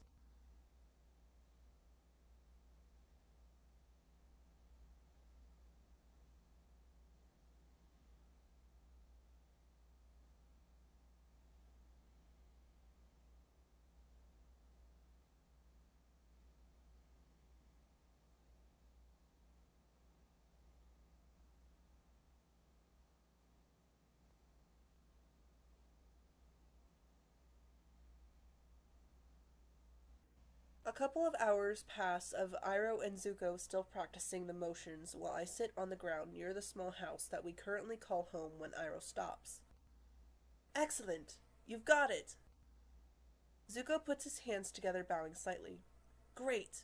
I'm ready to try it with real lightning, Zuko announces. Is he crazy? I think as Iroh gives him a questioning look. What? Are you crazy? Iroh asks him. Lightning is very dangerous. I thought that was the point, Zuko snaps at him, annoyed. You teaching me how to protect myself from it. But I'm not going to shoot lightning at you, Iroh exclaims back at him frantically as he waves his arms around defensively. He then turns away from Zuko while looking at him from the corner of his eye. If you are lucky, you will never have to use this technique at all. I can understand where Iroh was and is coming from, but I can't help but feel bad for Zuko. What he wants is to learn how to fight Azula with real fire and lightning, and win against her. I look at Zuko as he gazes off at the dark clouds in the distance. Oh boy, that's not good, I think, knowing exactly what he's about to say and do. Well, if you won't help me, I'll find my own lightning, he says before walking away. Zuko, I say as he walks past Iroh and I to where the two ostrich horses we have are tied up, one being the one Zuko had used and the other being one that Zuko and I had stolen after Iroh had gotten hurt, since we knew that once he recovers enough so that the three of us can start traveling again, we would need an extra ostrich horse. Zuko, wait, maybe that isn't the... I start to say, but he mounts the closest ostrich horse without a word to Iroh or myself before riding off into the distance. After a moment of watching him ride off towards the mountains, I walk over to the other ostrich horse, ready to go after him, not wanting him to get hurt or killed by doing something stupid and or reckless.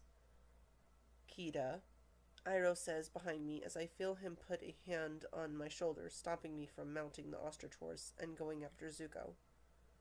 Let him be. He needs to do this, he says to me softly. I glance at him from the corner of my eye for a second before nodding in agreement, knowing that he's right. Zuko does need to do this.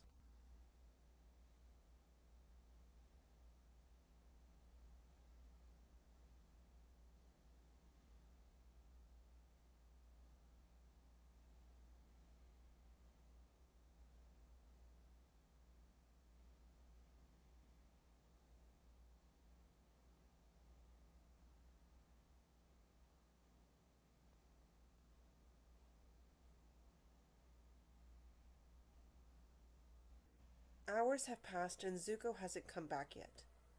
There's a large storm down in the valley, and I know that's where Zuko went when he had gone to find his own lightning. Worry eats away at me as I sit by the large window, staring at the large storm in the distance. What if Zuko had got struck by lightning? What if a flood or a landslide had started and Zuko got swept away by it? I shiver at the thought of Zuko getting hurt, or worse, killed. Iroh had of course tried to calm me down by giving me a cup of tea, but it's not working, at all. Not knowing if Zuko is alright until he walks through the door makes me worry even more. Not wanting to wait for him to come back anymore, I finally make up my mind, standing up from the floor. Zuko would never take this long to get back if nothing happened to him. I'm going to find Zuko, I tell Iroh as I turn to the door with no hesitation, running out of the house, mounting the remaining ostrich horse, and heading towards the storm.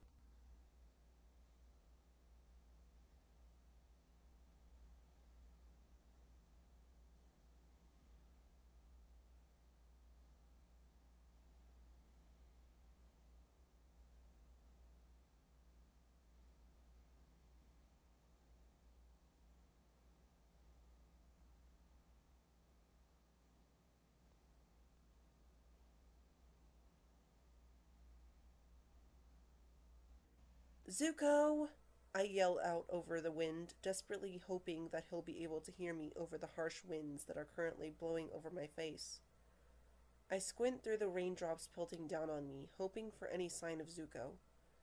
As I lead the ostrich horse towards the mountain range on the other side of the valley, the sound of distant shouting catches my attention. Zuko, I say to myself before kicking the ostrich horse in the side, urging it to go faster.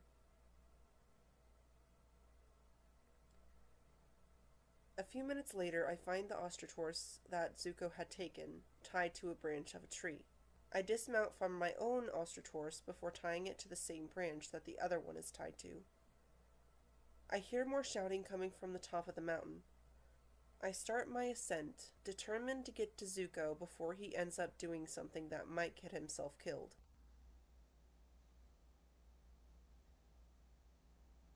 I finally get to the top of the mountain. The shouting that I had heard earlier is louder than it was before when I had first heard it. I squint through the rain to see a lone figure, shouting up at the clouds. "You've always thrown everything you could at me! Well, I can take it! And now I can give it back!" Zuko shouts defiantly as I slowly walk over to him, using my bending to form a protective circle around me so that I don't get any more wet than I already am. "Come on! Strike me!" Zuko screams as lightning strikes in the distance. "You've never held back before!"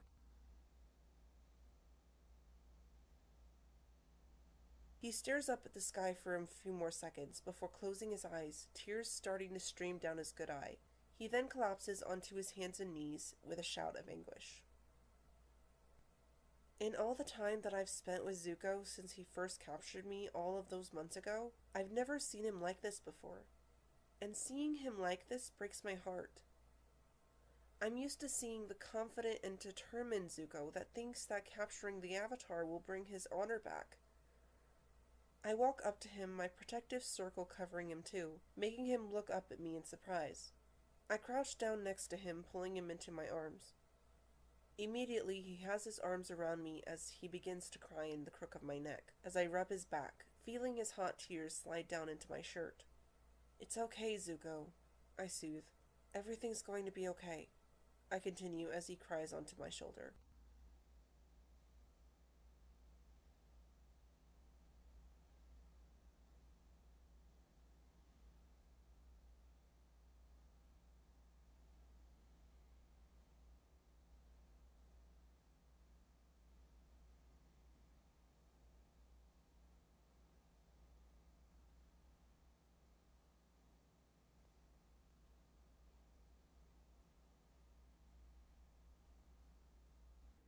I don't know how long I've been holding Zuko in my arms for, but he's finally calmed down enough to where he's breathing normally again. "Kida?" I hear him ask softly. "Yeah," I answer. Zuko doesn't say anything else, which makes me pull away from him. Zuko's face relaxes when our eyes meet. He pushes my wet hair out of my eyes, tucking it behind my ears before grabbing my face in his hands. "Zuko," I say slowly, but I know he can't hear me over the loud thunder and rain. Zuko stares into my eyes for a few more seconds before he connects his lips to mine. At the feeling of his cold, wet lips meeting mine, my body tenses up in surprise, causing the protective barrier that I was keeping over us to collapse, the water from the barrier soaking us even more than we already were. After a few more seconds, though, I relax against Zuko's lips, wrapping my arms around his neck, kissing him back, not even caring that I'm getting soaked to the bone by the pouring rain. Polar Opposites. Book 2, Earth. Chapter 8, On the Run.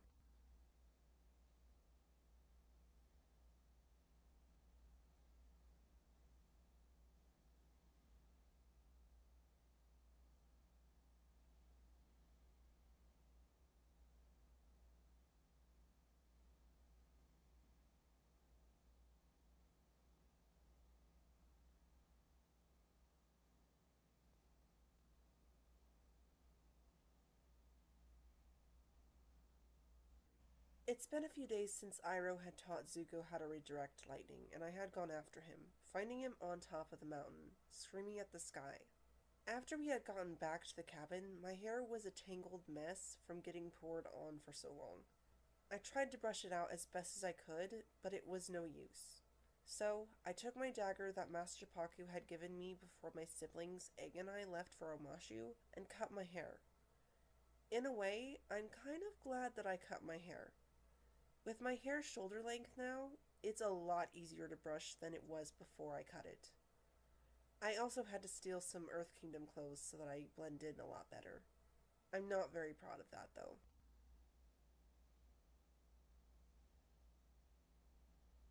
Yesterday, we started traveling on our ostrich horses. It's been slow, even with 2 ostrich horses between the 3 of us.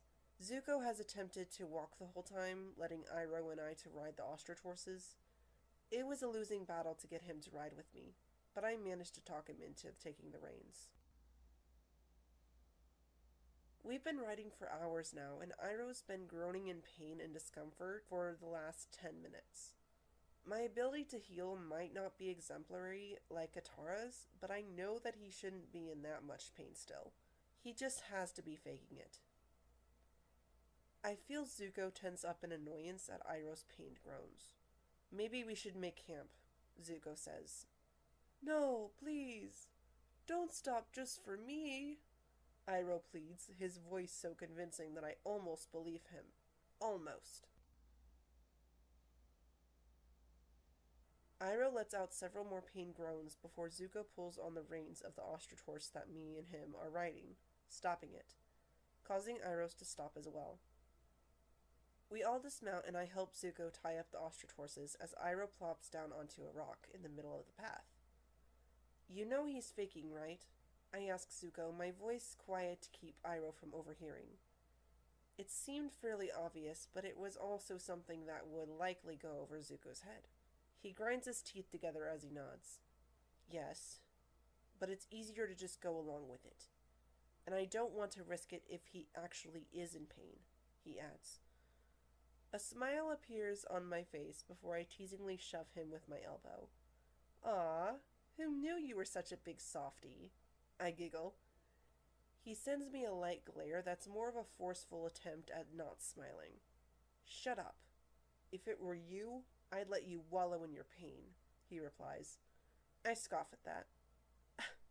Yeah, okay, sure, whatever you say. I'd really like to see you try, Zuzu. I grin while ruffling his short hair before walking away from him. I hear Zuko let out a frustrated growl behind me before I hear the ostrich horses scuffling behind me, making me turn around to see that their bodies are rigid and their feathers are all ruffled, as they let out short purrs, vocalizing their distress. In a flash, Zuko takes a defensive form, his remark to me teasing him clearly forgotten. What now? Iroh grumbles from his spot on the rock that he's sitting on. I stand perfectly still, listening carefully for what the ostrich horses had heard. At first, I hear nothing, but then I hear something. It sounds like something very large approaching us, some sort of animal. For the life of me, I can't recall any Earth Kingdom animals that move like that, though. I'm about to say that it's probably just an animal when 5 familiar figures on Komodo rhinos emerge from the bushes around us. The Rough Rhinos, a Fire Nation cavalry unit who my siblings Aang and I had unfortunately come across in the awful Chin village. While they're definitely a bad group to come across, knowing that I had successfully dealt with them before makes me a little smugger than was probably smart. The leader of the group pulls back on the reins of his rhino, stopping it in front of us. Zuko keeps his defensive position as he watches the men, while I don't make any obvious movements, other than undoing the lid of my water skin, knowing that there's going to be a fight. I see Iroh's face brighten as he stands up from the rock, placing a hand on Zuko's shoulder. Colonel Monkey! What a pleasant surprise, he smiles. My eyes widen at this pleasant greeting. Was Iroh really friends with these guys? I mean, I know he was a general in the army, but... If you're surprised we're here, then the Dragon of the West has lost a few steps. Monkey says as he makes sparks with his bracers, and his men ready their weapons. You know these guys? Zuko asks Iroh. Sure, Iroh replies, as if they were all good friends he was proud to show off. Colonel Monkey and the Rough Rhinos are legendary. Each one is a different kind of weapons specialist. They are also a very capable singing group, he adds thoughtfully. At Iroh's words, I'm not able to stop a laugh coming from my mouth, which earns the attention I was seeking to avoid. Something funny, girl? Monkey demands sternly while glaring at me.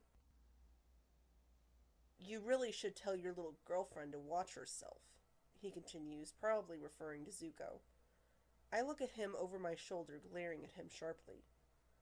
You look familiar, Monkey says quietly with narrowed eyes. You're one of the Water Tribe girls who ran around with the Avatar, one of Monkey's men shouts from behind me. I shrug, a smirk forming on my lips. Guilty as charged. That's enough, Monkey exclaims while glaring at me. We're here to apprehend fugitives, he shouts to his men. Would you like some tea first? Iroh asks. I'd love some, he answers his own question with a smile. How about you, Kachi? I make you as a Jasmine man, am I right? He asks one of Monkey's men, a smirk on his face. Enough stalling. Round 'em up, Monkey commands his men. At that command, Monkey and his men attack, causing me to draw my bending water from my water skin. I dodge a couple of fire blasts before I hear a soft whizzing sound coming from behind me. I quickly turn around, snapping the arrow that was coming straight for me in half with a water whip.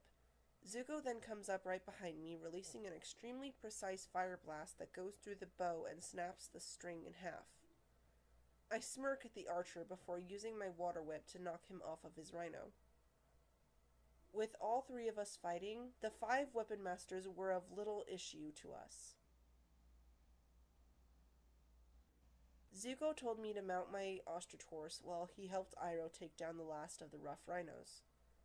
Not too long after I mount the ostrich horse, Iroh mounts the other, and we start running toward where Zuko is at full speed away from the last remaining member of the rough rhinos, his specialty being explosives. Zuko jumps onto the ostrich horse behind Iroh, and we keep running away from the scene. A grenade then explodes ahead of us, but we're able to ride through the explosion unscathed. I let out a small breath of relief as we keep on going down the road, not wanting them to catch up to us again. It's nice to see old friends, Iroh says. Too bad you don't have any old friends that don't want to attack you, Zuko replies. Iroh hums, grasping his shoulder as he turns to look ahead again. Old friends that don't want to attack me, he repeats in thought.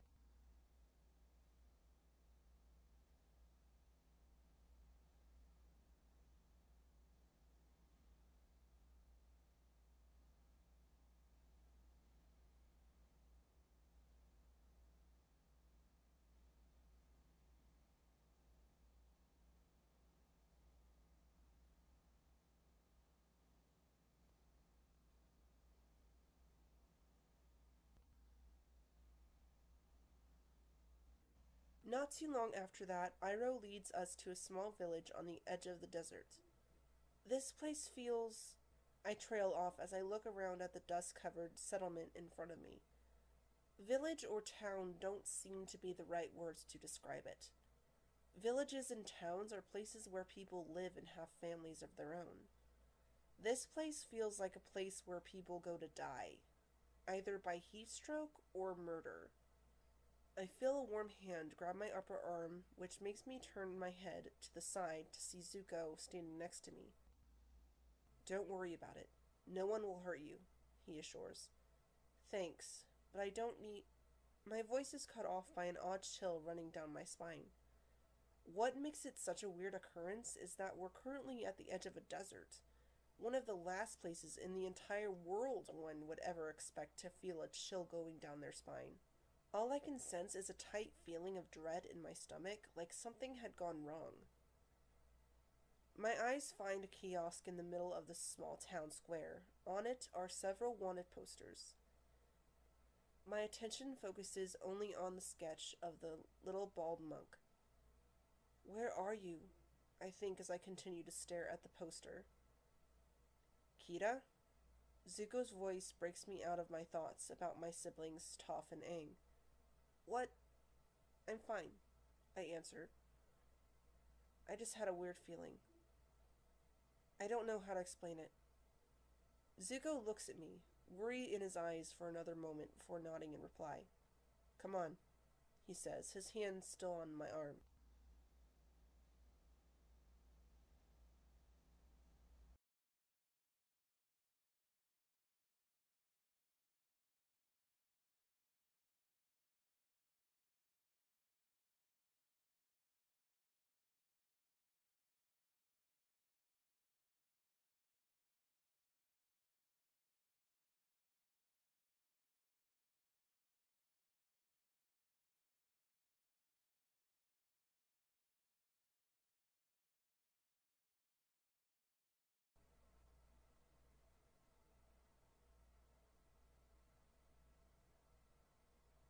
Zuko leads me into what looks like some sort of bar. The inside of the establishment isn't a great change from the outside. All sorts of dirty characters lingering about, glaring at us from their sandy tables. What are we even doing here, Uncle? Zuko demands. I told you, Iroh urges gently. We're here to meet a friend, he continues while he looks around the room. As we stand there, I try not to meet anyone's eye. They all looked like they would be happy to bash a few heads in if the money was good enough, or if you looked at them funny. Let's get some smoothies. Maybe that'll change your mind, Iroh says to his nephew before he walks away toward the bar to get some smoothies. Zuko grumbles angrily as his uncle walks away to order some smoothies for us. Standing right next to him, I can feel the warmth radiating off of his body. I know for a fact that allowing him to get upset in a place like this isn't a very good idea. With that in mind, I grab his wrist, but release it immediately after since his skin is practically sizzling. Zuko turns to me, grabbing my hand immediately, his eyes wide in worry. He examines my palm for any sign of an obvious burn. You all right? He asks me, his voice full of genuine concern. I'm fine, I answer as I take my hand from him to brush it on my shirt. The light abrasion on my hand scraping against the cotton on my shirt stings a little, but it's nothing I can't handle. I've definitely dealt with worse. You need to relax. Iroh knows what he's doing, I say to him quietly, so as to not raise any suspicion about Zuko and Iroh from anyone in the bar. Zuko nods with an aggravated sigh. I know, he answers. But I don't like you being in a place like this, he admits quietly, while he glances around the room warily. I give him a hard look, but he speaks up before I can say anything. I know that you can handle yourself. He then returns his gaze onto me as he continues. But that doesn't mean that I have to like bringing you to these kinds of places. As he says this, I can see the earnestness in his eyes. He has a genuine concern for my well-being, but that doesn't make it any easier for me to comprehend. I'm not used to this. I've always been the protector when it came to the people that I love and care about, whether it be my siblings, members of my tribe, or even Aang and Toph, since I consider them to be like family to me. So I'm not really sure how to respond to someone wanting to protect me. I scoff at him for being so protective of me. And I thought Sokka was overprotective of Katara and I. He should definitely know better than anyone, other than Aang, Sokka, Katara, and Toph, of course, that I can take care of myself just fine. I grab his hand that had nearly burned me, finding that it's cool once again. Shut up, I can take care of myself, I assure. Besides, I lift his arm up and around my head, draping it over my shoulder before glancing around the room again. No one's gonna mess with a girl who's with her boyfriend. The seriousness on Zuko's face immediately slips away at that. But, boy, what? He asks in complete and utter confusion, his cheeks bright red in embarrassment. I smirk at his flustered face. You want to protect me so badly? Then play along, I say under my breath. Being a couple is a lot less noticeable than having you lurk behind me with that sulky expression on your face all the time. I continue as I intertwine our fingers together, holding his arm in place around my shoulders. As I do this, I notice the way the tension in his body instantly starts to ease off, and there's absolutely nothing I could do to stop the blush that forms on my face. And it only increases when Iroh approaches the two of us, a knowing look on his face. I give him a casual smile and nod when he hands us both our drinks. "Just go with it," I hiss at him through my teeth, my blush deepening significantly. Iroh just smirks at that while nodding in reply. "Let's go find some seats," I say after I take a sip from my drink. Behind me, I hear Iroh chuckle softly as I drag Zuko over to an empty booth in the corner of the room by the arm. I know what he's thinking. It's as if his thoughts are being written on a big sign above his head, aggravating me more and more with each new thought. Zuko just looks between his uncle and I with uncertainty on his face, but I just drag him along with me. While Zuko and I have kissed twice now, I've also admitted to myself that I care about him deeply. This still feels really strange to me. I've never really thought of Zuko as a potential boyfriend. He's more of just a person that I want to be around the most because I care about him so much. He calms the restless sea of my thoughts, and it isn't until he's around me that I begin to realize just how rigid I actually am. It's like I always have sharp shards of ice in my mind, and his warmth melts them, soothing my thoughts and making it easier for me to think. Maybe that's the reason why I kept his hand in mine under the table where I know that nobody else can see, and maybe he feels the same way, considering that he makes no attempt to pull his hand away from mine. I become glad that he never let go of my hand. It's not just because of my rapid heartbeat. It's a lot easier to quell him when he's in arm's reach. It's more than likely that only the cool drinks and the constant motion of my thumb brushing across his knuckles that keeps him seated for so long. It probably won't last forever, though, knowing how impatient he can be.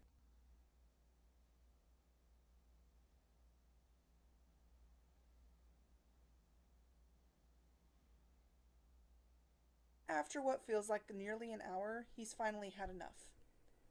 "No one here is going to help us," Zuko says as his hand tightens around mine. In all honesty, I'm beginning to feel the same way. All we've done since we got here is drink smoothies. These people just look like filthy wanderers. "So do we," Iroh jokes. Before either Zuko or I can respond to his comment, he points at something behind us, promise sparkling in his eyes. "Ah, this is interesting. I think I've found our friend," he says. This causes Zuko and I to look over our shoulders to see what he was rambling about. In the corner of the room is an old man sitting alone at a Pai Sho table. "You brought us here to gamble on Pai Sho?" Zuko asks gruffly as Iroh gets up from his chair. "I don't think this is a gamble," Iroh replies, his words filled with a mysterious form of wisdom. Zuko and I share a confused look before reluctantly standing up from our chairs to follow Iroh towards the Pai Sho table. "May I have this game?" Iroh asks the man as the three of us get to the Pai Sho table. "The guest has the first move," the old man replies. Iroh sits on the stool behind him before he places the lotus tile in the middle of the board. "I see you favor the white lotus gambit. Not many still cling to the ancient ways," the old man says as he makes an odd gesture, cupping his hands together with his palms facing upwards. "Those who do can always find a friend," Iroh replies, copying the motion. "Then let us play." The old Pai Sho player places another tile on the board, which is instantly followed by a tile placed by Iroh. Not knowing how long this game is going to take, Zuko and I sit down on the stools beside the table, watching as the two men place tile after tile on the board in rapid succession. When they are done, the tiles form the shape of a lotus, with the lotus tile in the center of it. "Welcome, brother." The stranger outstretches his arms. The white lotus opens wide to those who know her secrets. "What are you old gasbags talking about?" Zuko demands, which makes me elbow him in the side while glaring at him for being so rude. I always tried to tell you that Pai-Sho is more than just a game. Iroh smirks before he rolls a tile over his knuckles before quickly clutching it in his hand. As I sit there for a moment, I hear a familiar voice behind me. I'm not waiting all night for these geezers to finish yapping. I tense up at the sound of it, knowing exactly who the voice belongs to. Oh no. Shin-Fu, I think. It's over! You two fugitives are coming with me, he shouts, causing the four of us to turn around towards his voice. In front of me isn't just Shin-Fu, the Earth Rumble 6 tournament owner, but Toph's old earthbending instructor, Master Yu, as well. Great, I think with gritted teeth as I keep my head low, hoping and praying to the spirits that they don't recognize me as being a friend of the Avatar. The old man in which Iroh was playing Pai-Sho against springs to his feet, jumping up in front of us, creating a barrier between us and the two earthbenders. Although that isn't extremely comforting as he points at both Zuko and Iroh. I knew it! You two are wanted criminals with a giant bounty on your heads, he shouts. I thought you said he would help, Zuko growls angrily at Iroh. I begin to ready my water, but Iroh's hands being placed on my shoulder stops me. He is, he answers as he puts his other hand on Zuko's shoulder. Just watch. The Pai-Sho player turns to face Yu and Shin-Fu. You think you're going to capture them and collect all that gold? He asks them accusingly. All of the men in the bar look up at the mention of gold. Gold? I hear one of them ask before all of them begin to ready their weapons. Yu says hesitantly. Maybe we shouldn't... He continues eyeing the men around him cautiously while Shin-Fu starts to fight them off. While Shin-Fu and Master Yu are occupied, the old Pai-Sho player leads Iroh, Zuko, and I out of the building and into the night.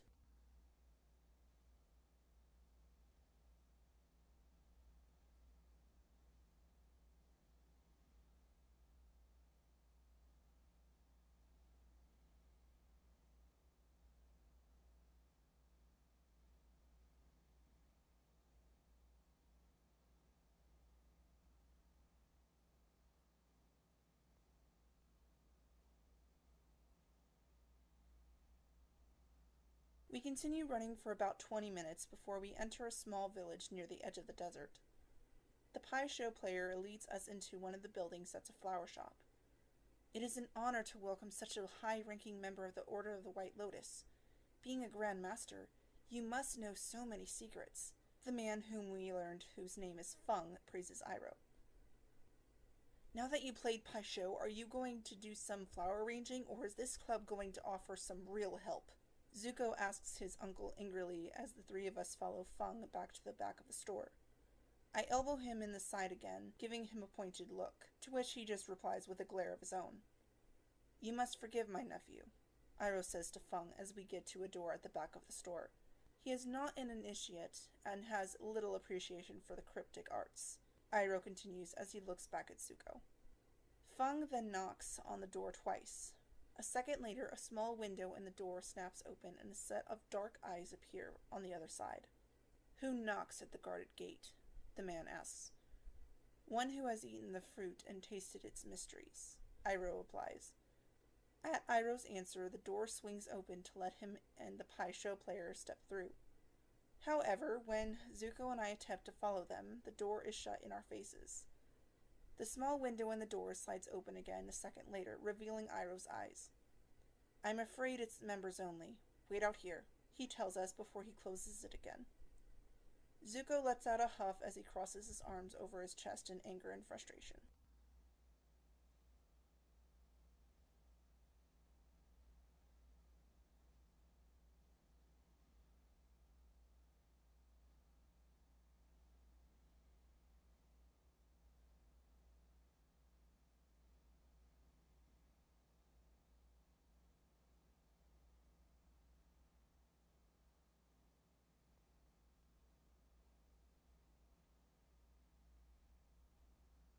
For about 10 minutes, I watch Zuko quietly from my place across from him in the narrow room as he bubbles with irritation, his fingers tapping against his folded arms only further displaying his impatience.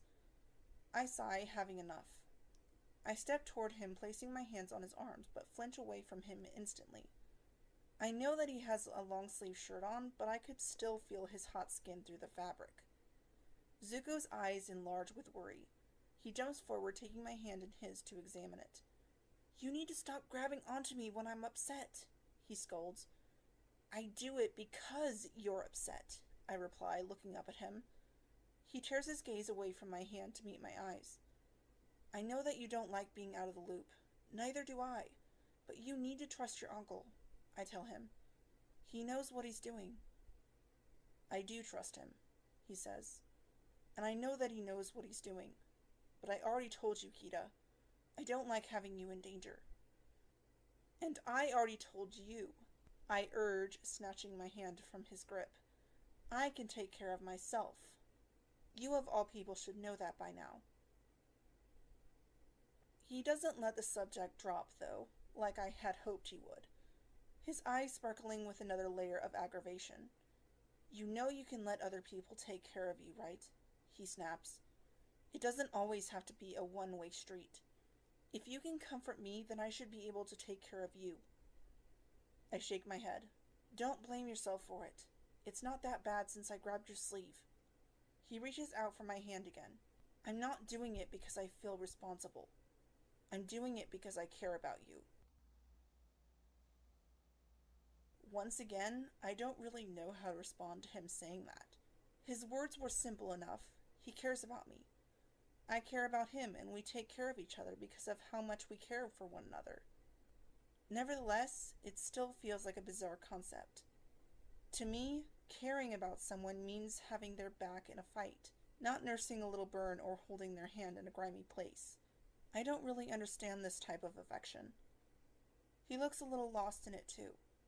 He's trying to be tender, but that was just as much in his nature as it is in mine. I think he's attempting to embrace his inner Iroh, but he isn't quite there yet. When I don't pull my hand away, he starts to examine my hand again. "Let me do it," I say as I begin to pull my hand away from him again. He looks up at me through a glare. "Kida," he grumbles.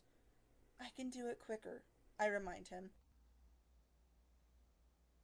It takes him a moment, but he eventually understands that I can take care of the small burn myself with my bending, and lets go of my hand. I bend the water out of one of the plants beside me. "Sorry, Feng," I mutter as the plant wilts. The water coats my hand like a glove, and the cool sensation starts to heal my skin.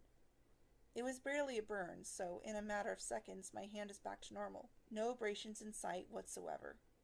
Once my hand cools off, I give the water back to some of the other plants since I can't give life to the one I took it from. "There, all better," I assure, wringing out my hands. Zuko lets out a defeated sigh as he leans forward to take both of my hands in his again, holding them so that my palms are facing up so that he can examine them. "You're going to be the death of me," he says, his voice quiet. "You know that?" he asks me just as quietly, his eyes not leaving my palms. I smirk slightly as I make fists, pulling my arms to my chest, his steady grip on them pulling him towards me also. The motion is quick and he stumbles forward. He's quick to catch himself on the table behind me though, his hands now on either side of my figure, his wide, surprised eyes looking into mine. I smile up at him as I put my hands on top of his forearms, keeping him where he is. "You promise?" I provoke while batting my eyelashes at him. He shakes his head at my question, a small smile on his lips causing a warm rush to swirl throughout my body. "Are you really going to start teasing me again?" he questions. I can barely restrain the temptation to pull him even closer to me, although there's very little space left between us as it is. "Admit it, Zuko, you miss it," I smirk. He lets out a slow sigh, his eyes moving away from mine. "It reminds me of when things were simpler," he says as he begins to lean down toward me. My smile falls as my breath hitches in my throat. What's he doing? Is he going to kiss me? Right now? Is that a good idea? I think with wide eyes as his face gets closer to mine. Then again, how is him wanting to kiss me a bad idea right now? I ask myself silently. He's on the run from his own nation, and I dropped my ties with the Avatar. We have nothing holding us back anymore. Just as I begin to get ready for a kiss, I feel his forehead touch mine instead. My breath comes out of my mouth in a shaky gust. For a second, I'm a little mad that he would bait me like that. Then I feel embarrassed that I had even thought that he was actually going to kiss me in the first place. Finally, I rest on being content with the moment, letting the feeling of his warmth surround me. We stand there for a few more moments before he takes my hand in his, removing his forehead from mine and leading me to the wall next to the door. I have a feeling that we're going to be here for a while, he says. You should get some rest. I nod in agreement before I slowly slide down the wall beside him. I look up at him expectantly for a second, wondering as to why he hasn't moved to sit down on the floor next to me. I reach for his hand, tugging on it gently. He looks down at me, giving me a confused look for a second before giving in to my silent plea. He slowly slides down the wall, landing on the floor next to me, his shoulder brushing mine as he gets comfortable.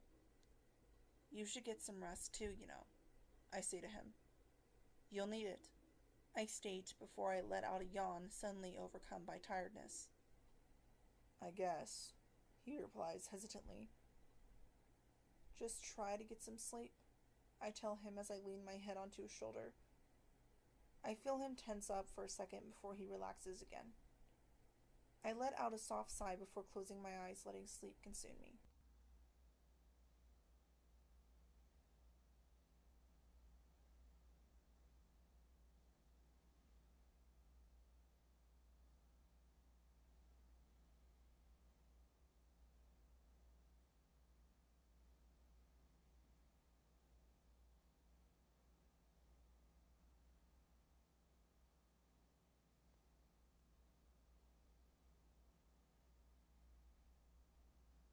I'm jolted awake when Zuko jumps up from his spot on the floor next to me.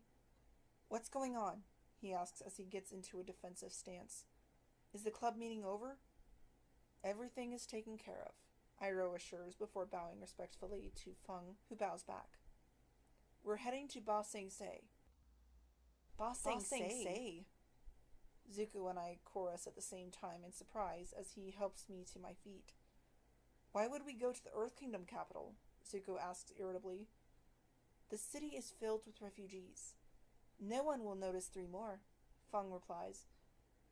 We can hide in plain sight there, Iroh clarifies further. And it's the safest place in the world from the Fire Nation. Even I couldn't break through to the city. He does have a good point.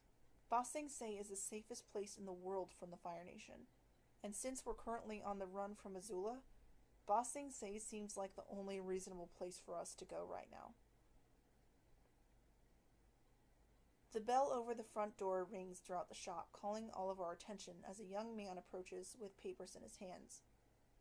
I have the passports for our guests, he informs, but there are 2 men out on the streets looking for them.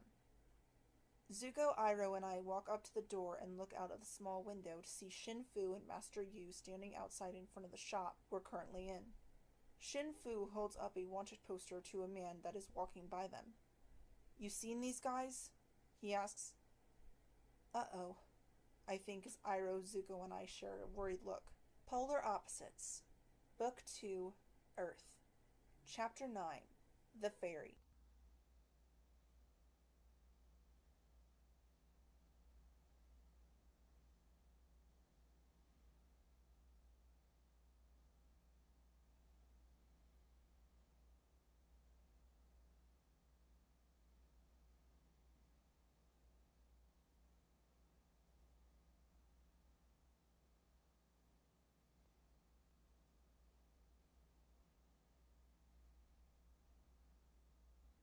With the use of some clever disguises and the help of the White Lotus, the 3 of us managed to sneak away from Shin Fu and Master Yu. Before long, we were on our way to Ba Sing Se. There were many reasons to be apprehensive about stepping foot into the large city. Zuko believes that we won't be able to fit in, but I was optimistic that everything would be fine. Currently, we're on the ferry that takes us across the lake to the city from Full Moon Bay. Zuko and I lean against the railing in silence. Meanwhile, Iroh voices the reason he should be nervous without very much shame. Who would have thought, after all these years, I'd return to the scene of my greatest military disgrace? Iroh says solemnly. As a tourist, he finishes as he turns to Zuko and I, putting on a flowered straw hat and wide grin. I can't help but giggle at the grinning old man and the floral hat he'd put on his head. Zuko, of course, is less amused. Look around, he exclaims as he motions to our surroundings. We're not tourists. We're refugees, he finishes angrily before he takes a sip from the wooden bowl in his hand. Ugh, he groans as he spits over the railing. I'm sick of eating rotten food, sleeping in the dirt. I'm tired of living like this, he groans as he leans on the rail despondently. I sigh softly as I run a soothing hand down his back. His muscles are tense under my touch, but aren't burning up, which is a good sign. Relax, I tell him, which makes him look at me for a second before turning away from me again, staring at the water below. This is only temporary. He's about to reply, but another voice interrupts him from doing so. That's what everybody says. I feel my body tense at the sound of the voice. I mentally curse at the sound of Jet's all-so-familiar voice. Zuko pulls away from me, he and Iroh turning to where Jet stands behind us, while I stand perfectly still, not wanting Jet to recognize me. With Jet being here, I'm now scared, because this was and is the only person I have ever met who hated the Fire Nation as much as I once did, if not more, and I know exactly what I would do if I'd come across such people in this circumstance. He can't find out that Zuko and Iroh are Fire Nation, let alone the Fire Lord's son and brother. My name's Jet, and these are my freedom fighters, Smellerbee and Longshot, Jet introduces. Hey, I hear Smellerbee greet, and I assume that Longshot nods a greeting. Hello, Zuko greets back as he looks out over the lake again. Here's the deal, Jet says without any further preamble. I hear the captain's eating like a king, while us refugees have to feed off his scraps, he explains. Doesn't seem fair, does it? Just hearing him say that, I know that he hasn't changed at all since the last time I saw him all those months ago. He's fishing for something just as he did with Aang and Katara, posing his words like facts, then ending it with a simple rhetorical question, making it appear like he wants the other person's idea and not his. It's simple manipulation. Hearing it only solidifies that he hasn't learned his lesson from last time. What sort of king is he eating like? Iroh asks him. The fat, happy kind, Jet answers. Jet's reply makes Iroh's mouth fall open as he drools at the thought of all the food that the captain must be eating. You want to help us liberate some food? Jet asks while looking at Zuko, his eyes glancing toward me for a few seconds before he turns his gaze to Zuko again. Zuko is silent for a moment, and I watch him from the corner of my eye, wondering as to what he's going to say. I really hope that he tells Jet to get lost and leave us alone. He looks down at the bowl of rotten food in his hand before tossing it into the water below and turning to Jet. I'm in. No, you're not, I say as I finally turn around, having enough. I listen to what Jet had to say, and it isn't anything worth our time. I quickly rush over to Jet, pinning him against one of the beams of the ship, holding him by the collar of his shirt, glaring at the boy in front of me intensely. What are you doing? Zuko asks me, surprised by my actions. Trust me, I say, turning my head to look at him from the corner of my eye. You do not want to associate yourself with Jet, I growl before turning back to face Jet. Jet's eyes are almost the size of his head, his teeth clamped together in a deep scowl. I can tell that he's trying to piece together who I am. It doesn't take long until he realizes who I am. Astonishment floods the confusion on his features. Kida? He asks. The only confirmation I give to his guess is glaring at him, not breaking eye contact with him at all. A smirk stretches across his lips, but the fear isn't completely gone from his eyes. He tries to lean closer to me, but I push him back against the beam I had pushed him against moments ago. What are you doing here? Where are Aang and your siblings? He asks as he straightens again. I don't know, I answer honestly. But even if I did know where they were, I wouldn't tell the likes of you. Oh, really? He asks, a smug smirk on his lips again.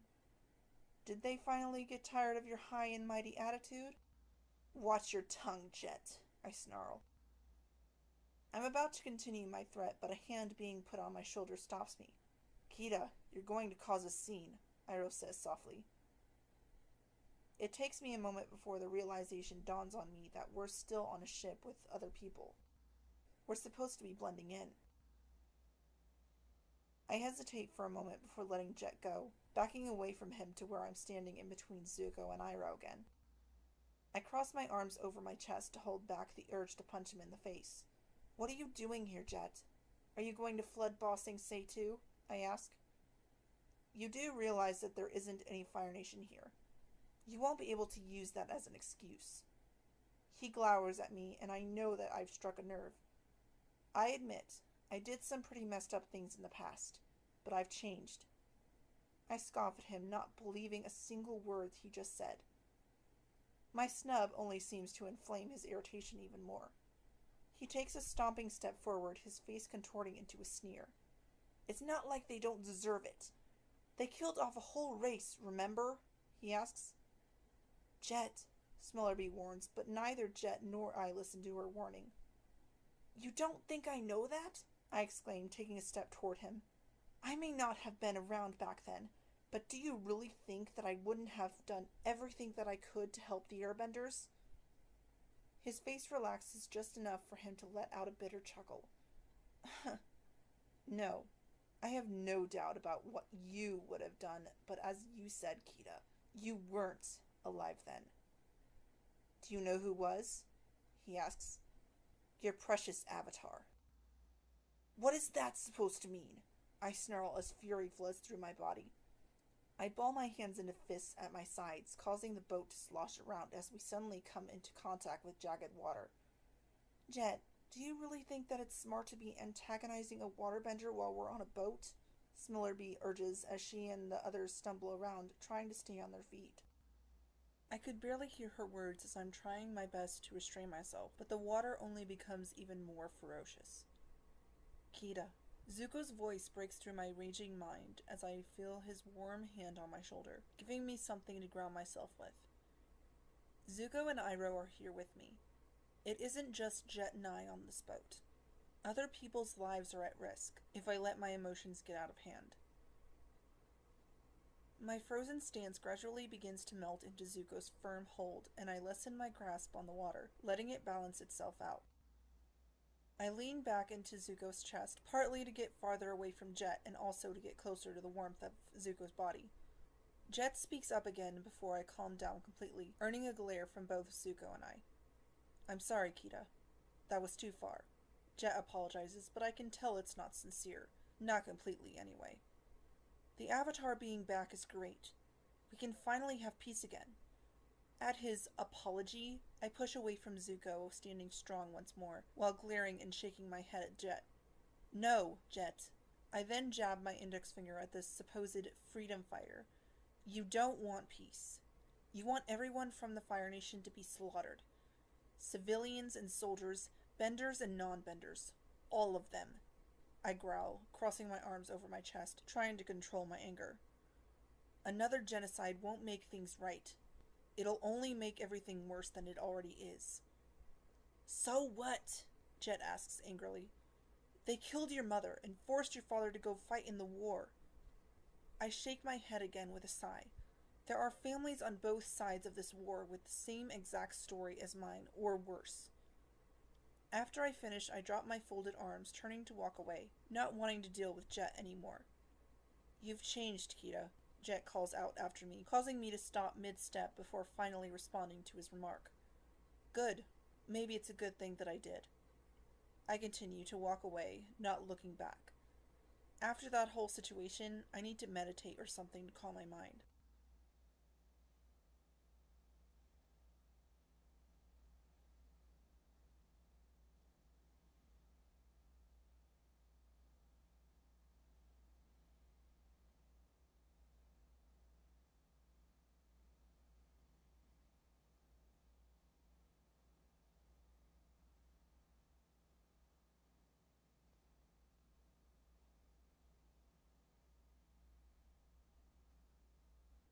For the rest of the evening, I try to keep my distance from other people.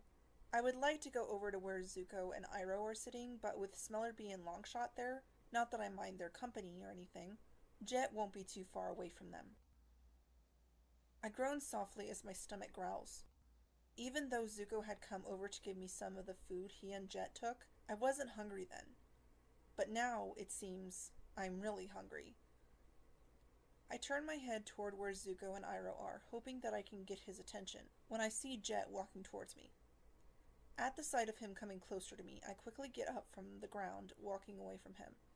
"Wait, Kida," he calls out. "Can I just talk to you for 5 minutes?" I feel a hand grab onto my arm, and I spin around to glare at him. "I have nothing to say to you," I hiss as I yank my arm away from him. "Please, just let me explain," he begs. "You have nothing to explain to me, Jet. They should know that they're letting a psychopath into Ba Sing Se," I growl. His grip on my arm tightens, his eyes darting around rapidly. "Will you keep your voice down? Someone might actually believe you," he says, his voice lowered into a hiss. "They should," I hiss back. "I only did what I thought was right," he snaps. "And any sane person would have seen that it wasn't right, Jet." He starts to speak again, but stops short, his eyes darting around once more for any eavesdroppers before he tore off, dragging me along behind him.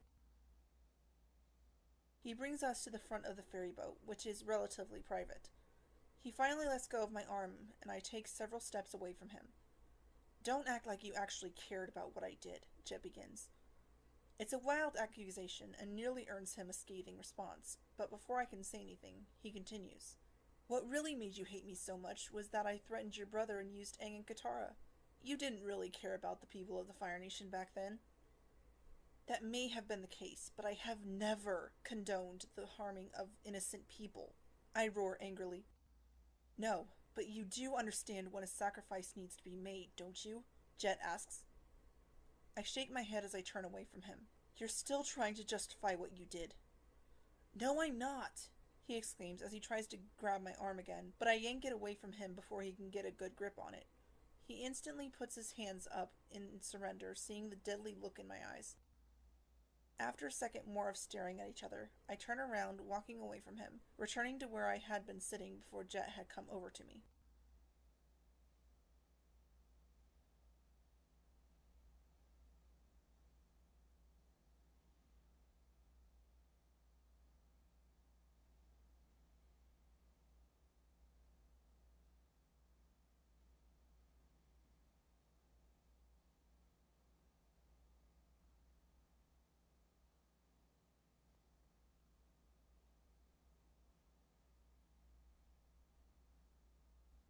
It's been about an hour since my talk with Jet, and I've calmed down considerably, just sitting here, watching the water get pushed to the side by the boat. "Kida?" I hear Zuko's voice ask as I hear footsteps approach me. I turn my head to see him only a few steps away from me. "Hey," I greet softly with a small smile on my face at the sight of him. "I brought you some food. Figured you might be hungry," he says as he hands me a bowl. I take it gratefully. "Thanks," I say, my smile widening at the smell of the soup in the bowl. I eat a few spoonfuls before he sits down beside me, leaning against the wall behind us. "You all right?" he asks. "I'm fine," I assure him as I continue eating my soup. "You keep saying that and I still don't believe you," he states. At his reply, I don't meet his eyes for a moment or two. I sigh as I place my bowl of soup down beside me before looking at him, but not looking him in the eye. Jet just gets under my skin, that's all. I reply with a shrug and a tight-lipped smile as I grab my bowl of soup again, downing the rest of it. "Right. You and Jet," Zuko says softly as he tears his gaze away from my face to finally look at the water. "I overheard you two earlier," he says, causing me to snap my head towards him. At my wide-eyed expression, he's quick to explain. "I saw him grab you. I was coming over to make sure you were okay." The splashing of the water against the ferry is all that I hear for a few moments before he speaks up again. "Did you two ever—" I cut him off, knowing exactly what he's about to say. "No. Spirits no," I state while shaking my head at the thought of me and Jet being a couple or something. I feel the tension in his body lessen at my answer.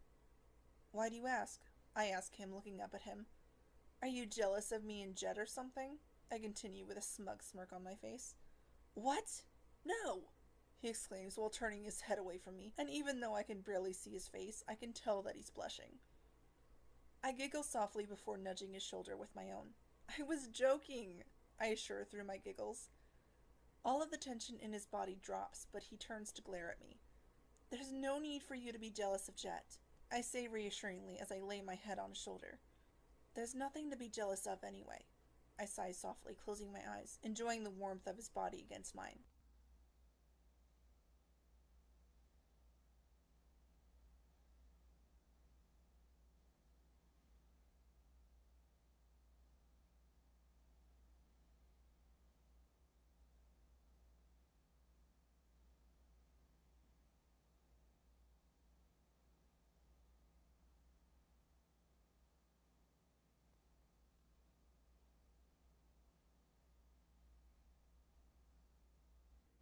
It's the next morning, and Zuko stands beside me, looking out at the water in front of us.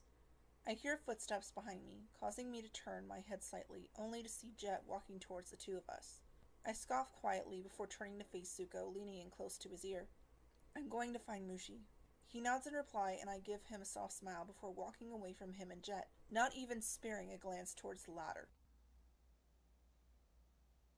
Not wanting to go too far from the two of them, I walk over to the railing again, looking over at the water, listening in on their conversation.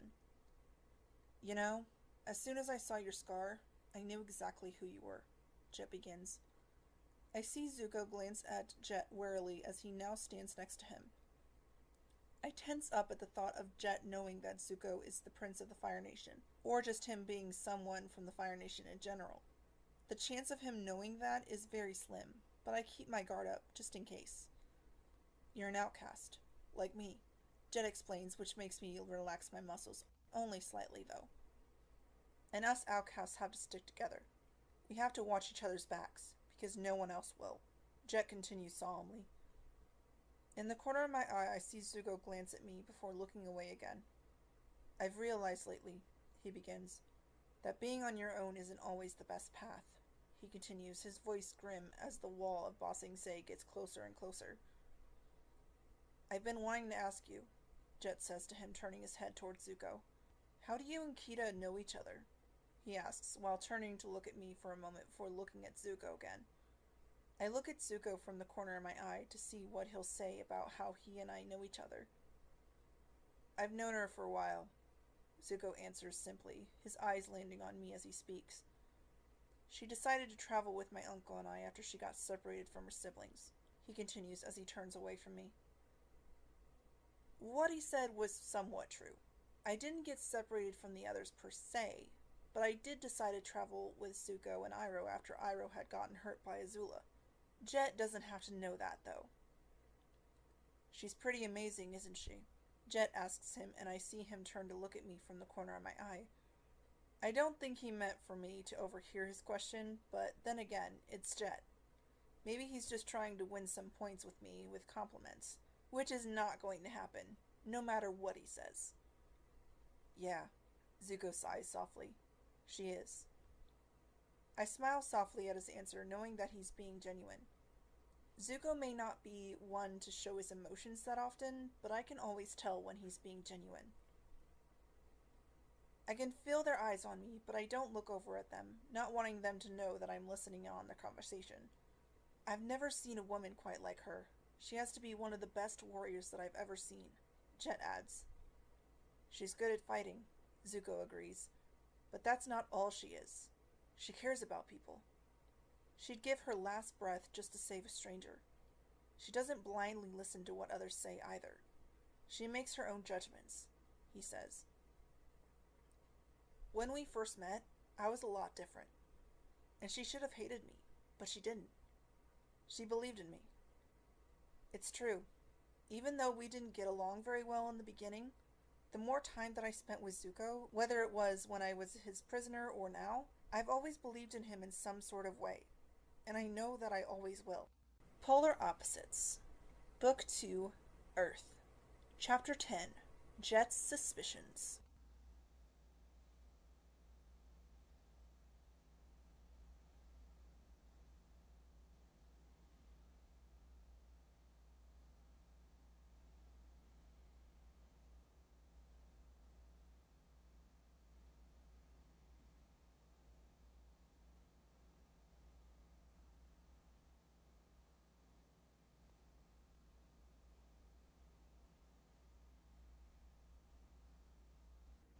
Upon landing at the shore, we instantly split off from the freedom fighters due to me not wanting to be around Jet anymore, which Zuko didn't mind, while Iroh kept on apologizing for calling Smellerbee a boy until they were out of sight. After standing in one of the many lines to get our tickets for the train stamped for about an hour, the three of us stand in front of the ticket booth where a sour, heavy-set woman with a large hairy mole above her eyebrow looks over Iroh, Zuko, and I's papers dubiously. "So, Miss Jade, Mr. Lee, and Mr. Mushy, is it?" the woman asks, sounding unpleasant as she speaks off our aliases. "It's pronounced Mushi," Iroh corrects. The woman looks up from our papers, glaring at Iroh angrily. "You telling me how to do my job?" No. But may I just say," Iroh says as he approaches the booth with a large smile, "that you're like a flower in bloom. Your beauty is intoxicating."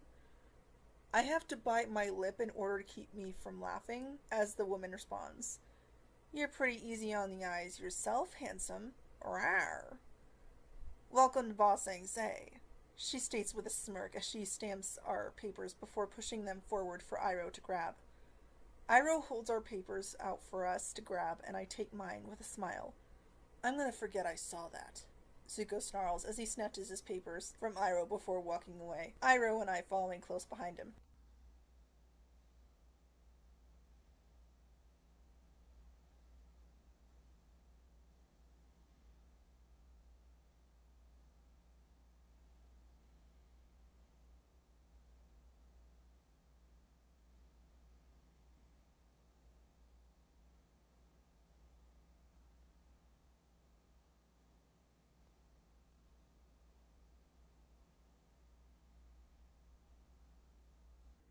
I can't believe that we're just one train ride away from our new lives. Maybe things can settle down now. Iroh and I join Zuko on one of the benches to wait for our train that will take us into the city. I prod his shoulder as I sit down next to him. "Lighten up, will you?"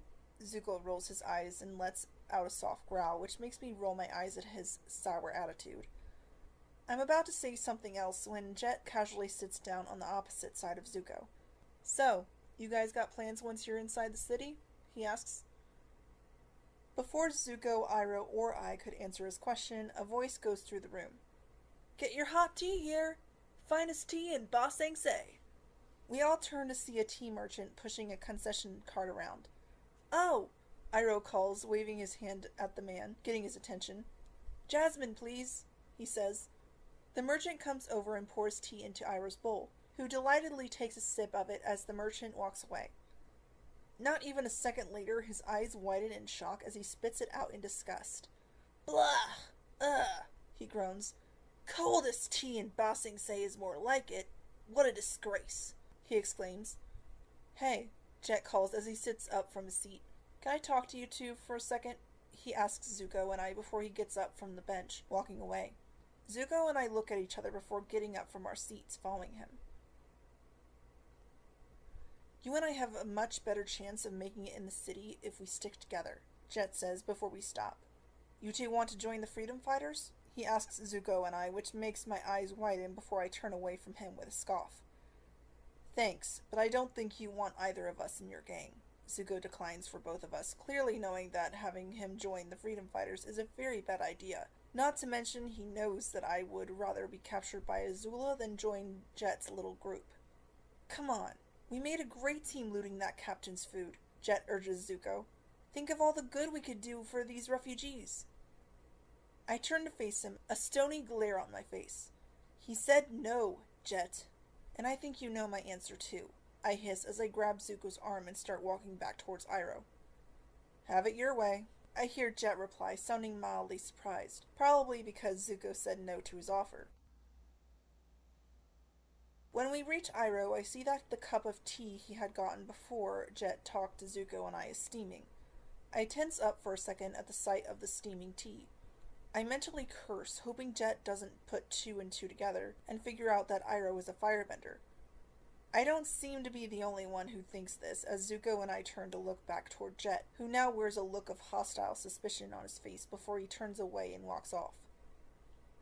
I mentally curse again, but before I can do anything, Zuko abruptly turns and swipes the cup of tea from Iroh's grasp. "Hey!" Iroh exclaims, surprised. "What are you doing?" I hiss at him. He ignores me, choosing to snarl at his uncle instead. "What are you doing, firebending your tea?" he whispers through gritted teeth. My stomach drops at the thought. If Jet figured out that Iroh's a firebender, all because Iroh's tea is now hot instead of cold like when he first got it, who knows what would happen if someone were to believe him? "For a wise old man, that was a pretty stupid move," Zuko growls. "I know you're not supposed to cry over spilled tea, but..." Iroh begins mournfully before he sniffles sadly. "That's so sad." I turn back around looking for Jet again. My eyes land on him as he glares at both Iroh and Zuko intensely. "Spirits," I hiss as Jet turns away again, walking over to where Smellerbee and Longshot are waiting for him. "Kida, what is it?" Zuko asks. "Nothing," I answer with a shake of my head. "I'll deal with it," I continue while glancing over at Jet again. "What does deal with it mean?" Zuko asks me, an uncertain and worried look on his face. I look over at him with a serious look on my face. "Don't ask." He's about to say something before the sound of grinding stone on stone as the train pulls into the station interrupts him. "Let's just go," I tell him, to which he nods as he and Iroh follow me toward the train.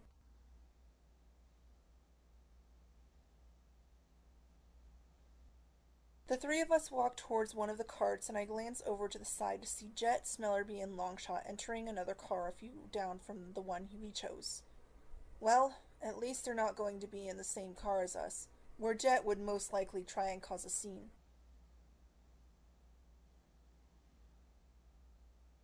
The three of us sit down, Iroh sitting next to a man and a woman who's holding a sleeping baby in her arms. I sit next to Zuko, who has his arms crossed over his chest, still obviously angry about the whole Iroh heating his tea situation. I nudge him in the side gently, silently telling him to relax and not worry about it, making him glare at me, which makes me roll my eyes at him before looking over at Iroh as he leans over to the woman holding the baby, a smile on his face. "What a handsome baby," he says, tickling the baby through the blanket with his finger. "Thank you."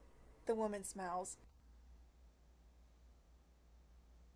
A few seconds later, the train starts moving, and I lean my head onto Zuko's shoulder, causing some of the tension to leave his body as he wraps one of his arms around my shoulders, causing a small smile and a light blush to appear on my face. Polar Opposites. Book 2, Earth. Chapter 11. The City of Walls and Secrets.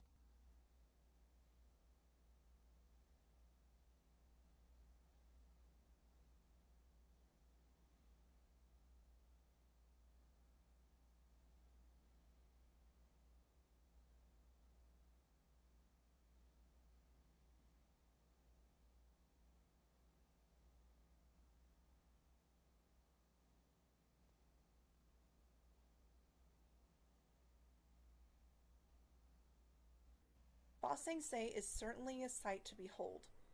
The only civilization that I've seen that could remotely compare was the Northern Water Tribe, and their population could easily fit in the lower ring of the city. Zuko and I are currently walking side by side through the streets of the lower ring. Iroh had vanished from our side moments ago near a flower shop. I'm not really sure if Zuko saw him stop or if he just didn't care. The latter is the more probable choice of the two. "Stop pouting," I urge him as I nudge him with my elbow and as I loop my arm around his. He's been sullen ever since we stepped off the train. "It could be worse." "I don't see how it could be worse," he grumbles. "Azula," I answer simply, and that's all I have to say before he nods in agreement. "I see your point." Iroh then appears on Zuko's other side, finally catching up with us again. Zuko shoots a cold glare at him, most likely due to the large vase with several orange flowers he has in his arms. "I just want our new place to look nice in case either of you brings home a friend," Iroh explains as he sticks his nose up in the air, refusing to look at either of us, "especially since you two obviously don't know how to appreciate each other," he exclaims as he pops one eye open to look at Zuko and then at me for our reaction. At his accusation, my jaw drops and I let go of Zuko's arm in surprise. I can't believe he actually went there. I run my fingers through my hair, snapping my gaze away from Iroh. I know that my face is as red as a tomato, and I'm not willing to check how Zuko reacts. Whatever his reaction was, it would have only made my face redder. This city is a prison, Zuko huffs, but I could hear that he was slightly flustered. I don't want to make a life here. Life happens wherever you are, whether you make it or not. Iroh speaks wisely. Now come on, I found us some new jobs, and we start this afternoon, he continues with a smile as the three of us continue to walk down the crowded street.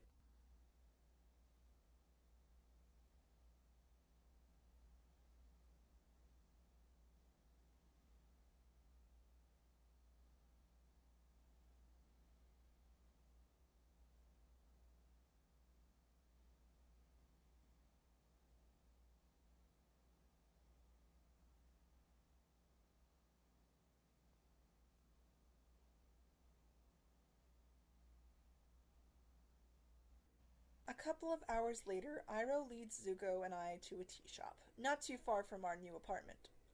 Not that I'm surprised at all, to be completely honest. Well, you certainly look like official tea servers, Pow, the tea shop owner, says to us. How do you feel? He asks as Iroh, Zuko, and I stand in front of him in the aprons that he had given us to wear. Zuko is the first one to respond. Ridiculous. I roll my eyes at him while I tie my hair up in a bun, making it look more traditional. Does this possibly come in a larger size? Iroh asks Pow while he tries to tie the string of his apron around his back. I have extra string in the back, Pow assures him. Have some tea while you wait. He smiles as he pours each of us a cup of tea before handing them to us before leaving to get the string for Iroh. I look down at the cup of tea while Iroh happily takes a sip from his own. His pleasantry doesn't last long before his expression contorts into disgust. Ugh! He groans. This tea is nothing more than hot leaf juice, he says as he looks into his cup angrily. Uncle, that's what all tea is, Zuko reprimands. How can a member of my own family say something so horrible? Iroh exclaims before he snatches the teapot from the table in front of us, stomping towards the window in the front of the shop. We'll have to make some major changes around here. Don't insult a man's tea, I suppose, I mutter while Zuko watches his uncle dump the tea out of the window and into the street with narrowed eyes. As Iroh does this, I swear that I see someone back away from the window quickly before disappearing out of sight. I glance over at Zuko for a second to see if he noticed anything, but he's too busy sulking like usual.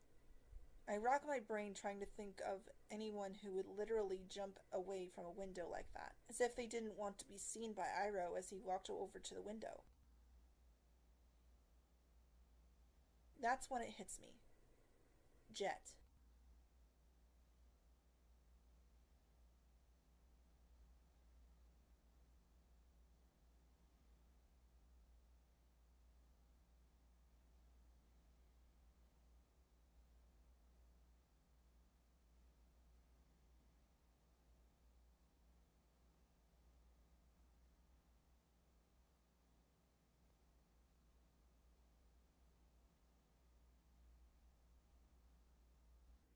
After working at Pow's tea shop all day, the three of us go back to the apartment we're going to be living in for however long we'll be in the city for. It isn't anything fancy. On the contrary, it's mostly in shambles, but it'll work for the time being.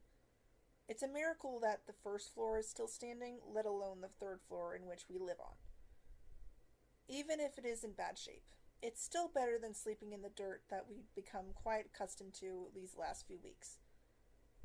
Would either of you like a pot of tea? Iroh offers Zuko and I from his spot at the counter. We've been working in a tea shop all day, Zuko exclaims, his voice full of irritation. I'm sick of tea. Sick of tea? Iroh repeats in a scathing tone. That's like being sick of breathing. I let out a laugh as I walk out of the bedroom the three of us are sharing, walking over to Iroh. I love a cup, Iroh. I smile. Now that's the answer I'm supposed to receive, Iroh declares happily before shooting Zuko an accusatory look over his shoulder. I turn my head toward the prince to see him roll his eyes at his uncle. I let out a small giggle as I walk over to the chair next to the couch that Zuko is currently laying on, pulling the tie from my hair, undoing the bun that I had it in, and allowing my hair to come down to just below my shoulders. I let out a tired sigh as I sit down in the chair next to the couch, happy that after a long day of working in a tea shop, I can finally relax. I turn my head towards Zuko to see him looking at me intently. "What?" I question, raising an eyebrow at him. He just shakes his head before laying his head back down on his arm, using it as a pillow. "Nothing." "Sure." I smirk smugly, which causes him to glare at me as a blush starts to appear on his face. "Shut up, Kida."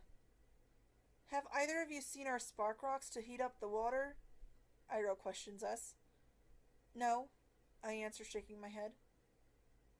"That's strange. I could have sworn that we had spark rocks earlier. Unless..." My thoughts about the possibility of someone stealing our spark rocks are interrupted by Iroh coming back into the room. "I borrowed our neighbors. Such kind people." He smiles as he walks over to the counter, striking the spark rocks together near the small pile of twigs beneath the teapot. They quickly ignite and a small flame is created.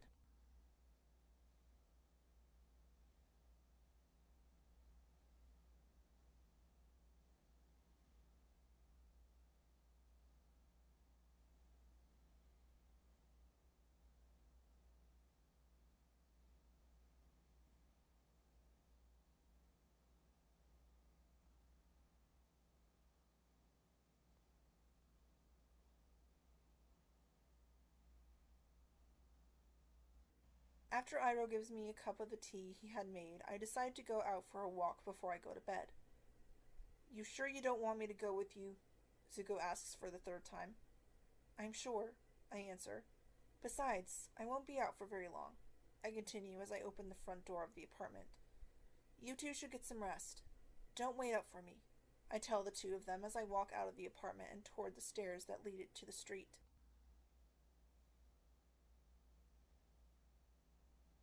A woman walking alone at night in the lower ring of Ba Sing Se would likely be the start of a horror story, but I'm not worried.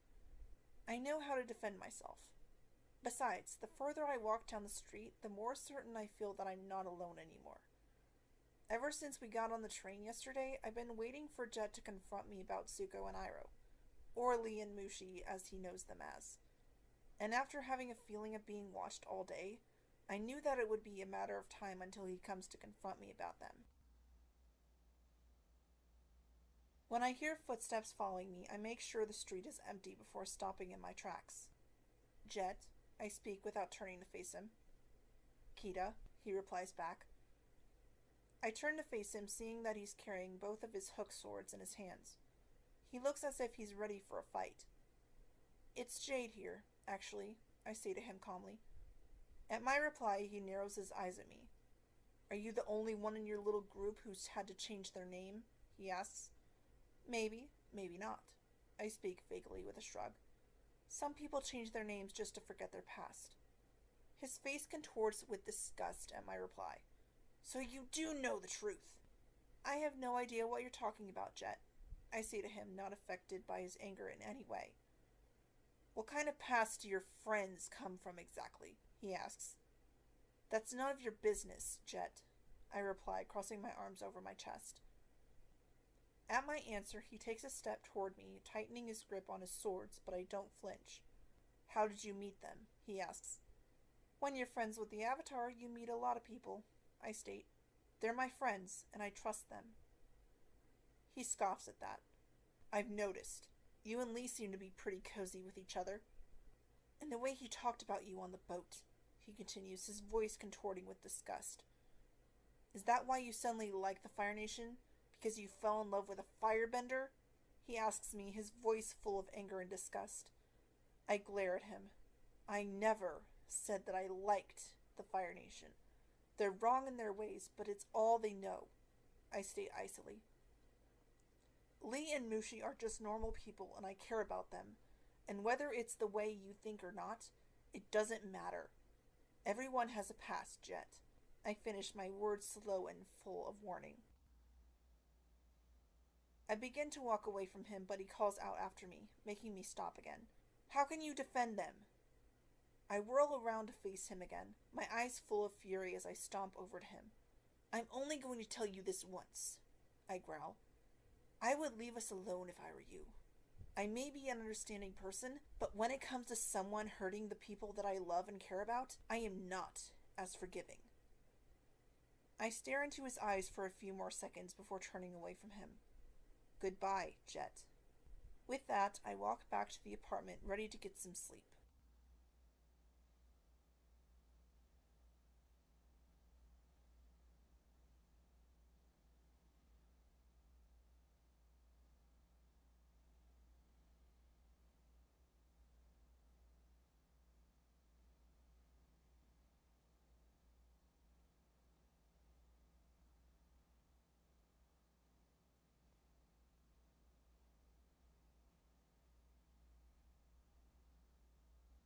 The next day, while working at Pow's tea shop, I was really hoping that Jet would heed my warning. The thing is, I've had a very bad feeling all day. I just hope that it's nothing and Jet stays away. As much as I despise Jet, I really don't want to hurt him if he does decide to come after Zuko and Iroh.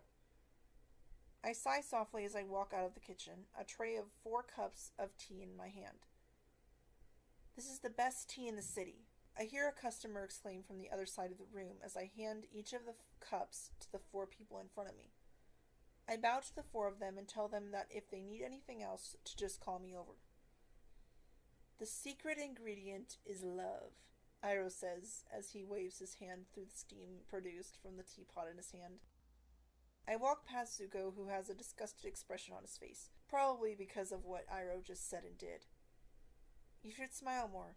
It won't kill you, you know, I say to him as I take a cup from the table that's next to the one he's standing by. I don't smile, he huffs as he picks up an empty cup from the table in front of him. I roll my eyes. Ugh. You're such a drama queen. I smile before starting to walk away. I see Zuko open his mouth to retort, but he never gets the chance to say anything to me as the sound of the tea shop's front door slamming open echoes through the shop, causing everyone in the shop to turn towards the front door. My eyes widen at the sight of Jet standing there. I'm tired of waiting. These 2 men are firebenders, he shouts out as he points an accusing finger at both Zuko and Iroh before he unsheathes his hook swords, preparing for a fight. Zuko and Iroh exchange a look with each other before Zuko turns to me. I thought you said you took care of him. I had hoped that I did. Turns out he didn't listen to me. I sigh as I shake my head in dismay. I know they're firebenders, Jet exclaims as he jabs one of his swords in Iroh's direction. I saw the old man heating his tea. One of the customers steps in, pointing out the very obvious. He works in a tea shop. He's a firebender, I'm telling you, he exclaims, sounding very frustrated that the man didn't believe his accusation, especially since he's a police officer. Jet, I say, stepping forward, causing him to turn his glare to me. You need to stand down. You're talking nonsense.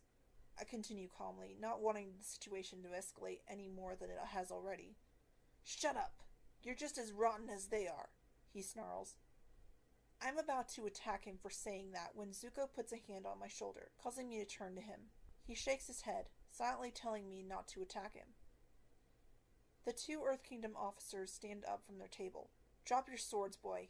Nice and easy, one of them commands while he puts his hand on his swords on his hip. Jet doesn't pay him any mind as his grip on his hook swords tightens, walking towards Zuko, Iroh, and I. You'll have to defend yourself, Jet says, looking over at Zuko as he steps in front of me protectively. Then everyone will know. Go ahead. Show them what you can do. I move to defend Zuko and Iroh when Zuko steps forward, yanking out the officer's swords before the man could even draw them himself. You want a show? Zuko asks Jet as he separates the swords from each other. I'll give you a show, he states as he gets into a fighting stance. From experience, I know that Zuko can fight against Jet with the swords.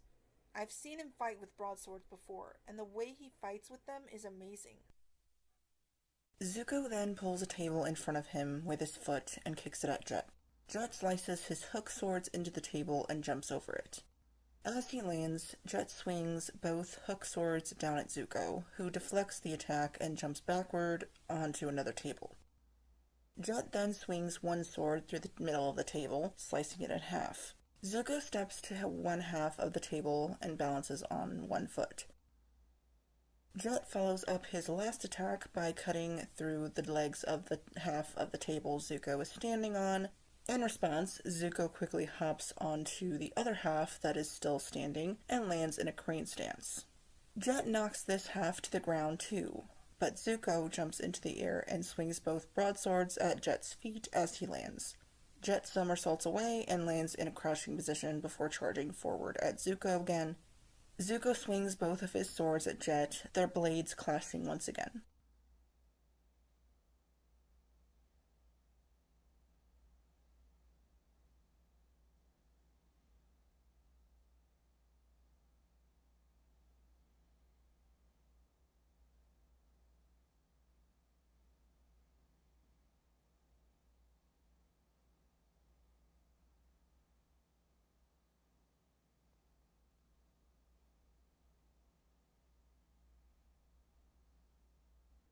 Before long, Jet and Zuko's fight spills into the street where the customers in the shop hurry out to try and catch a glimpse of the action. "You must be getting tired of using those swords," Jet begins tauntingly as his and Zuko's weapons are pressed against each other. "Why don't you go ahead and firebend at me?" he continues as they continue to struggle against each other to gain control. Watching the two of them fight takes all of my control not to intervene and use my waterbending to break up the fight. I don't want to get into trouble for using my bending. It would just be easier for us to pass through if the three of us look like non-benders. Then again, what would be a better way to prove that Zuko and Iroh aren't firebenders than having a waterbender at their side? "Please, son, you're confused. You don't know what you're doing," Iroh exclaims from behind me as he watches the fight with wide eyes. I watch the fight again to see Zuko swing one of his broadswords he's using at Jet, but Jet catches Zuko's broadsword with the ends of his hook swords, spinning around and deflecting it to the side. Zuko spins with it and tries to counterattack, but Jet hooks the ends of his swords together and begins to swing them at Zuko in large circular motions. "Bet you wish he'd help you out with a little fire blast right now," Jet says to Zuko as he swings his weapons at Zuko's feet, causing him to back away. Jet's blade comes at Zuko again, and Zuko stabs one of his broadswords through the hilt, pinning it to the ground. Jet looks down at it with annoyance before focusing on Zuko again. "You're the one who needs help," Zuko says to him as the two of them glare at each other. With his weapon pinned down by Zuko's sword, Jet lets go of it and retreats a step before turning in a circle, swiping at Zuko in a horizontal motion. In response to Jet's attack, Zuko quickly advances and swings his sword at Jet in a horizontal motion as well. Jet pulls back his attack just in time to bend backward and avoid Zuko's blade. Zuko's blade passes just over Jet's head, cutting the wheat straw sticking out of his mouth in half. Jet regains his balance a second later before he jumps back onto the edge of the well behind him. "You see that?" Jet asks the crowd that has gathered around the two of them. "The Fire Nation is trying to silence me. It'll never happen," he growls before he hooks his sword onto the wooden beam above the well, swinging forward at Zuko, attacking him with a flying kick. I can't take any more watching this. I run forward towards the well that Jet had just jumped off of. "Jade!" I hear Iroh exclaim from behind me, but I don't stop. As I get to the well, I raise my hands up, raising the water from the well, guiding it to my side. I don't hesitate to launch the water at Jet, causing him to fall to the ground. After sitting on the ground for a second, Jet turns his head to me, an intense, angry look on his face. "Jet, you need to stop this right now, before you or someone else gets hurt," I tell him urgently. "No!" he exclaims angrily as he gets to his feet again, turning to face me, his hook sword in hand. "I will not stop until they are arrested," he shouts while looking at Zuko and Iroh. "I'm warning you, Jet," I say sternly as I stand in between him and Zuko. "I really don't want to hurt you." Jet doesn't say anything in reply to my plea. He just charges at me angrily. I get in the bending stance, ready to defend myself, when Zuko jumps in front of me, blocking Jet's attack with his own blade. They struggle against each other for a moment. "Stay away from her!" Zuko shouts angrily as he pushes Jet away from him, swinging his blade at him again. Jet and Zuko exchange a few more blows when two men in long black robes come down the street. "Drop your weapons," one of them shouts. Zuko and Jet immediately step away and face each other, Zuko lowering his sword as Jet points at Zuko and Iroh. "Arrest them! They're firebenders!" he bellows to the two men behind him.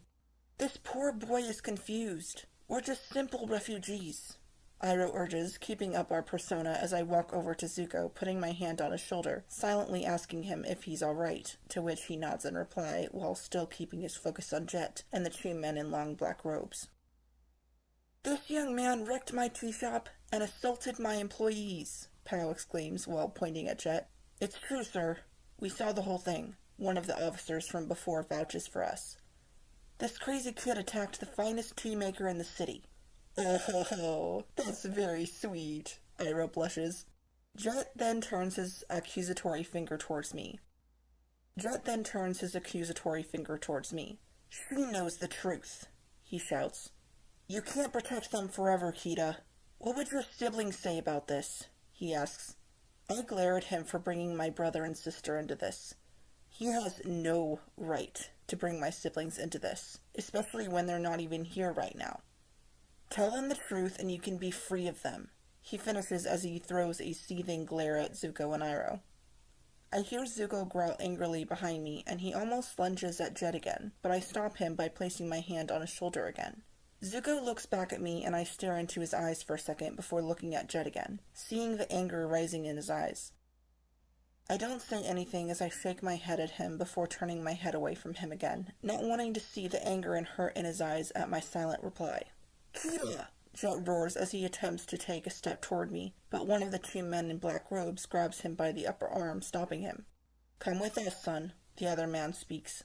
Jet swings his hook sword at the man, but he catches the sword with his hand covered in stones. The man then disarms Jet, and both men pull Jet's arms behind his back, binding his wrists together using the stones on the palms of their gloves. The two men then start to drag Jet away towards a wagon designed for holding captured criminals. "You don't understand! They're Fire Nation! You have to believe me!" Jet pleads as the two men drag him away. I watch silently as the two men, in which I assume are agents of the Dai Li, toss Jet into the back of the wagon. Jet sits up on his knees, and for a split second his brown eyes meet mine, his eyes full of hatred as he glares at me. "You're a traitor, Kida," he shouts just before the wagon doors shut, cutting off my view before the wagon starts going down the road and away from the scene. I stare after the wagon as it disappears around the corner and out of sight. A hand slipping into mine makes me turn away from where the wagon had just been to see Zuko standing next to me. "You all right?" he asks softly, his eyes and voice full of concern. I nod silently in reply before turning to where the wagon disappeared just moments ago again. "I warned him," I speak softly, "and now he has to deal with the consequences." I continue with a soft sigh. "I know you did," Zuko states softly, giving my hand a squeeze. "Come on," he urges, making me turn to face him again. "Let's go." He nods towards Iroh, who's waiting for us in front of the tea shop with Pow. I nod in reply, a small smile appearing on my face as he leads me over to the two of them. Polar Opposites. Book 2, Earth. Chapter 12. The Tale of Zuko and Kida.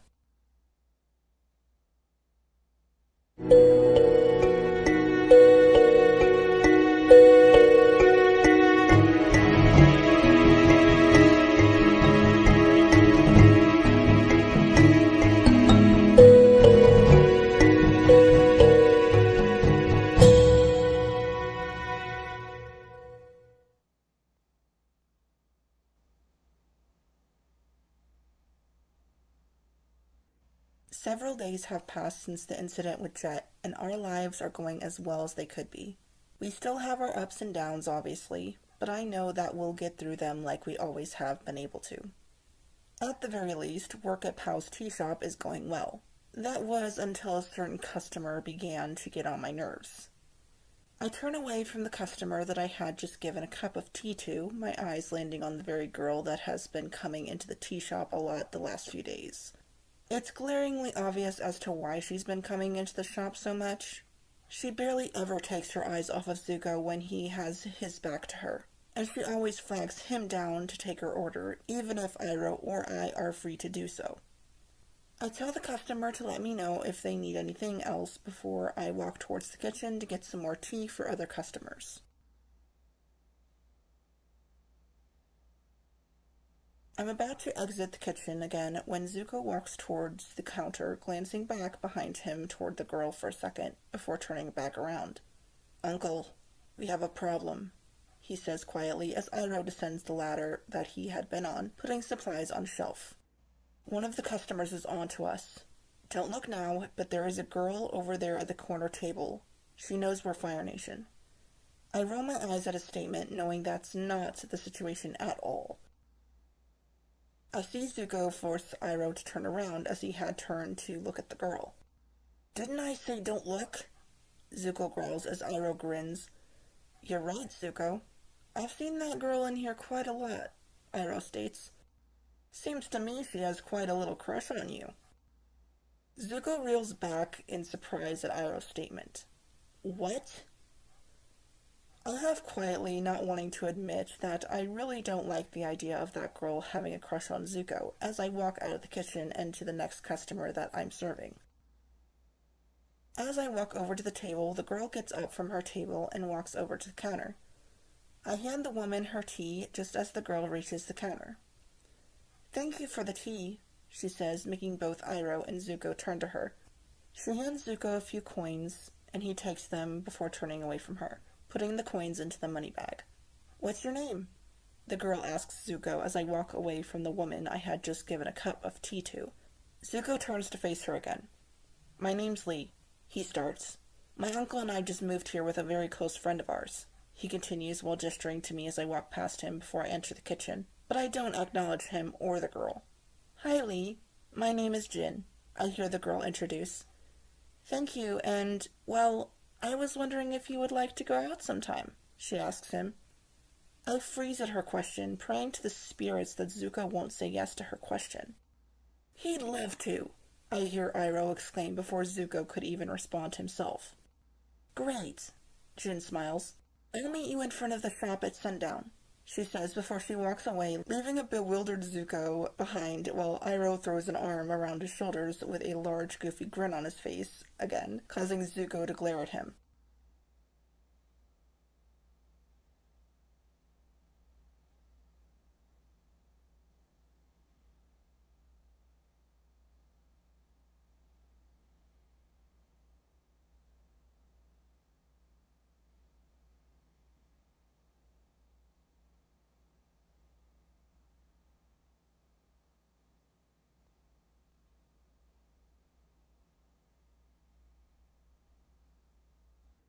"Here's your tea," I smile at the old woman in front of me, handing her the cup of tea. The woman smiles at me as she takes the cup, taking a sip from it. "Thank you, dear." "You're very welcome," I smile back. "If you need anything else, just let me know," I tell her with a bow. "Of course," she nods with a smile before I walk away from her table and into the kitchen. A few minutes later, I come out of the kitchen with more cups of tea on my tray, when I see Zuko come out from the back room that Iroh had taken him into about 20 minutes ago to help him get ready for his date with Jin. At the sight of him, I put the tray down onto the counter as I burst into a fit of giggles, causing him to glare at me intensely. "What happened to your hair?" I ask him in between my giggles. "Uncle happened," he huffs out angrily. I try to stop my giggles, but to no avail, since I look at his hair again. And seeing it all slicked back causes my giggles to get louder. "Stop laughing. It's not funny," he growls. My giggles finally come to a stop and I sigh softly, giving him a small smile. As I look at him all dressed up like he is now, my heart can't help but clench in sadness. The thought of Zuko going out on a date with another girl breaks my heart, especially with all of the stuff Zuko and I have been through since we met all those months ago. I just wish Iroh would have let Zuko politely decline Jin's offer, like I know he would have. Maybe then I would have had the courage to ask Zuko if he wanted to go for a walk around the city together or something. Sorry, I apologized to him sheepishly, brushing some of my hair behind my ear. I'm just not used to seeing you like this, I guess. I continue while gesturing to his outfit and hair, a small smile appearing on my face. I can tell that he wants to say something in reply to that statement, but Pow's voice coming from towards the front of the shop interrupts him from doing so. Jade, I need some more tea over here. I turn my head toward him as I pick up my tray from the counter again. Coming! I shout back at him before I turn back to Zuko, giving him a small smile again. I'll see you later tonight, alright? He nods in reply before I turn around, walking over to where Pow is waiting for me.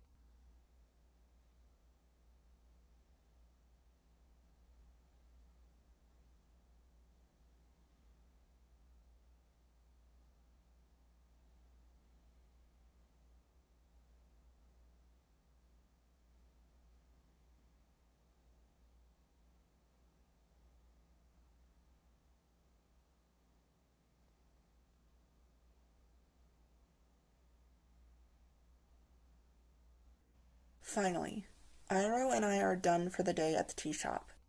I sigh out in relief as my lungs fill with fresh air after being in Pow's tea shop all day. Not to mention all of the thoughts I've had since Zuko left with Jin for their date. I wanted to get those thoughts out of my head, but since the shop was busy, I couldn't get a moment's rest. When Iroh and I got back to the apartment, he had apparently sensed my stress and told me to take a walk around the city to clear my head. A walk around the city did sound nice, even though all I wanted to do was sleep.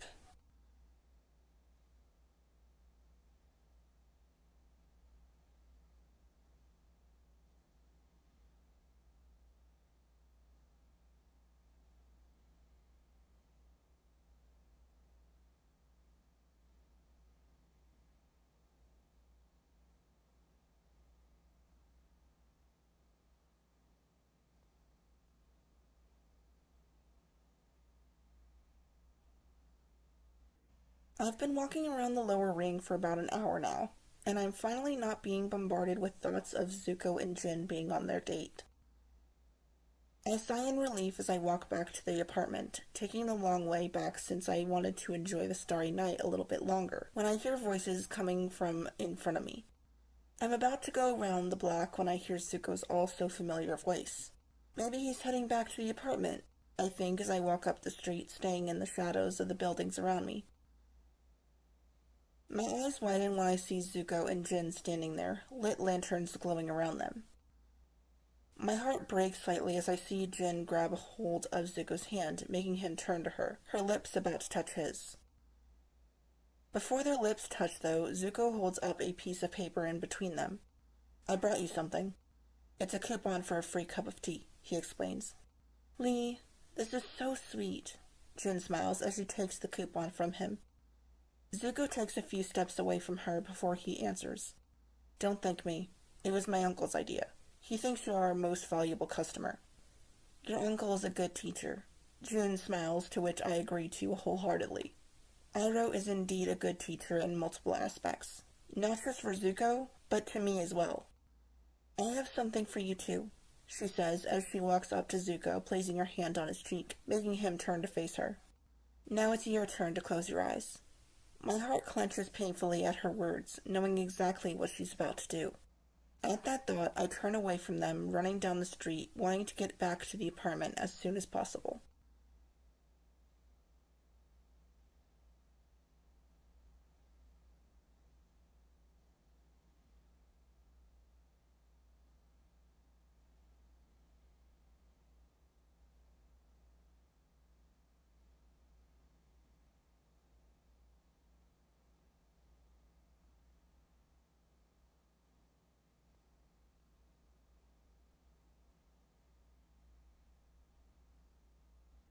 When I returned to the apartment, I told Iroh that I was going to bed, since I was very tired from working at the tea shop all day. I sighed tiredly as I closed the door to Zuko and I's shared room behind me. I'm not only tired from working at the tea shop all day, but also from the thoughts currently running through my head about how Zuko really feels about me and how I feel about him. I fall onto my mattress with a tired sigh, just staring up at the ceiling, my thoughts wandering to Zuko and Jin. I wonder what they're doing right now. They're probably walking down the streets hand in hand and just having a good time together. I sigh again as I roll onto my side, just wanting to get some sleep and not think about Zuko enjoying his date with Jin.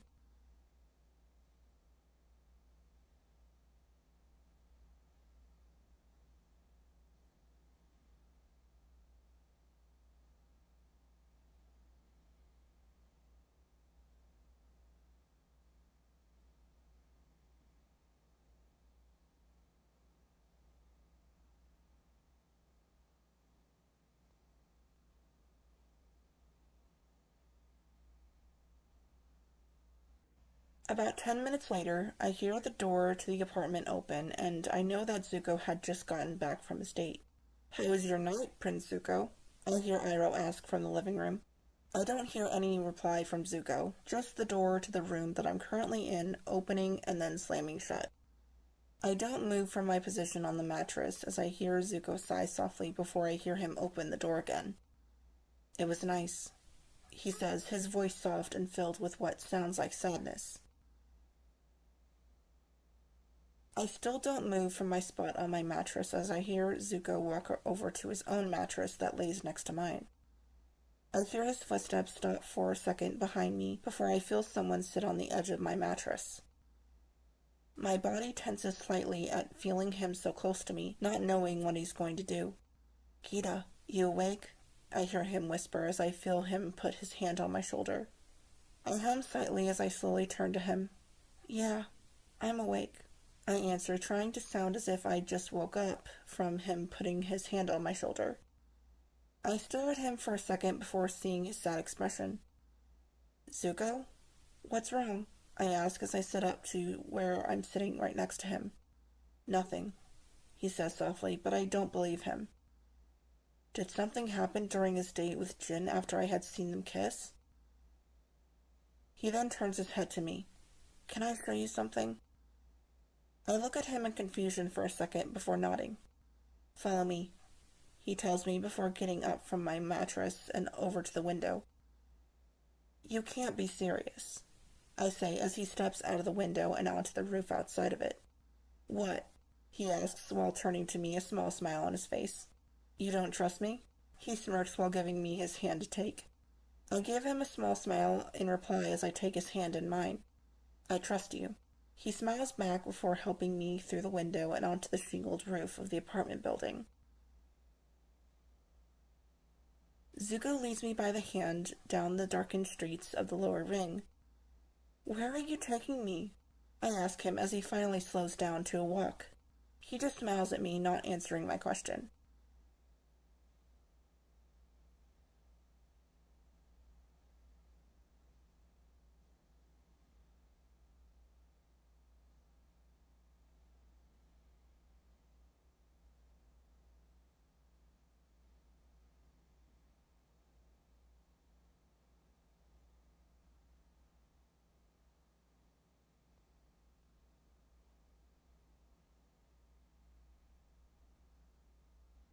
A few minutes later, he turns to me.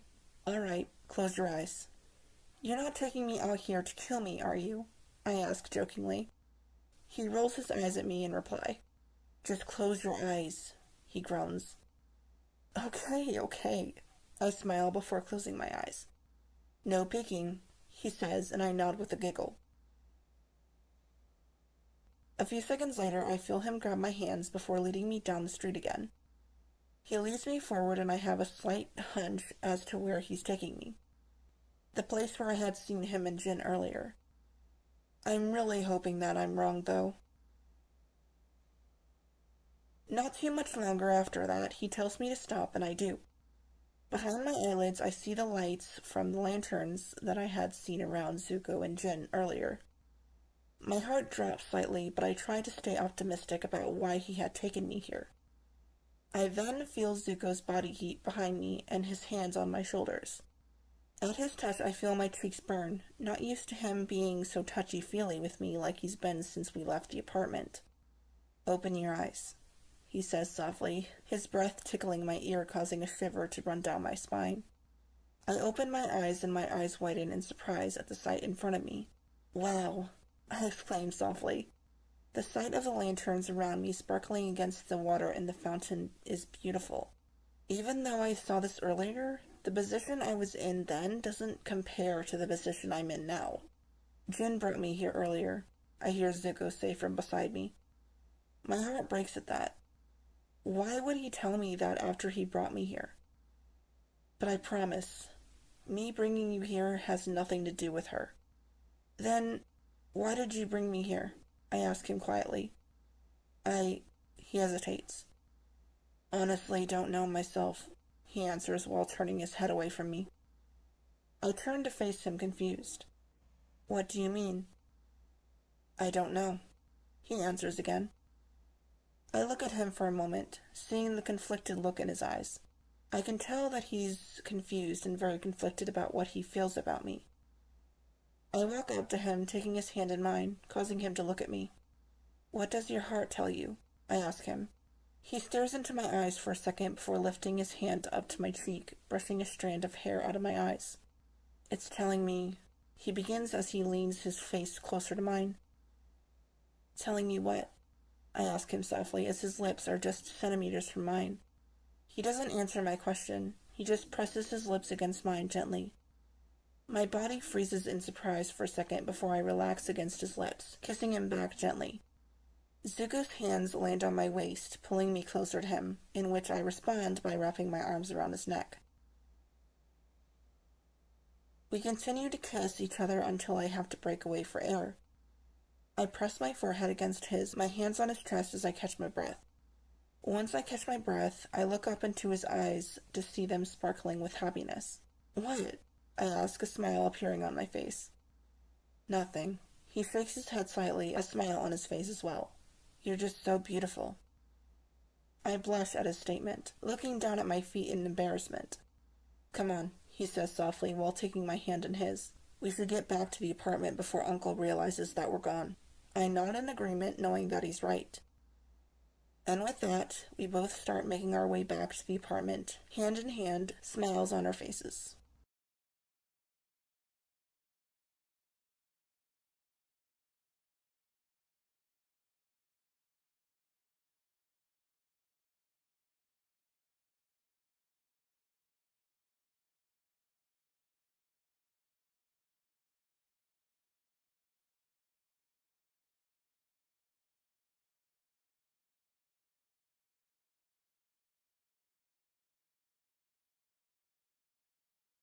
Polar Opposites. Book 2, Earth. Bonus chapter. The Tale of Zuko and Kida. Alternate version.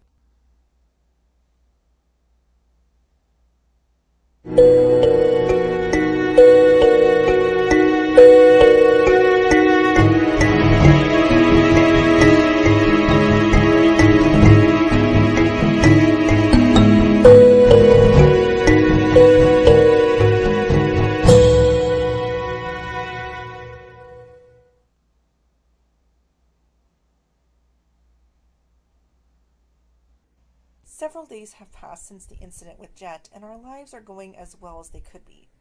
We still have our ups and downs, obviously, but I know that we'll get through them like we always have been able to. At the very least, work at Pow's Tea Shop is going well. That was until a certain customer began to get on my nerves, however. I turn away from the customer that I had just given a cup of tea to, my eyes landing on the very girl that has been coming into the tea shop a lot the last few days. It's glaringly obvious as to why she's been coming into the shop so much. She barely ever takes her eyes off of Zuko when he has his back to her, and she always flags him down to take her order, even if Iroh or I are free to do so. I tell the customer to let me know if they need anything else before I walk towards the kitchen to get some more tea for other customers.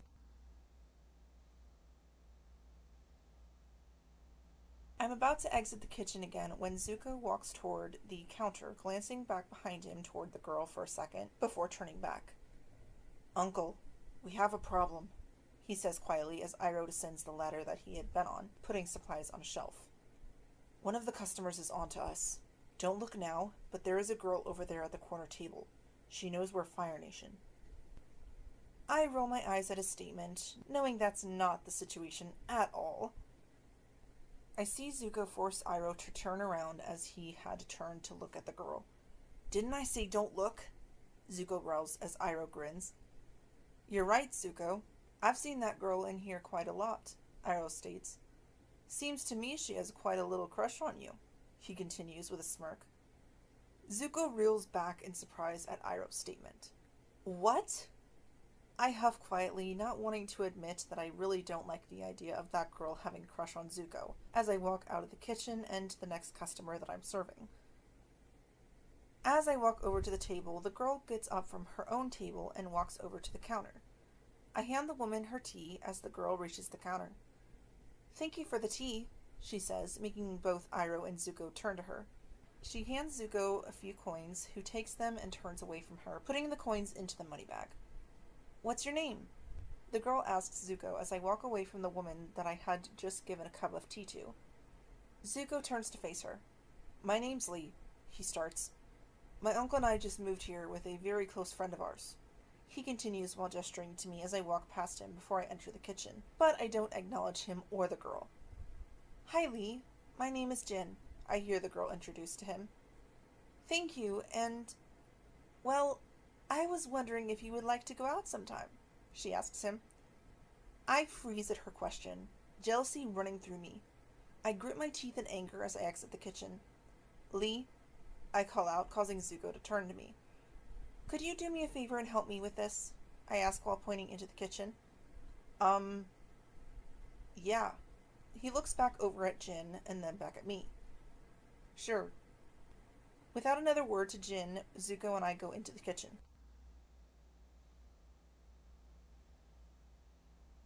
As the two of us are in the kitchen, I can tell that Zuko wants to say something to me about what had just happened. I'm about to take my tray out when he stops me. "You alright? You seem really worked up for some reason." I turn to him, a strained smile on my face. "I'm fine." I try to leave the kitchen again, but Zuko grabs my arm, stopping me again. "You are not fine." Lee, we can't talk about this now," I say. "Kida, please," he begs. I shake my head, shaking my arm from his grip. "Not now, okay? I promise I'll talk to you about it after work." And with that, I exit the kitchen, wanting to just avoid the situation altogether, not wanting to admit that I was jealous.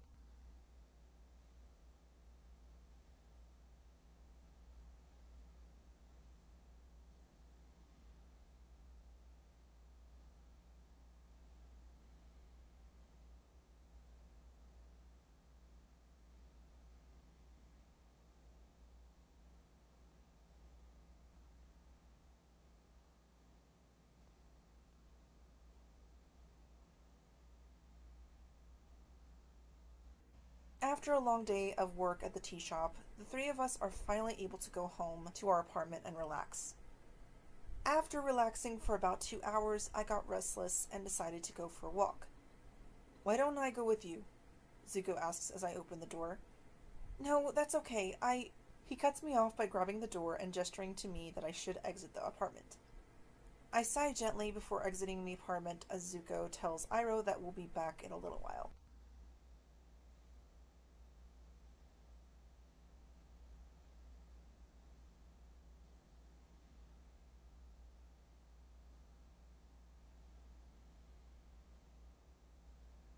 Zuko and I have been walking around the city for about 15 minutes now, and I'm just going to say it.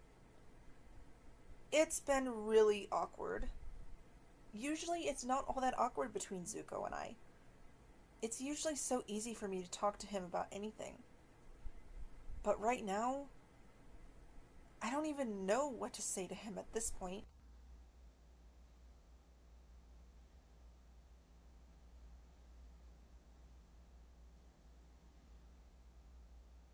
"So, Zuko begins awkwardly after another 10 minutes of us walking around. What was up with you after that girl tried to ask me out? I knew he would ask about that eventually, and I really don't want to answer his question right now. Kida? Zuko asks, breaking me out of my thoughts. Oh, that was nothing. The shop was busy, and he cuts me off. Now, I know that's not it. Zuko, I try again, but once again he cuts me off. You were jealous, weren't you? He asks. At his question, I stop in my tracks. Jealous? I repeat icily. Why would I? Come on, Kida. He cuts me off once again, for the third time, causing me to look up at him as he steps in front of me. I know how you feel about me. Do you really? I ask him. How do I feel about you? I know you care about me, maybe even more than you've admitted, he answers as he steps closer to me, staring into my eyes. And that's why you were so jealous about that girl trying to ask me out. All right, fine, I groan as I start walking down the street again. Maybe I was a little jealous. A little jealous? Zuko asks smugly as he catches up to me. I roll my eyes as I elbow him in the side. Shut up. He chuckles in reply, and we continue on with our walk.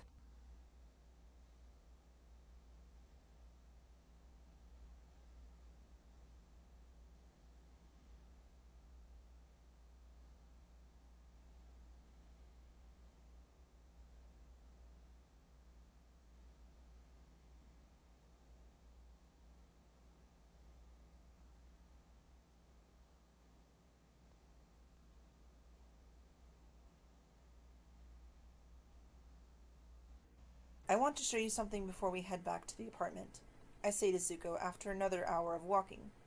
He raises an eyebrow in question before I take his hand in mine, leading him down the street.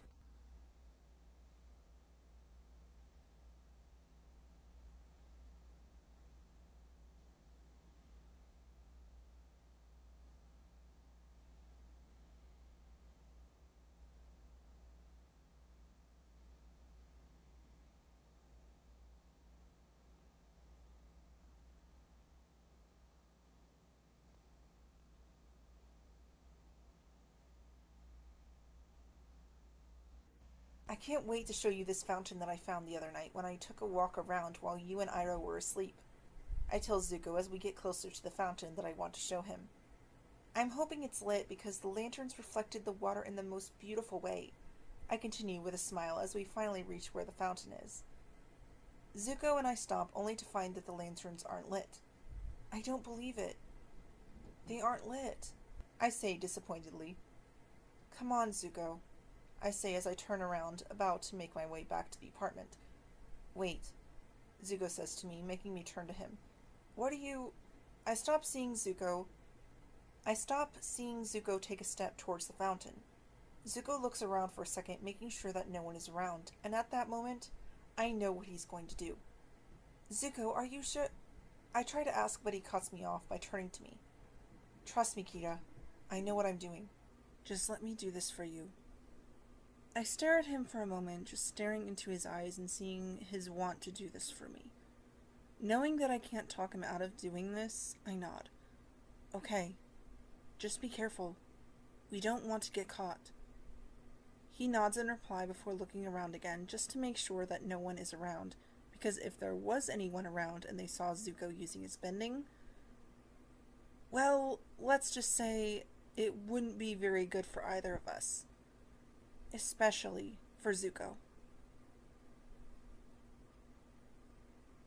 I watch him closely as he puts his hands together for a second. He then moves in rapid succession, lighting up all of the lanterns around and in the fountain with his firebending.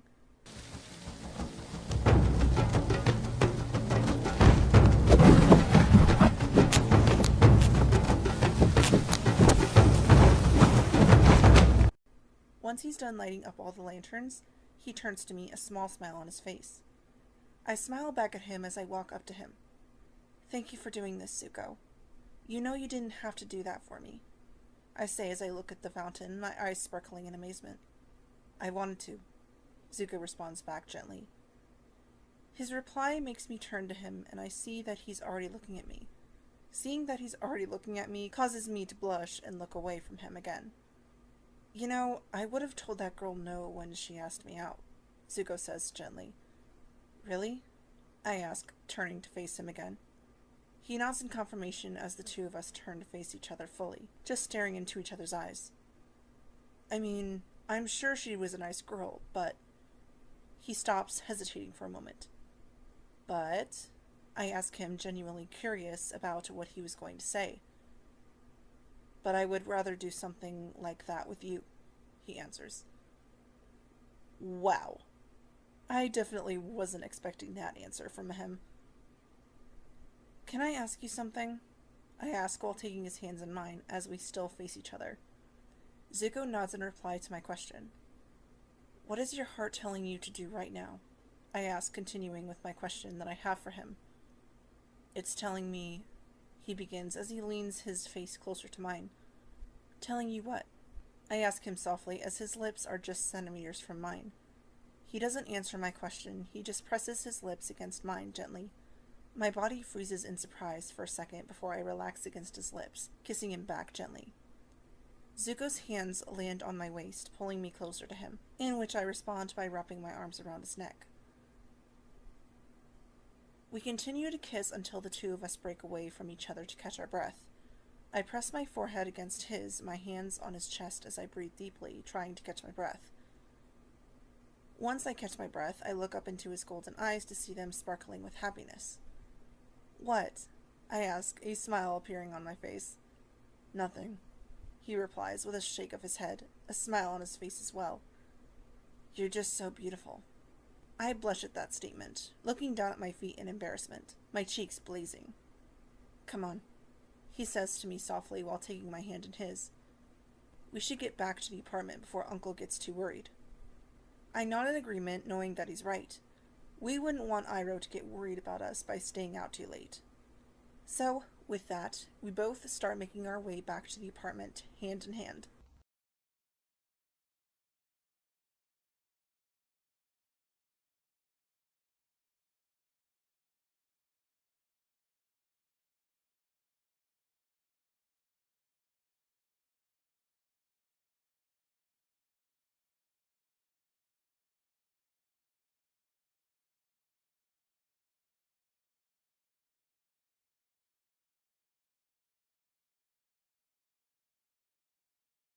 Polar Opposites.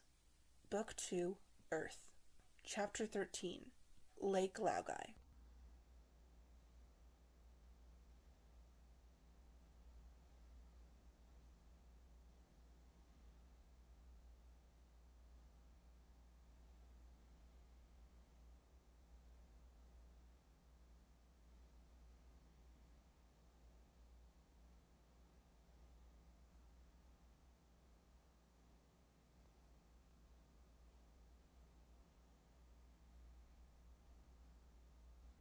Ever since I woke up this morning, I felt as if nothing could go wrong at this point. Throughout the morning at the tea shop, Zuko and I would steal looks at each other when we would walk past each other and be in the kitchen getting more tea for customers. Every time we were in the kitchen together, all I would want to do is to run up to him and kiss him, but I restrained myself from doing so since we're at work and we have to be professional. Pouring some tea into some more cups, I feel a warm presence come up behind me. I smile as a pair of familiar strong arms wrap around my waist. Hey you, I smile as I lean back into his touch. Hi, he greets back gently, his soft raspy voice sending chills down my spine. I smile as I feel him kiss my cheek gently. Lee, stop! I giggle softly as I squirm out of his arms so that I can face him. What? He asks me with a smirk as he pulls me closer to him by the waist. I can't kiss you now? Not right now. We're at work, I say, pushing against his chest slightly, slipping past him and walking out of the kitchen with my tray of cups.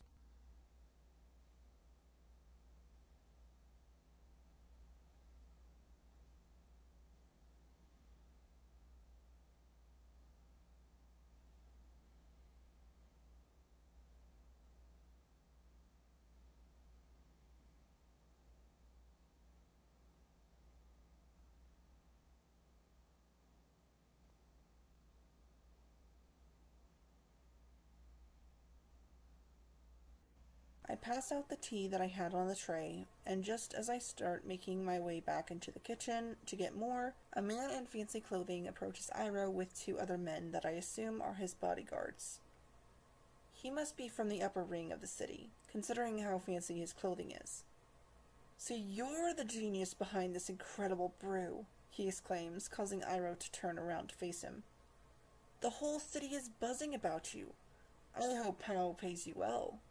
He smirks, holding up his teacup, the rings on his fingers glittering in the light of the room. "Yep, he is definitely from the upper ring." "Good tea is its own reward," Iroh smiles in reply to the man's statement. "But it doesn't have to be the only reward. How would you like to have your own tea shop?" the man asks him, which causes my eyes to widen in surprise. "My own tea shop?" Iroh responds in shock. "This is a dream come true." "What's going on here?" Pao asks as he scampers over to join the conversation. "Are you trying to poach my tea maker?" he asks the man in front of Iroh as he throws himself protectively between the 2 of them. "Sorry, Pao, that's business for you, am I right?" the man asks. He does have a fair point. What he's doing is part of business. "Mushi, if you stay, I will make you assistant manager. Wait, senior assistant manager," Pao says, getting more and more desperate. "I'll provide you with a new apartment in the upper ring. The tea shop is yours to do whatever you want." The man bargains as I walk over to the same table Zuko is at as he glances over towards his uncle. "Complete creative freedom," the man continues. "I even get to name the shop?" Iroh asks him, elated. "Of course," the man exclaims. Senior executive assistant manager?" Pao asks pleadingly.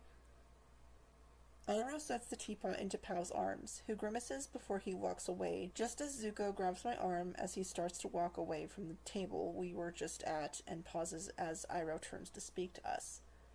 "Did you hear, you 2? He asks Zuko and I. "This man wants to give us our own tea shop in the upper ring of the city." "That's right, you 2. Your lives are about to change for the better," the man says to Zuko and I as we walk towards the front door of the shop. "I'll try to contain my joy," Zuko says gravely as he sets his tray of cups onto the table and drags me outside, closing the door behind us. Outside of the shop, Zuko leans up against the front of the tea shop, crossing his arms over his chest, an angry look on his face. "You okay?" I ask him gently as I place my hand on his cheek, making his eyes meet mine. "Fine," he huffs out before turning his head away to look away from me. I know why he's upset about Iroh getting his own tea shop in the upper ring of the city. He had said the first day that we were in the city that he didn't want to make a life here, whether it be with me or not. I sigh softly before turning to face him again, placing my hands on his chest, causing him to look at me again, a slight confused look on his face. "Kita, what—" I cut him off by pressing a soft kiss onto his lips. For a few seconds he doesn't respond, but eventually he does, wrapping his arms around my waist as he kisses me back. I let go a second later, pressing my forehead against his. "You and I both know that being in the upper ring will be a lot better than where we are now," I tell him softly. "I know," he responds. "Well, I'm going back inside, okay?" I ask him. He nods in reply, a small smile appearing on his face. "You coming, or do you need another minute?" I ask him as I slide the door open. He shakes his head and I nod before stepping inside of the shop, closing the door behind me. Little did I know that Zuko finds out that my siblings, Toph and Aang, are in the city, looking for Appa.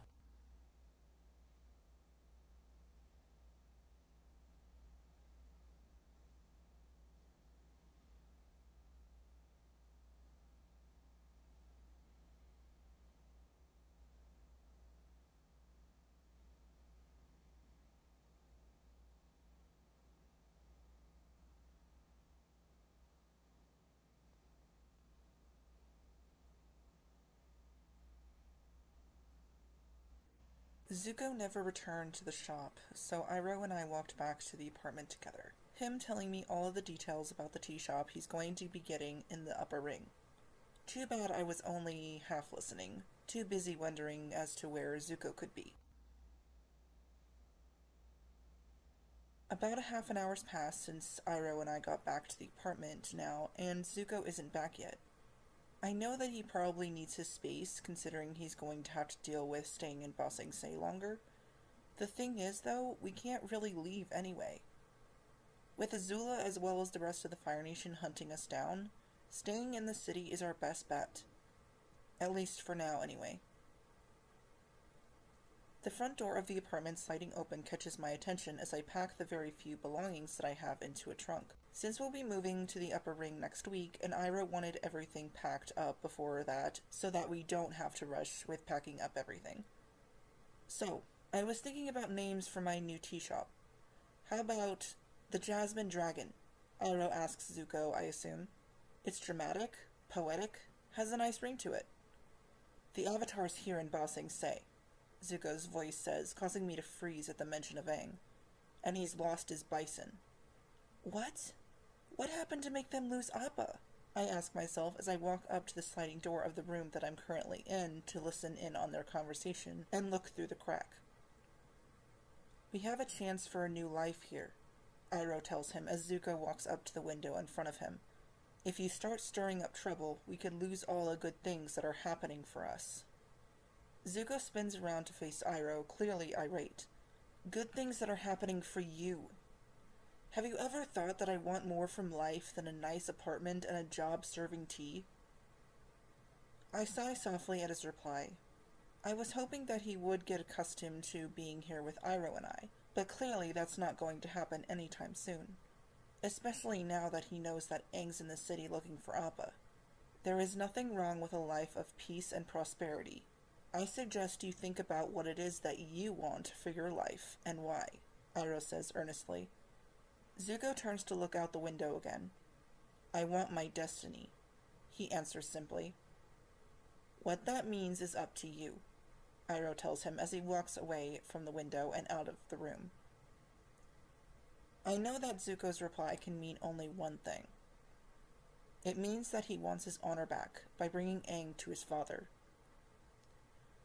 I sigh once again, knowing that if Zuko does get to Aang, I'll have to fight against him to protect Aang, my siblings and Toph as well, even though I know that they can clearly take care of themselves just fine without me.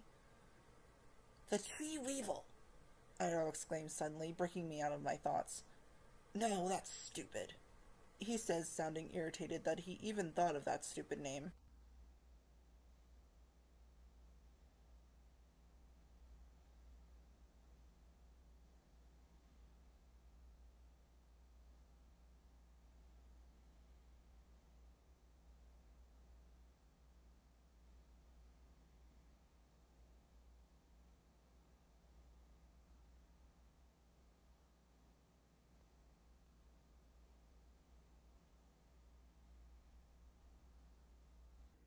I wake up from my deep sleep to footsteps walking through Zuko and I's shared bedroom. I slowly sit up to see Zuko grabbing his dual swords and blue spirit mask from a loose floorboard near his mattress. You better not be doing what I think you're doing, I say softly. At the sound of my voice, Zuko whirls around and faces me. Don't do that, he whispers harshly while glaring at me. Zuko, what are you up to? I ask him, standing up from my spot on my mattress, crossing my arms over my chest. He sighs, turning away from me, still not answering my question. I open my mouth to ask him what he's up to again, but he stops me from doing so by saying, The Avatar's bison. What about him? I ask him, confused as to why he's talking about Appa. What are you going to do? I'm going to find him, he answers. My eyes widen at his answer. How are you going to do that? I ask him. You have no idea where he is. I have a plan, he replies, putting the strap of his sheath for his dual swords over his shoulder. Will you help me? He asks as he turns to me. I hesitate for a moment, not knowing what to do. Should we wake Iroh up? He's not thinking this through. But if Appa's missing, then Aang and the others are lost too. I have to get Appa back to them, I think to myself, deciding on what I'm going to do. All right, I sigh softly. I'll come with you, but only if you promise not to hurt Appa. He nods. I promise. So, I start. Tell me this plan of yours.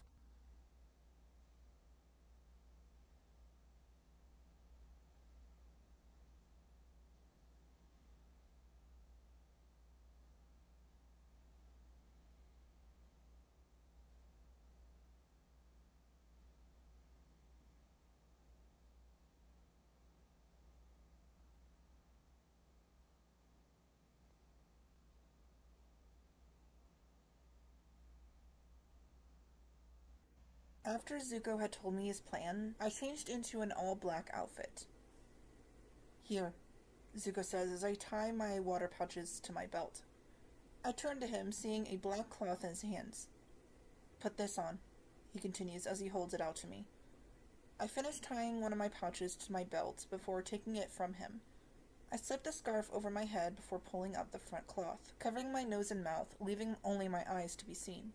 I then turn around to see Zuko putting his blue spirit mask on. Once his mask is tied, he turns to face me, nodding to let me know that he's ready to go. I turn to the window, sliding it open.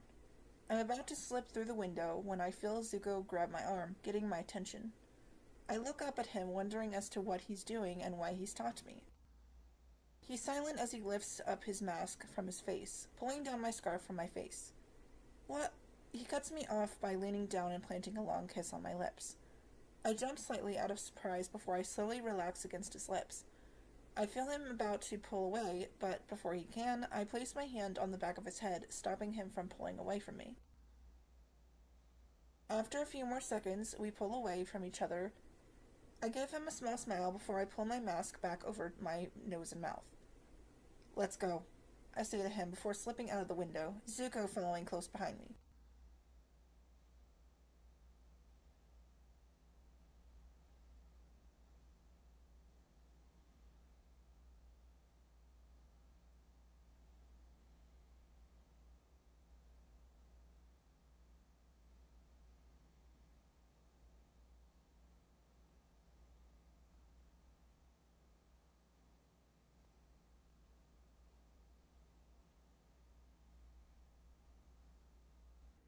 Zuko and I have been waiting on the roof of a building, waiting for a Dai Li agent to come down the street for about 20 minutes when one starts coming down the street.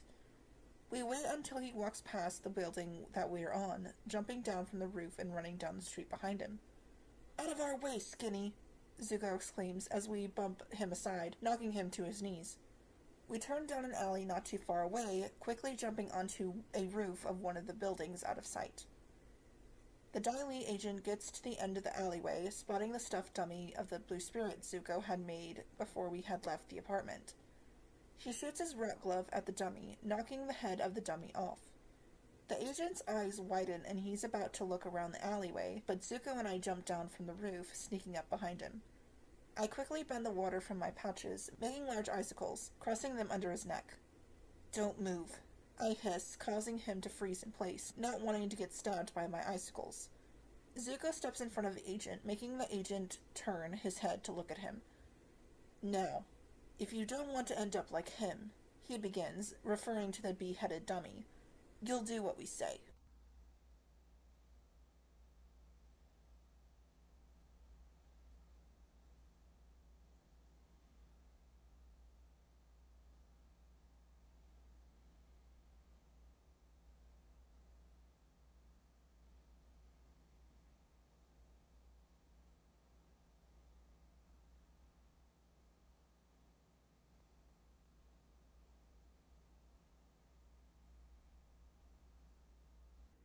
The Dai Li agent told us that a man by the name of Long Fang, the leader of the Dai Li, is keeping Appa in a secret underwater headquarters in Lake Laogai. It took us almost all night to get to the lake. I am exhausted, but we have to save Appa and get him back to Aang and the others. The agents have to get down there somehow, Zuko says as he looks around for the entrance the Dai Li agent had told us about. I look toward the water and I see a path floating on top of the water, not too far from where we are. There, I say, pointing toward the path. We run over to the path and get to the end of the path where a circle of rock is. Zuko pushes the circle-shaped rock out of the way, revealing a ladder going down into the darkness. Zuko lets me go down the ladder first, following right behind me, moving the rock back into place. When we both get to the bottom of the ladder, I turn to Zuko. The agent said to go down these steps until we reach the tunnels. Keep going straight down, and the first door on the right is where Appa is. I remind him.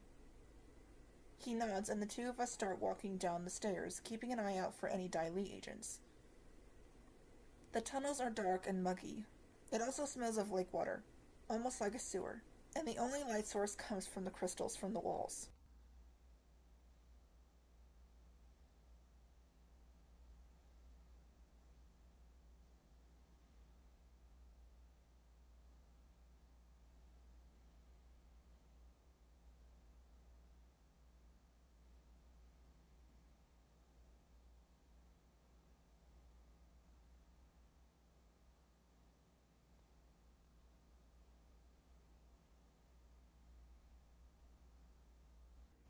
We finally get to the bottom of the staircase, and we hear several women talking in unison in a creepy kind of way. Zuko and I look at each other for a second before we start tiptoeing past the room that they're in. As I tiptoe past the door, I peek through the crack of the door, my eyes widening at the sight in front of me. Various women with their eyes wide and their pupils dilated repeat every word a Dai Li agent says to them. When we get far enough away from the room, I turn to Zuko, who's walking beside me. Brainwashing women. This place is disgusting. I growl in disgust. Ba Sing Se isn't what people say it is. Or what it used to be. Zuko responds as we round a corner, leading us to the tunnel where the cell Appa should be in is.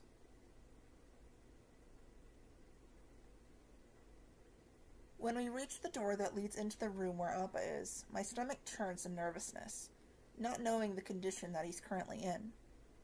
Hopefully he's not in too bad of a condition. Ready? Zuko asks as he turns to me. I nod in reply, silently telling him that I'm ready. He grabs the handle of the door, sliding it open. Inside the dark room, I see a large silhouette, and I know that it's Appa. Appa turns his head towards us when we're completely in sight, getting up to his feet in uncertainty. Expecting someone else? Zuko asks him as we walk into the room, drawing one of his swords, causing Appa to shift nervously in his chains. Zuko, wait! I say, putting my hand on Zuko's shoulder, stopping his approach to the scared bison. Zuko turns his head to me, probably wondering as to why I had stopped him. You're scaring him, I state as I start walking past him toward Appa. I take my approach toward the bison slowly, not wanting to scare him any more than he already is. At my approach, Appa grits his teeth and starts stomping his feet threateningly. I reach my hand out to him slowly. It's okay, Appa, I reassure him softly. It's me, Kida. I continue as I pull down the cloth that's covering the bottom of my face, sending him a reassuring smile. See? I ask as I take another slow step toward him. You recognize me, don't you, boy? Appa looks at me with interest before he starts to calm down and become more relaxed. I smile at him as I reach my hand out to him. That's it, I smile as my hand gets closer to his head.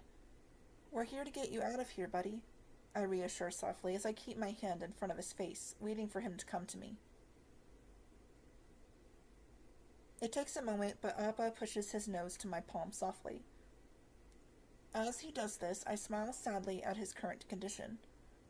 His feet are chained to the floor, his fur is dirty, and I can tell that he's scared and confused. I can only imagine what he's been through since he and the others got separated. However that happened. Don't worry, Appa, I start softly as I stroke his fur gently. We're going to get you out of here, I promise.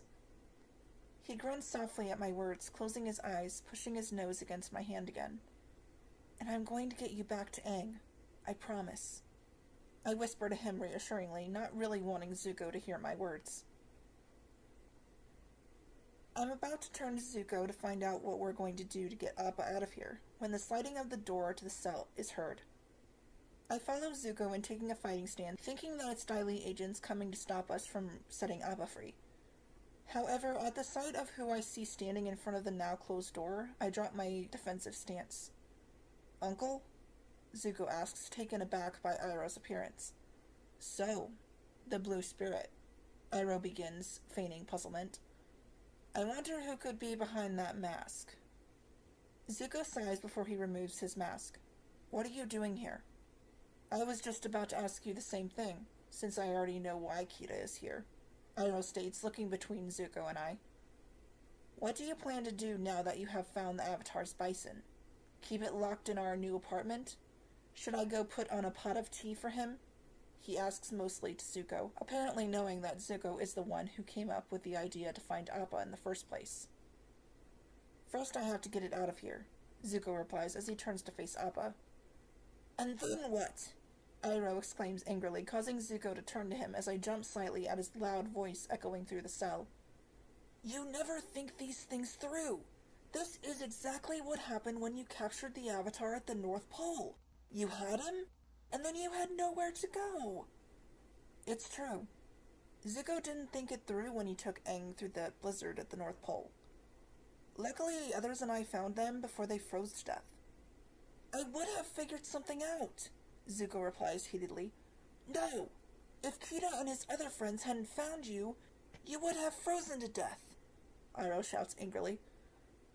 Zuko looks away from Iroh in anguish. "I know my own destiny, Uncle." "Is it your own destiny? Or is it a destiny someone else has tried to force on you?"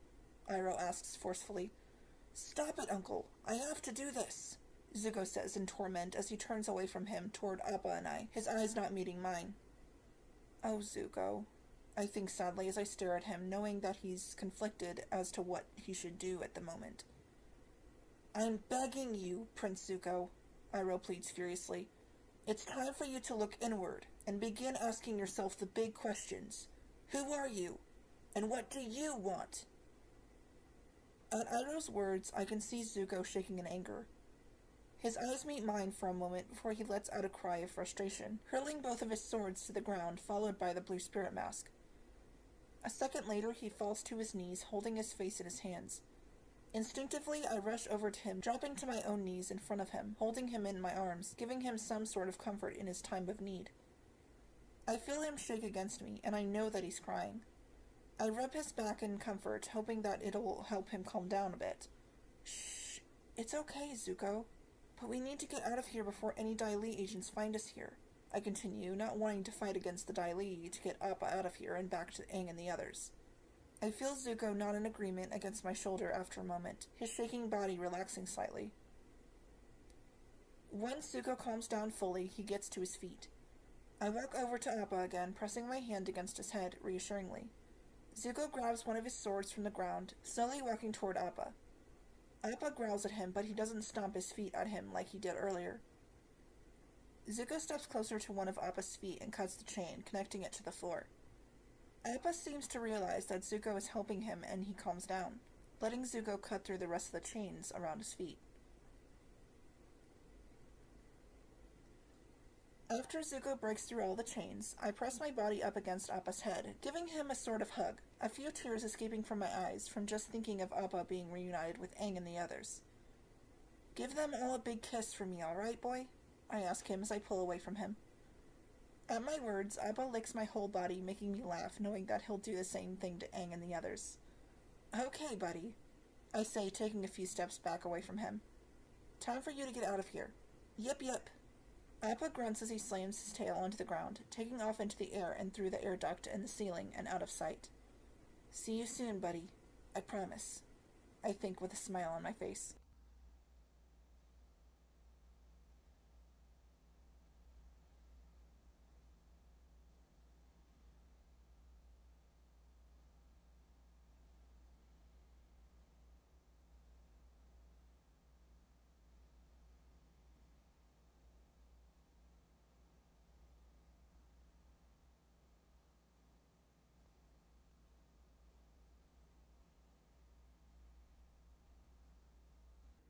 Surprisingly, there were no Dai Li agents trying to stop us on our way out the tunnels under Lake Laogai. so that's a major plus.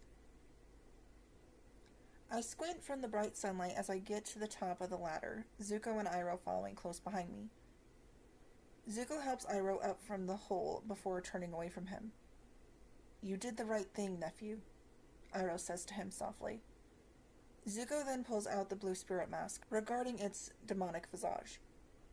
I'm about to step toward him at the sight of the sad look on his face when Iroh rests a hand on his shoulder. "Leave it behind."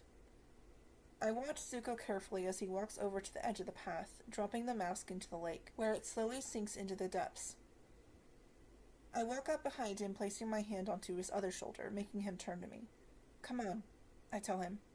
"Let's go," I continue as I nudge my head to the side, telling him that we should leave now, and not wait for Dai Li agents to come after us.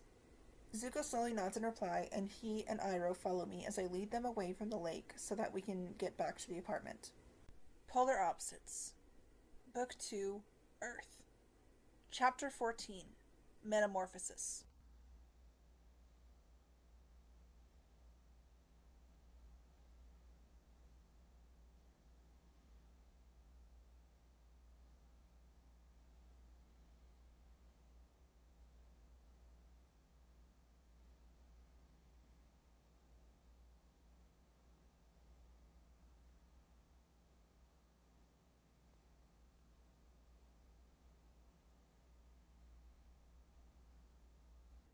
As we got closer to the apartment, I noticed that Zuko was not looking too good since he's dragging his feet and sweat is dripping down his forehead. "Hey, you alright?" I ask him quietly. He slowly nods in reply. "Yeah, I'm just feeling a little hot." We haven't slept in almost 24 hours, so I suppose that's the reason why he's acting like he is. Maybe the exhaustion is finally getting to him. I'm sure after he gets some much-needed rest, he'll be back to normal. I get to the door of our small apartment, entering it, the two firebenders following me inside. "You did the right thing, letting the Avatar's bison go free," Iroh says to Zuko as he closes the door behind him. Zuko drops his dual swords before holding his head. "I don't feel right," I hear him say feebly, which makes me turn to face him, a worried look appearing on my face.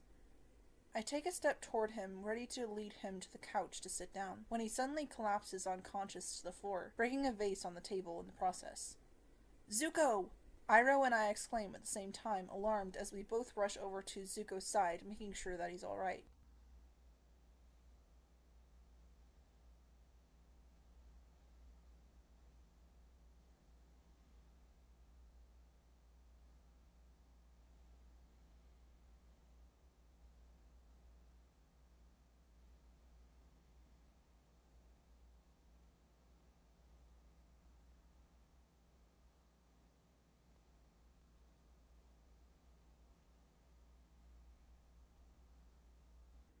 It's been a couple of hours since Zuko passed out. Iroh and I had moved his mattress into the living room so that he wouldn't have to lay on the hardwood floor. I look down at the unconscious prince in front of me worriedly. He has an intense fever, his skin is pale and slick with sweat. I'm currently trying to heal him, but to no avail. It doesn't seem to work. It doesn't even cool his temperature. I can feel something when I have my hands over his bare chest. I can tell that it's not a physical condition, so I have no idea what to do. I try to rack my brain for anything that I can try. That's when I remember something that Katara had said to me about something called chakras, whenever she was teaching me about healing and what to look for while I heal people. I figured that at least trying to clear up Zuko's chakras could possibly help with his condition, so I follow the pools of heat in his body, but all I can do is poke at them. Zuko groans softly under my touch, which makes me move away from the area that I was just focusing on, not wanting to hurt him. I let out a frustrated groan, balling my hands into fists, not knowing what to do to help Zuko. This isn't something that can be healed. Iroh speaks from across from me, in a sedating tone. I look at him in confusion. He will be fine, he reassures. But this is something he needs to do on his own. I sigh softly, knowing that Iroh is probably right. He's always doing things on his own, though. I think to myself as I take the wet rag out of the bucket beside me, pressing it against Zuko's forehead, to hopefully bring his fever down some. Zuko tosses and turns under his blanket for a moment before he slowly opens his eyes. "You're burning up," I state to him as I put the rag back into the bucket again, wetting it again. "You have an intense fever," I state softly as I place the cloth over the prince's brow, making him turn his head towards me. "This will help you cool down." "So thirsty," Zuko says feebly. He then tries to sit up, but Iroh pushes him back down onto the mattress. "Here's some clean water to drink," Iroh says to him as he ladles water from another bucket that's beside him. Iroh supports Zuko's shoulders while he drinks the water from the ladle. "Stay under the blankets and sweat this out," Iroh tells him softly, but Zuko snatches the ladle from him, draining it completely. He then tosses the ladle away, turns and grabs the bucket beside Iroh, pouring it down his throat and splashing his chest. Once he's done, he hurls it against a wall before settling back down, coughing. I look down at Zuko, worry clear on my face as I brush his hair out of his eyes and place the blankets over his sweaty body. "I'll get some more water," I tell Iroh as I get up from the floor, walking over to the bucket that Zuko had thrown against the wall. I sigh softly as I walk out of the apartment outside to get more water from the well outside of the apartment complex. Luckily, there's barely anyone in the street, so I can use my bending to get the water from the well. As I do use my bending, though, I feel as if someone's watching me. I discreetly turn my head in the direction where I think the person is. My eyes widen slightly at the sight of a Dai Li agent watching me. He stares at me for another moment before turning around and walking down the alleyway, where he must have come from.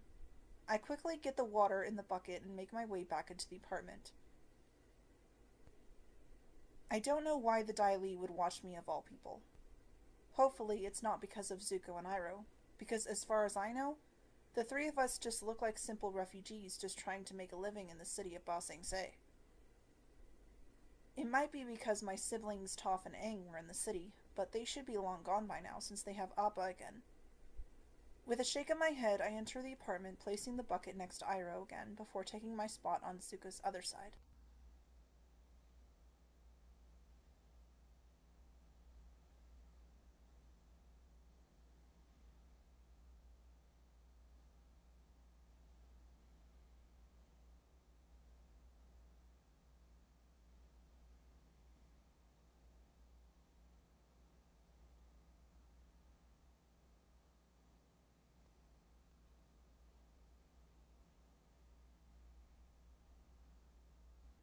It's been 2 days since Zuko collapsed. Iroh and I have been getting very little to no sleep, since we're both very worried about Zuko. It's already dark out and Zuko is getting worse. He hasn't woken up again in almost 24 hours. The only response he's given Iroh and I is a few grunts.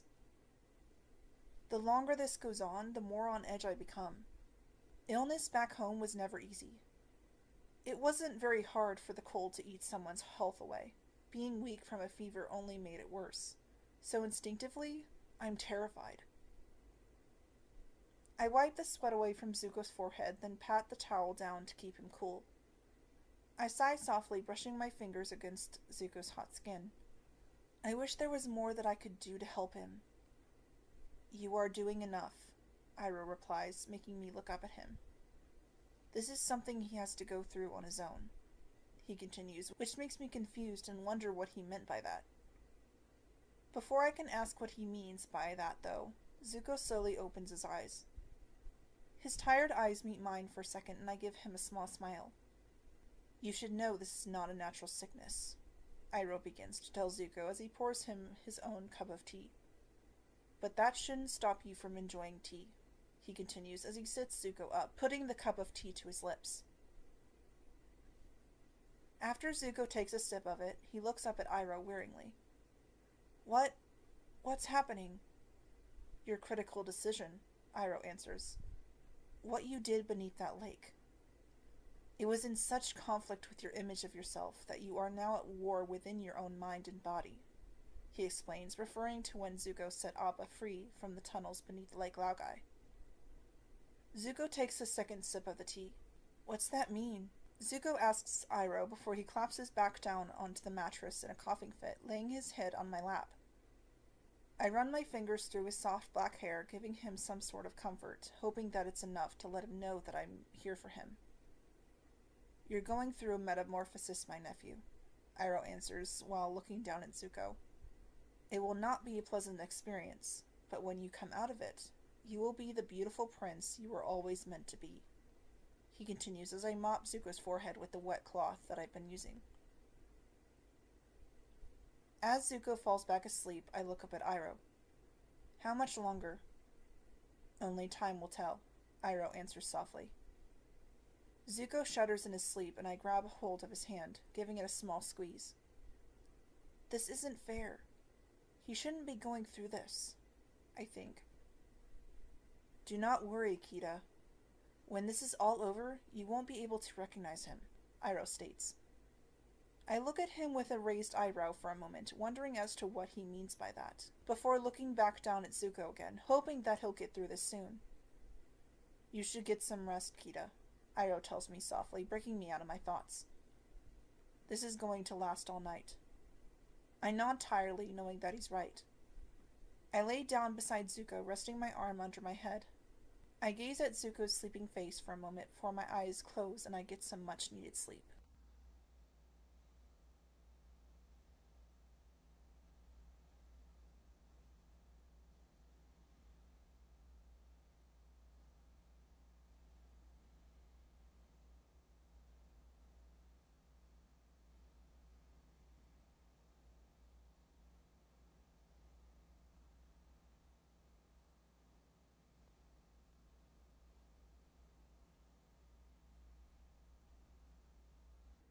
After getting a few hours of sleep, I let Iroh sleep for a while, knowing that he needs sleep too. I've been watching over Zuko for a couple of hours now, and he hasn't woken up yet. He's been tossing and turning though, as if he's having a nightmare. I sigh softly as I take a sip from my cup of tea that I had made earlier. I set the cup down, grabbing the wet rag for Zuko's forehead. I'm about to put the wet rag against his forehead again when he bolts awake. Ah! He shouts, breathing heavily, eyes wide. I see him place his fingers onto his scar, closing his eyes as if he's relieved. Zuko? I ask softly as he still has his eyes closed. What is it? I continue as I grab his hand, taking it away from his scar. He shakes his head. It's nothing. I sigh softly, not believing him. Zuko, I say as I cup his cheek in my hand. You know that you can tell me anything. I know, he answers softly before breaking into another coughing fit and laying back down again.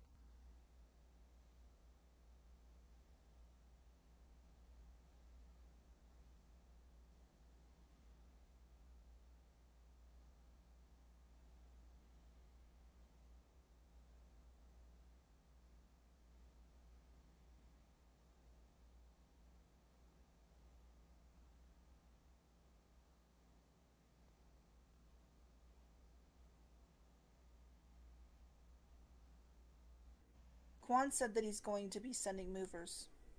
They should be here tomorrow morning, Iroh informs me later that morning after he wakes up. I sigh softly at the mention of the move. It doesn't feel like the right time to be going anywhere, even though it's only to the upper ring of the city. Zuko can barely open his eyes, let alone get up long enough to move across town to our new apartment. I'm going to check on Zuko, I announce to Iroh as I stand from the table. I walk into the main room, where we had left Zuko last, expecting him to still be asleep on his mattress. My eyes widen at not seeing him on the mattress in front of me. Zuko? I ask in confusion, looking for the scarred prince. I'm about to call for Iroh when the bathroom door slides open to reveal a wet-faced Zuko, his hair around his face still damp and dripping. Good morning, he says with a small smile. My heart stops for a moment from just hearing his voice. I haven't heard his voice so clearly in what seems like ages. You're awake, I smile as I run into his arms. I crash into him, causing the two of us to tumble to the ground with a loud thump. Oof, he groans as his back lands on the hardwood floor. Spirits, I'm sorry, did I hurt you? I ask him, my cheeks burning heavily. The rumbling chuckle beneath me causes me to freeze. I push myself up onto my arms so I can examine his face, but find that the only person it could possibly be is Zuko. I'm fine, he assures with a light chuckle. You're laughing, I note, raising an eyebrow at him. Did the Dai Li brainwash you or something? I ask as I get off of him. What are you talking about? He questions as he sits up himself. How long was I asleep for? I'm about to answer him when a new voice cuts me off. Almost 3 days. Zuko and I turned our heads towards the door to see Iroh standing there, amusement dancing in his eyes. 3 days? Zuko repeats. That explains why I'm starving. I get to my feet, giving Zuko and Iroh a small smile. I'll go make us something to eat then, I say to them before leaving the room, letting them talk. I manage to make breakfast for the three of us, and Zuko and Iroh join me around the small table in the kitchen. As I eat next to him, I notice that Zuko's acting differently. Not just because he had chuckled here and there, but he's in a genuinely good mood. It isn't fleeting either. He looks happy. Polar Opposites. Book 2, Earth. Chapter 15. Simplicity.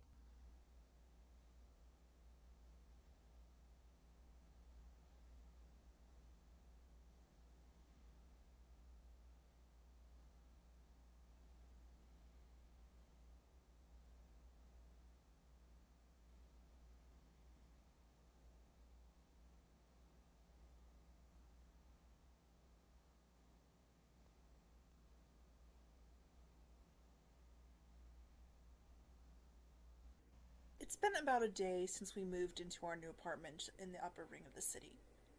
I slept so soundly last night that I didn't even wake up once. I currently sit at the small table in the kitchen, a hot cup of tea in my hands, looking out the window. Iroh's making juke for breakfast, and Zuko's still sleeping.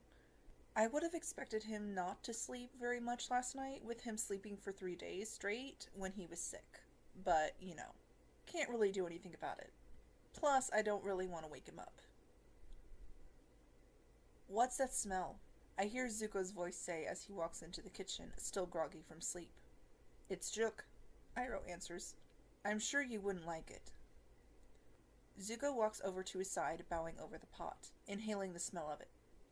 Actually, it smells delicious, Zuko answers pleasantly. I'd love a bowl, Uncle, he continues as he picks up and holds out a bowl, a smile on his face. Iroh looks at him suspiciously for a moment. Now that your fever is gone, you seem different somehow, he says as he ladles some juk into Zuko's bowl. It's a new day, Zuko answers optimistically.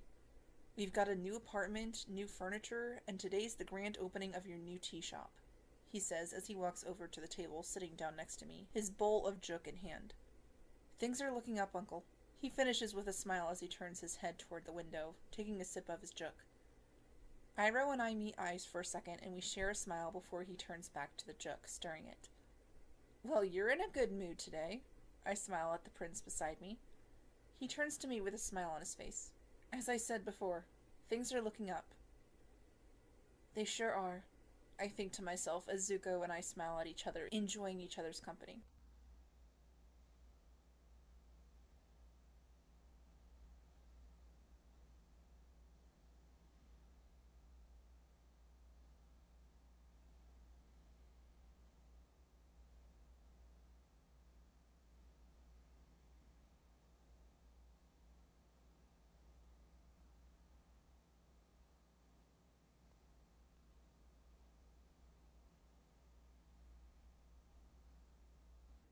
I stand near the main doors, greeting all of the people coming into the Jasmine Dragon.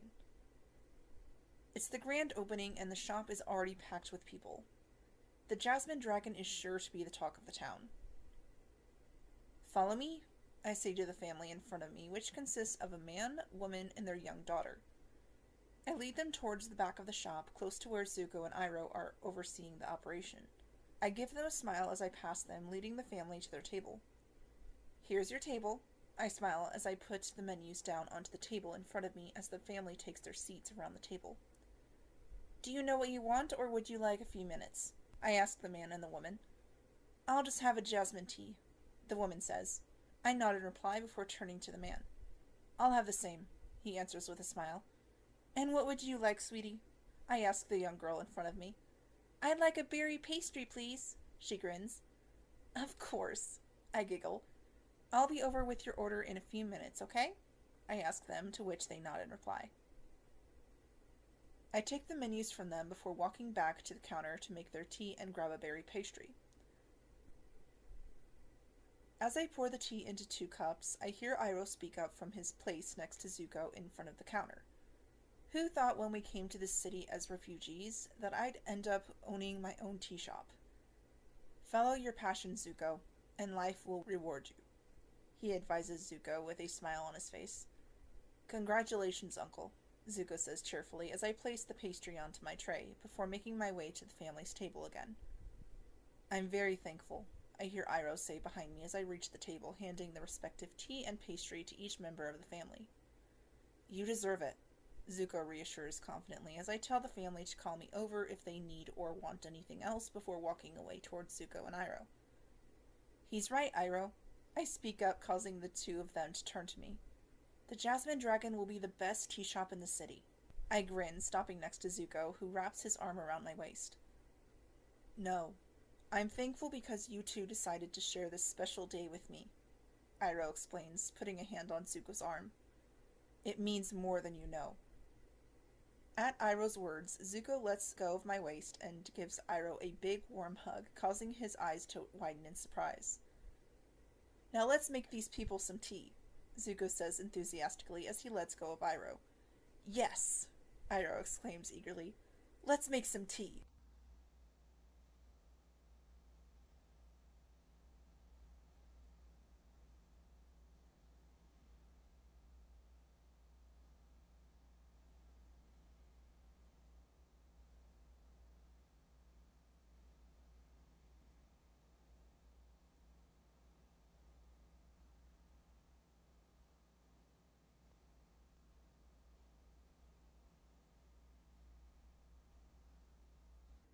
After a long and busy day of working in Iroh's new tea shop, the shop is finally closed and empty.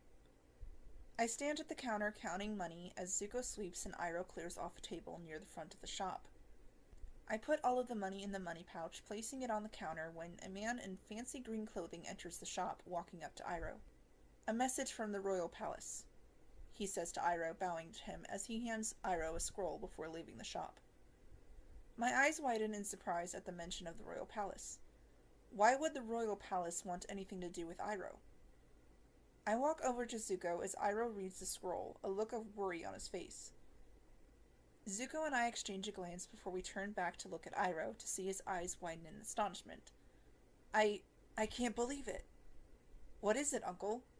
Zuko asks him as the 2 of us walk over to him. Great news, Iroh exclaims elated. We've been invited to serve tea to the Earth King, he continues before he runs off excitedly towards the back of the tea shop. Zuko and I watch him with smiles on our faces. I'm so happy for Iroh. He's finally achieved his dream of owning his own tea shop, and now he's going to be serving tea to the Earth King. I turn to Zuko, who has resumed sweeping. What? He asks, turning his head toward me. I shake my head with a smile on my lips. Nothing, I reply as I walk up to him. I then lean up, pressing a gentle kiss onto his cheek, causing him to blush. I giggle softly at him before walking away to finish closing the shop up for the night.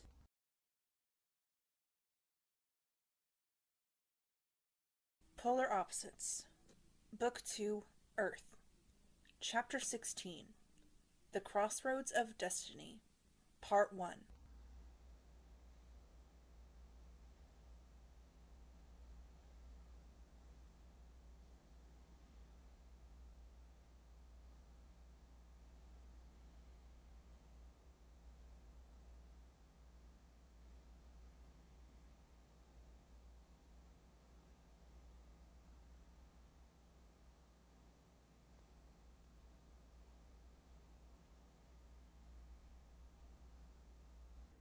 Zuko and Iroh exit the carriage that had been sent to our apartment to bring us to the royal palace before I do.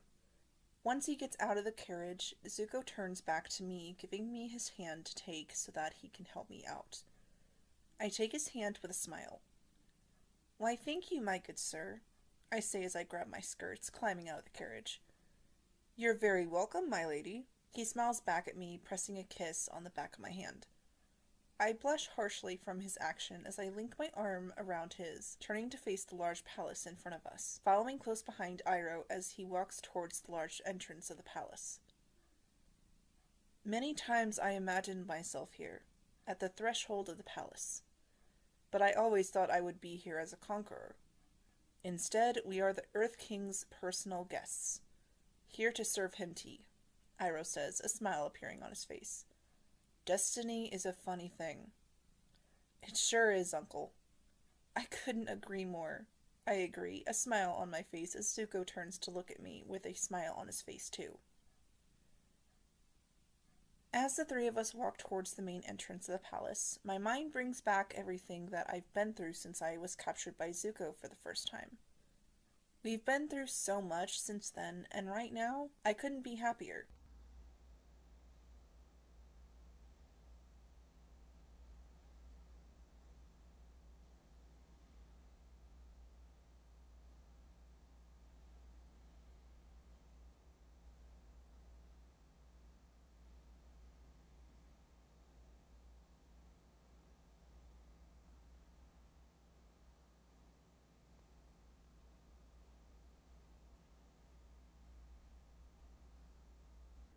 We were led into the garden behind the palace, to a back house that has its own throne room.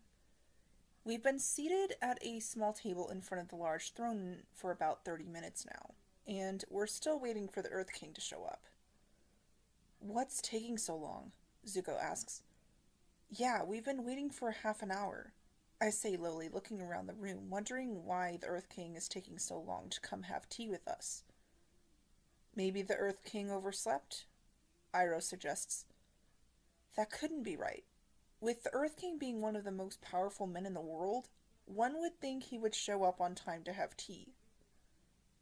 Just as I think that, a group of Dai Li agents slowly walks into the room, slowly surrounding us. I scoot closer to Zuko as the agents make a circle around us. Something's not right, Zuko says, eyeing the agents suspiciously. Yeah, I agree, while eyeing the agents suspiciously as well, just waiting for them to make a move. It's tea time, a very familiar voice says mockingly. My eyes widen at the sight of the Fire Nation princess walking into the room, her hands behind her back. You have got to be kidding me, I growl through gritted teeth. At the sight of his sister, Zuko quickly gets to his feet. Azula! Have you met the Dai Li? Azula asks us. They're earthbenders, but they have a killer instinct that is so firebender. I just love it, she exclaims, a sinister smirk on her face. Get up, I hear Zuko command to me softly. Not taking my eyes off of Azula, I get to my feet, Zuko immediately pushing me behind him. I see your little waterbender friend is still around, Zuzu, Azula says, her eyes landing on me. I expected her to be long gone by now. Zuko clenches his fists and glares at his sister intensely. Don't, I say to him as I place my hand on his arm, restraining him from doing something stupid, like attacking Azula whenever there's 20 Dai Li agents surrounding us. At my touch, Zuko's body relaxes slightly, but he's still glaring at Azula. Iroh then stands up from the table, his cup of tea in hand. I ever tell you how I got the nickname the Dragon of the West? He asks Azula. I'm not interested in a lengthy anecdote, Uncle, Azula replies in a bored tone as she examines her nails. It's more of a demonstration, really, Iroh replies back before taking a sip of his tea. As Iroh does this, Zuko turns his head toward me slightly, a smirk on his face. What? I'm cut off by Zuko grabbing me and ducking both of us behind Iroh. Just like a dragon, Iroh begins to breathe fire and attacks the Dai Li agents that surround us. As the agents are distracted, Zuko punches a blast of fire at the wall, creating a hole for us to escape through. We rush out through the hole in the wall, the Dai Li on our heels. We turn a corner that ends with a dead end. That wasn't a problem, though, since Iroh shot a blast of lightning at the wall, blasting a hole through it. I quickly follow Iroh through the hole in the wall, landing next to him. After landing on the ground, Iroh and I look up at Zuko to see him still inside of the building, at the edge of the hole. "Come on, you'll be fine," Iroh says to him from beside me. "No," Zuko answers. "I'm tired of running. It's time I faced Azula," he exclaims before he disappears back into the building. "No! Zuko!" I exclaim as I get to my feet, ready to go back inside and help him against Azula. "No, Kida," Iroh commands. "We need to go. Now." I sigh before nodding in agreement and following Iroh out and away from the palace.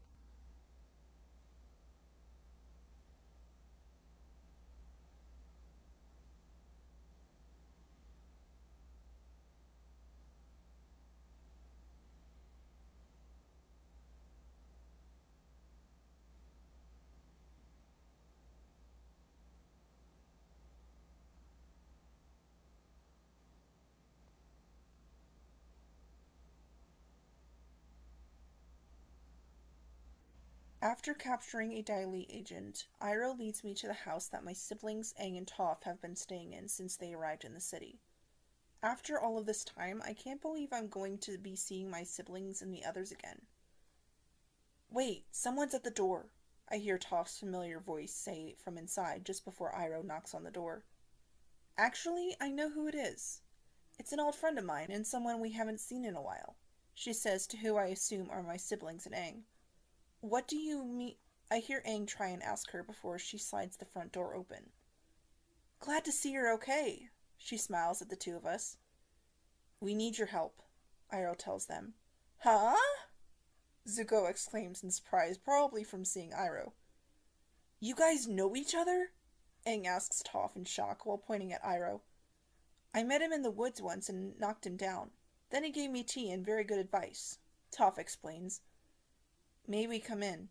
Iroh asks, which makes Toph nod to him, and the two of us enter the room.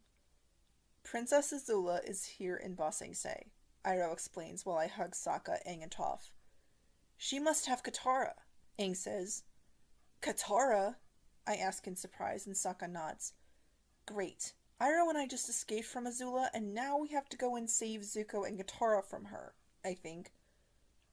She has captured my nephew as well," Iroh says to them, which makes me look down at the ground at the thought of Zuko and Katara getting hurt by Azula. "Then we'll work together to fight Azula and save Katara and Zuko," Aang says to Iroh, crossing his arms over his chest. "Whoa there," Sokka interrupts.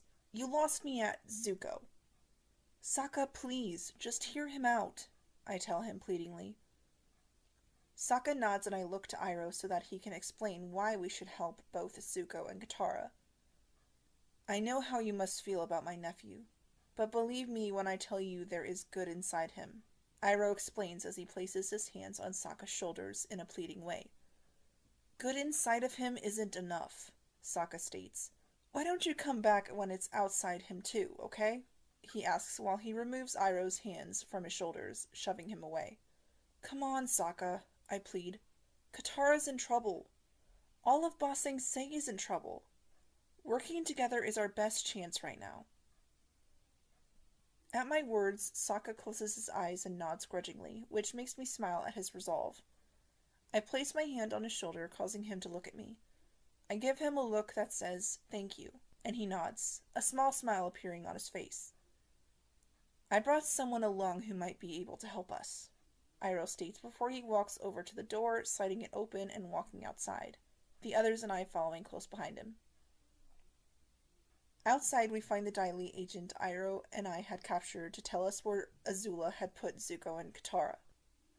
Toph lifts him up by earthbending 2 stone slabs on either side of him. Iroh walks up to him and pulls down the cloth over his face so that he can talk. "Azula and Long Feng are planning a coup. They're going to overthrow the Earth King," the agent explains. "Our sister! Where are they keeping Katara?" Sokka asks the agent angrily, pointing his machete at him. "In the crystal catacombs of Ba Sing Se, deep beneath the palace," the agent replies, causing the others and I to quickly run off to the palace.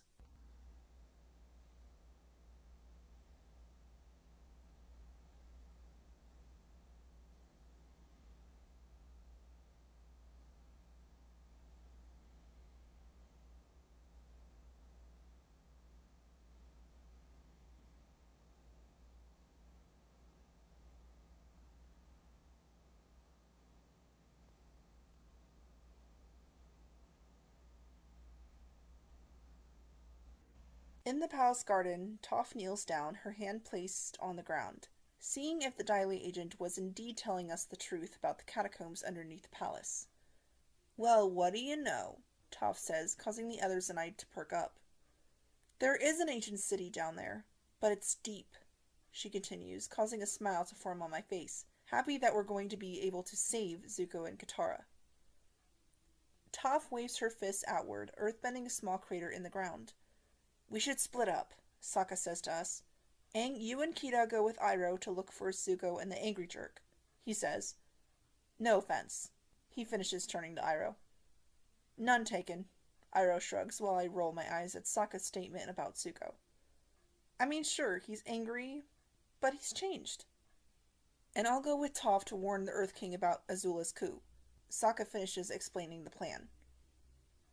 "Be careful, you two," I tell them. "You too." Sokka replies back as Momo jumps onto his shoulder and the two of them run off towards the palace to warn the Earth King. Polar Opposites. Book 2, Earth. The Crossroads of Destiny. Part 2.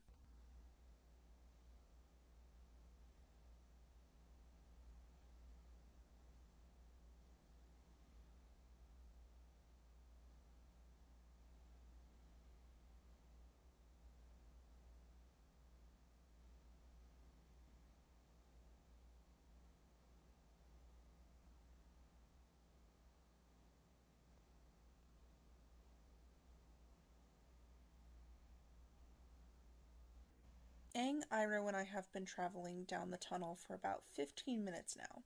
Aang using his earthbending to make the tunnel and Iroh lighting the way with a small flame cupped in his hand. To be honest, it's quite awkward, but that's to be expected when Iroh is more of an enemy to Aang than he is to me. "So, Toph thinks you give pretty good advice," Aang says, breaking the ice between him and Iroh. "The key to both is proper aging," Iroh replies. "What's on your mind?" Aang pauses for a second, his eyes meeting mine for a split second before he does an earthbending move to deepen the tunnel. "Well, I met this guru who was supposed to help me master the Avatar state and control this great power," Aang begins as the three of us continue our way down the tunnel. "But to do it, I had to let go of someone I love, and I just couldn't," he finishes somberly. "Perfection and power are overrated," Iroh says to him. "I think you were very wise to choose happiness and love." He smiles, which I nod in agreement to, as we stop again and Aang pushes back the earth in front of us with a wave of his arms. "What happens if we can't save everyone and beat Azula? Without the Avatar state, what if I am not powerful enough?" Aang asks. "I don't know the answer," Iroh answers. "Sometimes life is like this dark tunnel. You can't always see the light at the end of the tunnel. But if you just keep moving—" "Whoa," I whisper in amazement as I look into the large room in front of us. "You will come to a better place," Iroh finishes his words of wisdom from earlier.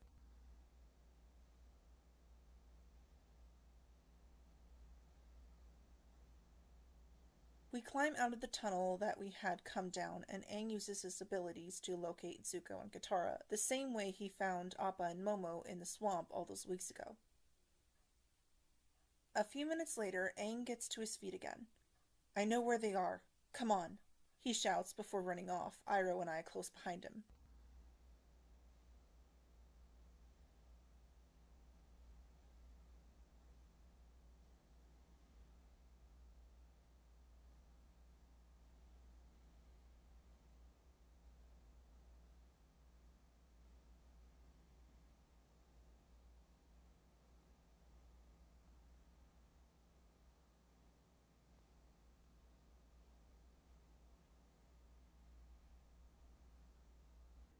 Aang blasts through the wall that he says that will lead us into the room that both Zuko and Katara are inside. "Kida!" making Aang and I turn our heads in the direction that her voice came from. "Katara!" I smile as she runs up to me, engulfing me in a hug. A moment later, Katara lets go of me and my blue eyes meet Zuko's gold ones as Iroh releases him from his own hug. I run over to him, wrapping my arms around his neck. "Thank goodness you're all right. I was so worried about you," I say to him in his ear as he wraps his arms around me. Little did I know, though, Zuko and Aang were glaring at each other intensely. I let go of Zuko and give him a small smile before standing on his other side, turning to face Katara and Aang. Aang, I knew you would come, Katara says to Aang, giving him another hug. Uncle, I don't understand, Zuko says to Iroh, sounding upset. What are you doing with the Avatar? He asks, pointing a finger at Aang. Saving you, that's what, Aang replies. Zuko snarls angrily, trying to lunge at him, but Iroh and I grab him, preventing him from causing a fight. Zuko, it's time we talked, Iroh says to him. Go help your other friends. We'll catch up with you, he says to both Katara and Aang. In response, Aang bows respectfully to Iroh before running back through the hole in the cave, Katara following behind him reluctantly. I wonder what had happened between the two of them while they were in here alone together. Go with your friends, Kida. We'll catch up with you later, he says, a smile on his face. I hesitantly nod in reply, not really wanting to leave them. Zuko's eyes meet mine, and I can clearly tell that he doesn't want me to go either. To reassure him that I'll be okay, I give him a small smile before running off after Aang and Katara.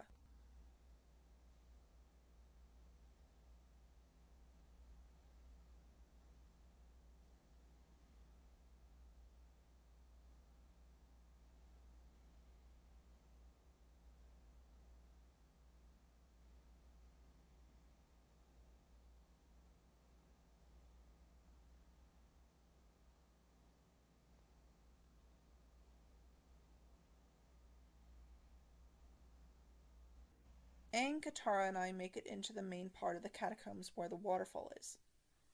We've got to find Sokka and Toph, Katara says as we run through the room. I hear sizzling from behind us, causing me to turn and see a stream of blue fire rocketing towards Aang, Katara, and I. Aang quickly turns around, earthbending a wall of stone to protect us. The fire hits the wall with great force, knocking Aang back. I look around the wall of rock and see Azula still in her bending stance. I grit my teeth at the sight of her. I am really getting sick of her, I think to myself angrily before running out from behind the wall and bending the water from the channel of water beside me, charging at Azula. I bring the water crushing down onto her, but she deflects the attack with a short blast of fire. Keeping my momentum, I spin the water around me, smashing it into the floor and creating a large wave. Once again, Azula stops the attack before it can reach her by stomping the ground and flinging her hands out, making a wall of fire that evaporates the wave. The resulting steam hides Azula from view. Aang, Katara, and I look around through the steam, preparing for a sneak attack. A moment later, Azula jumps out of the steam from one of the larger crystals high above. She attacks us with 2 blue fireballs, which Aang, Katara, and I extinguish by bending the water from the channel into a shield. Azula then lands on a piece of rock jutting out from one of the large columns. Aang shoots his fist forward and brings his palms down, sending a shockwave through the ground and into the column, destroying it.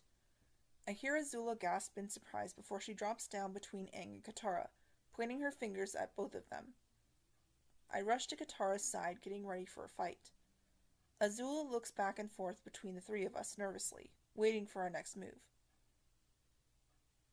Suddenly, a blast of red fire lands between Aang and Azula. The 2 of them shield themselves from it before turning towards the new opponent. My eyes widen at the sight of Zuko as he draws closer to us, poised in his firebending stance. I see him look at Azula, who looks back at him harshly. A second later, his eyes move to Aang, and my stomach drops when Zuko punches forward, shooting a fireball at him. No, I think desperately, trying to figure out as to why Zuko would choose Azula over being with me. Aang reacts just in time to protect himself by airbending a spiral of wind around his body, jumping back to gain distance as the flame is dispersed. Zuko, I whisper as I stare at him, tears brimming my eyes. My sadness about his betrayal is broken by Azula swinging a blast of fire at Katara and I, causing the 2 of us to block it by using the water from our flasks. Kida, go help Aang. I can take care of Azula, Katara says from beside me. I nod in reply, putting my bending water back into my flask before running over to where Aang is currently fighting Zuko. As I run over to where Aang is, I see Aang run around in a circle at high speed, creating a whirlwind that blocks the attacks that Zuko had sent his way. With his momentum built up, Aang comes to a halt and throws his chest out, sending forth a gust of air in the shape of his body. Zuko gasps out in surprise just as the gust hits him, blowing him back several feet and knocking him to the ground. Aang then leaps forward and attempts to attack Zuko with a blast of wind, but Zuko rolls out of the way and counters with a blast of fire to Aang's legs. Aang jumps high into the air and lands on a column. Zuko springs to his feet and shoots more fireballs in Aang's direction. As he dodges, Aang hops out of the way and lands on the tip of a large pointy crystal sticking out of the stone wall high above. Zuko lowers his stance and coils his body, gathering energy, and launches a mighty blast of fire at him. In response to the mighty blast of fire coming right at him, Aang lifts his arms, earthbending the crystals below him to rise up and block the attack. The fire blast is too strong and explodes on contact, shattering the crystals, blowing Aang back. "Aang!" I shout as I draw the water from my flask again, ready to stop Zuko from attacking Aang. I shoot the water at him, turning it into icicles, but he blocks them by pulling back his still flaming fist, bringing both fists down to his sides, creating two large thick flames. Waving his arms, Zuko turns the flames into two long, searing whips of fire, evaporating the water. Zuko glares at me before swinging the whips at me. I dodge the attack by somersaulting out of the way. I whirl around, ready to attack him again, but he's attacking Aang again by swinging both whips at Aang, who jumps away as the fire whips slice through the crystals. I try to think of a way to distract Zuko from Aang, but come up with nothing. I then see Aang clinging to a stalactite on the ceiling. Zuko swings the burning tendrils at Aang, who jumps away to another stalactite as the fire whips cut through the one he was just on. Aang pushes off the stalactite with his legs and kicks another one, causing its tip to break and fall off. Aang grabs the upper part still attached to the ceiling, swings down under it, and kicks off, hurling himself down towards the ground. Aang turns himself right side up and slams his fists down into the falling stalactite, plunging it downward. The stone hits the floor, kicking up dust and creating a crater. Zuko is blown back by the shockwave, and his body hits a crystal cluster. Aang lands in the crater, and before I can make sure he's okay, I hear water splashing behind me. I turn around to see Katara bending the water all around her body, creating two long tentacles of water where her arms are, lifting them high into the air. Azula leans forward and thrusts out her fists, releasing a blast of blue fire, but it is quickly extinguished by one of Katara's water tentacles as it wraps around Azula's outstretched arm. Katara controls the water, swinging it around with her hand, and swings the other water tentacle down at Azula. Azula tries to counter with a straight thrust kick, but the blue flame shot out is also extinguished, and the tentacle wraps around her leg. Katara raises her arms and Azula is lifted into the air, shouting in fright. Just when it seems Azula is finished, Zuko performs a leaping overhead kick, punching downward to gather energy before hopping into the air and bringing his leg up, creating a large arc of flame. Zuko lands and brings his foot down, hurling the flame forward.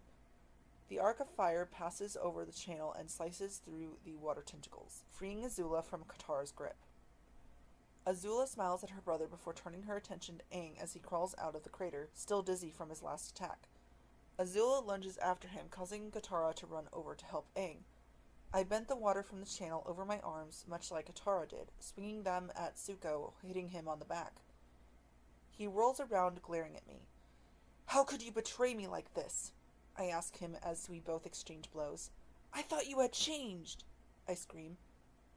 "I have changed," he replies, stopping for a moment before continuing to exchange blows with me. I growl, tears streaming down my face as I attack him with multiple blows.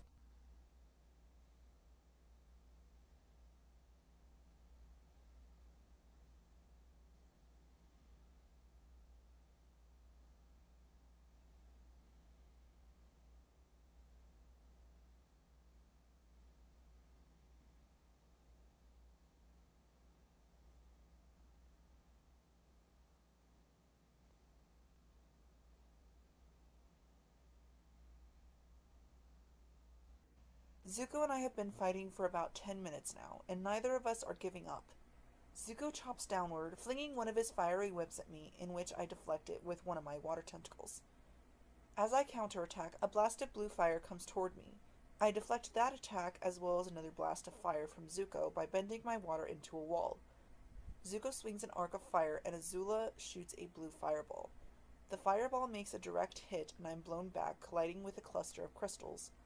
I land on the ground trying to stay awake, but no matter how much I try to stay awake, my eyes fall closed.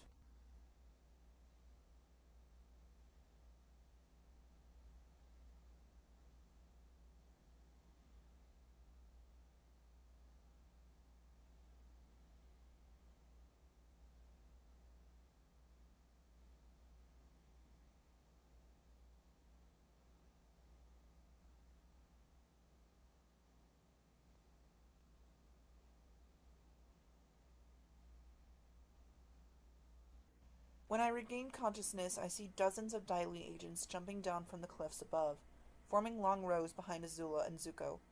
As I slowly get to my feet, 11 Dai Li agents surround me.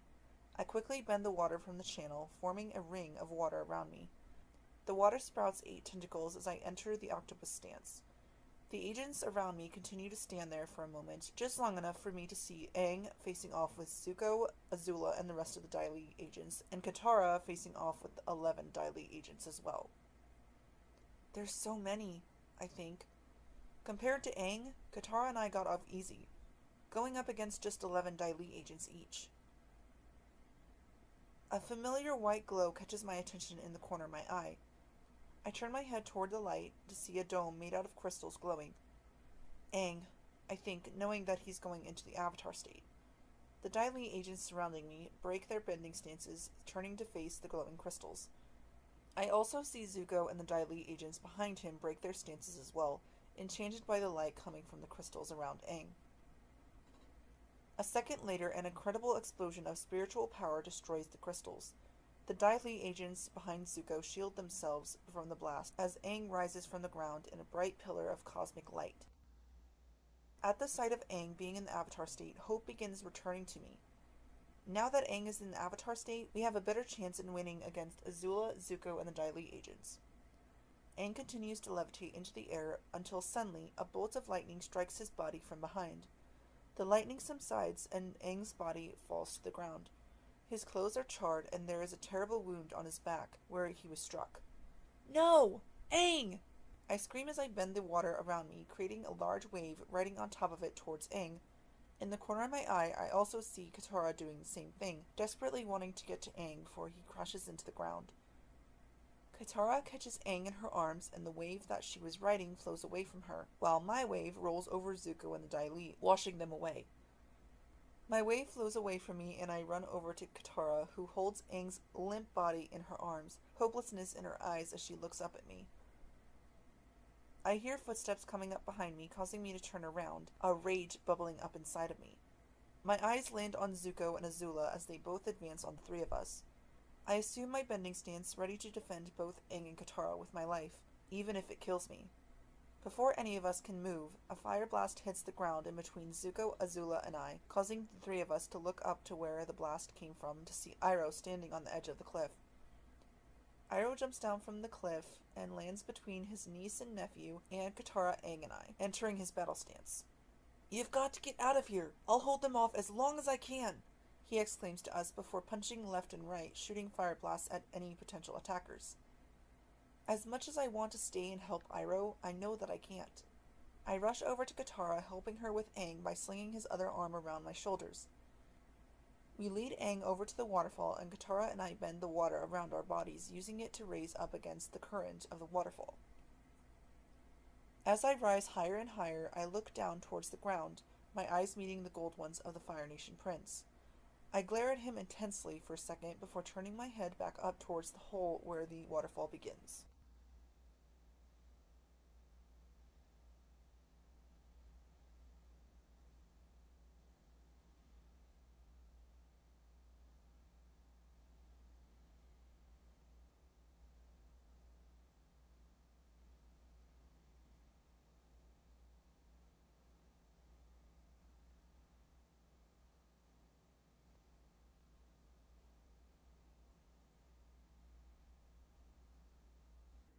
Katara and I had found Sokka, Toph, the Earth King, Bosco the Bear, Momo, and Appa not too long after we had gotten out of the Crystal Catacombs.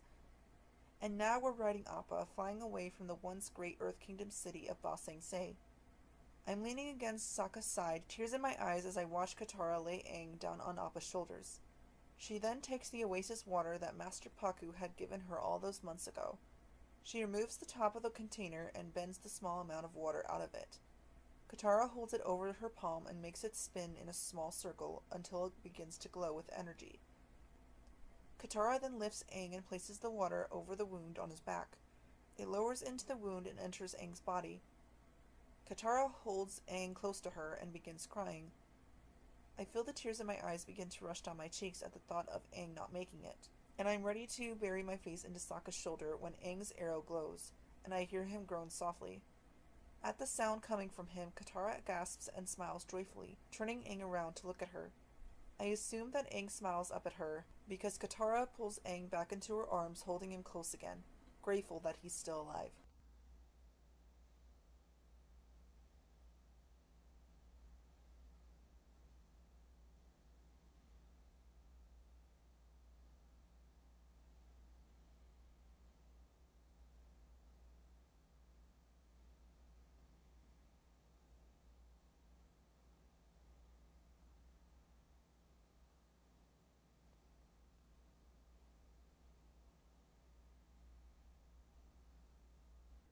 Ba Sing Se is slowly getting farther and farther away.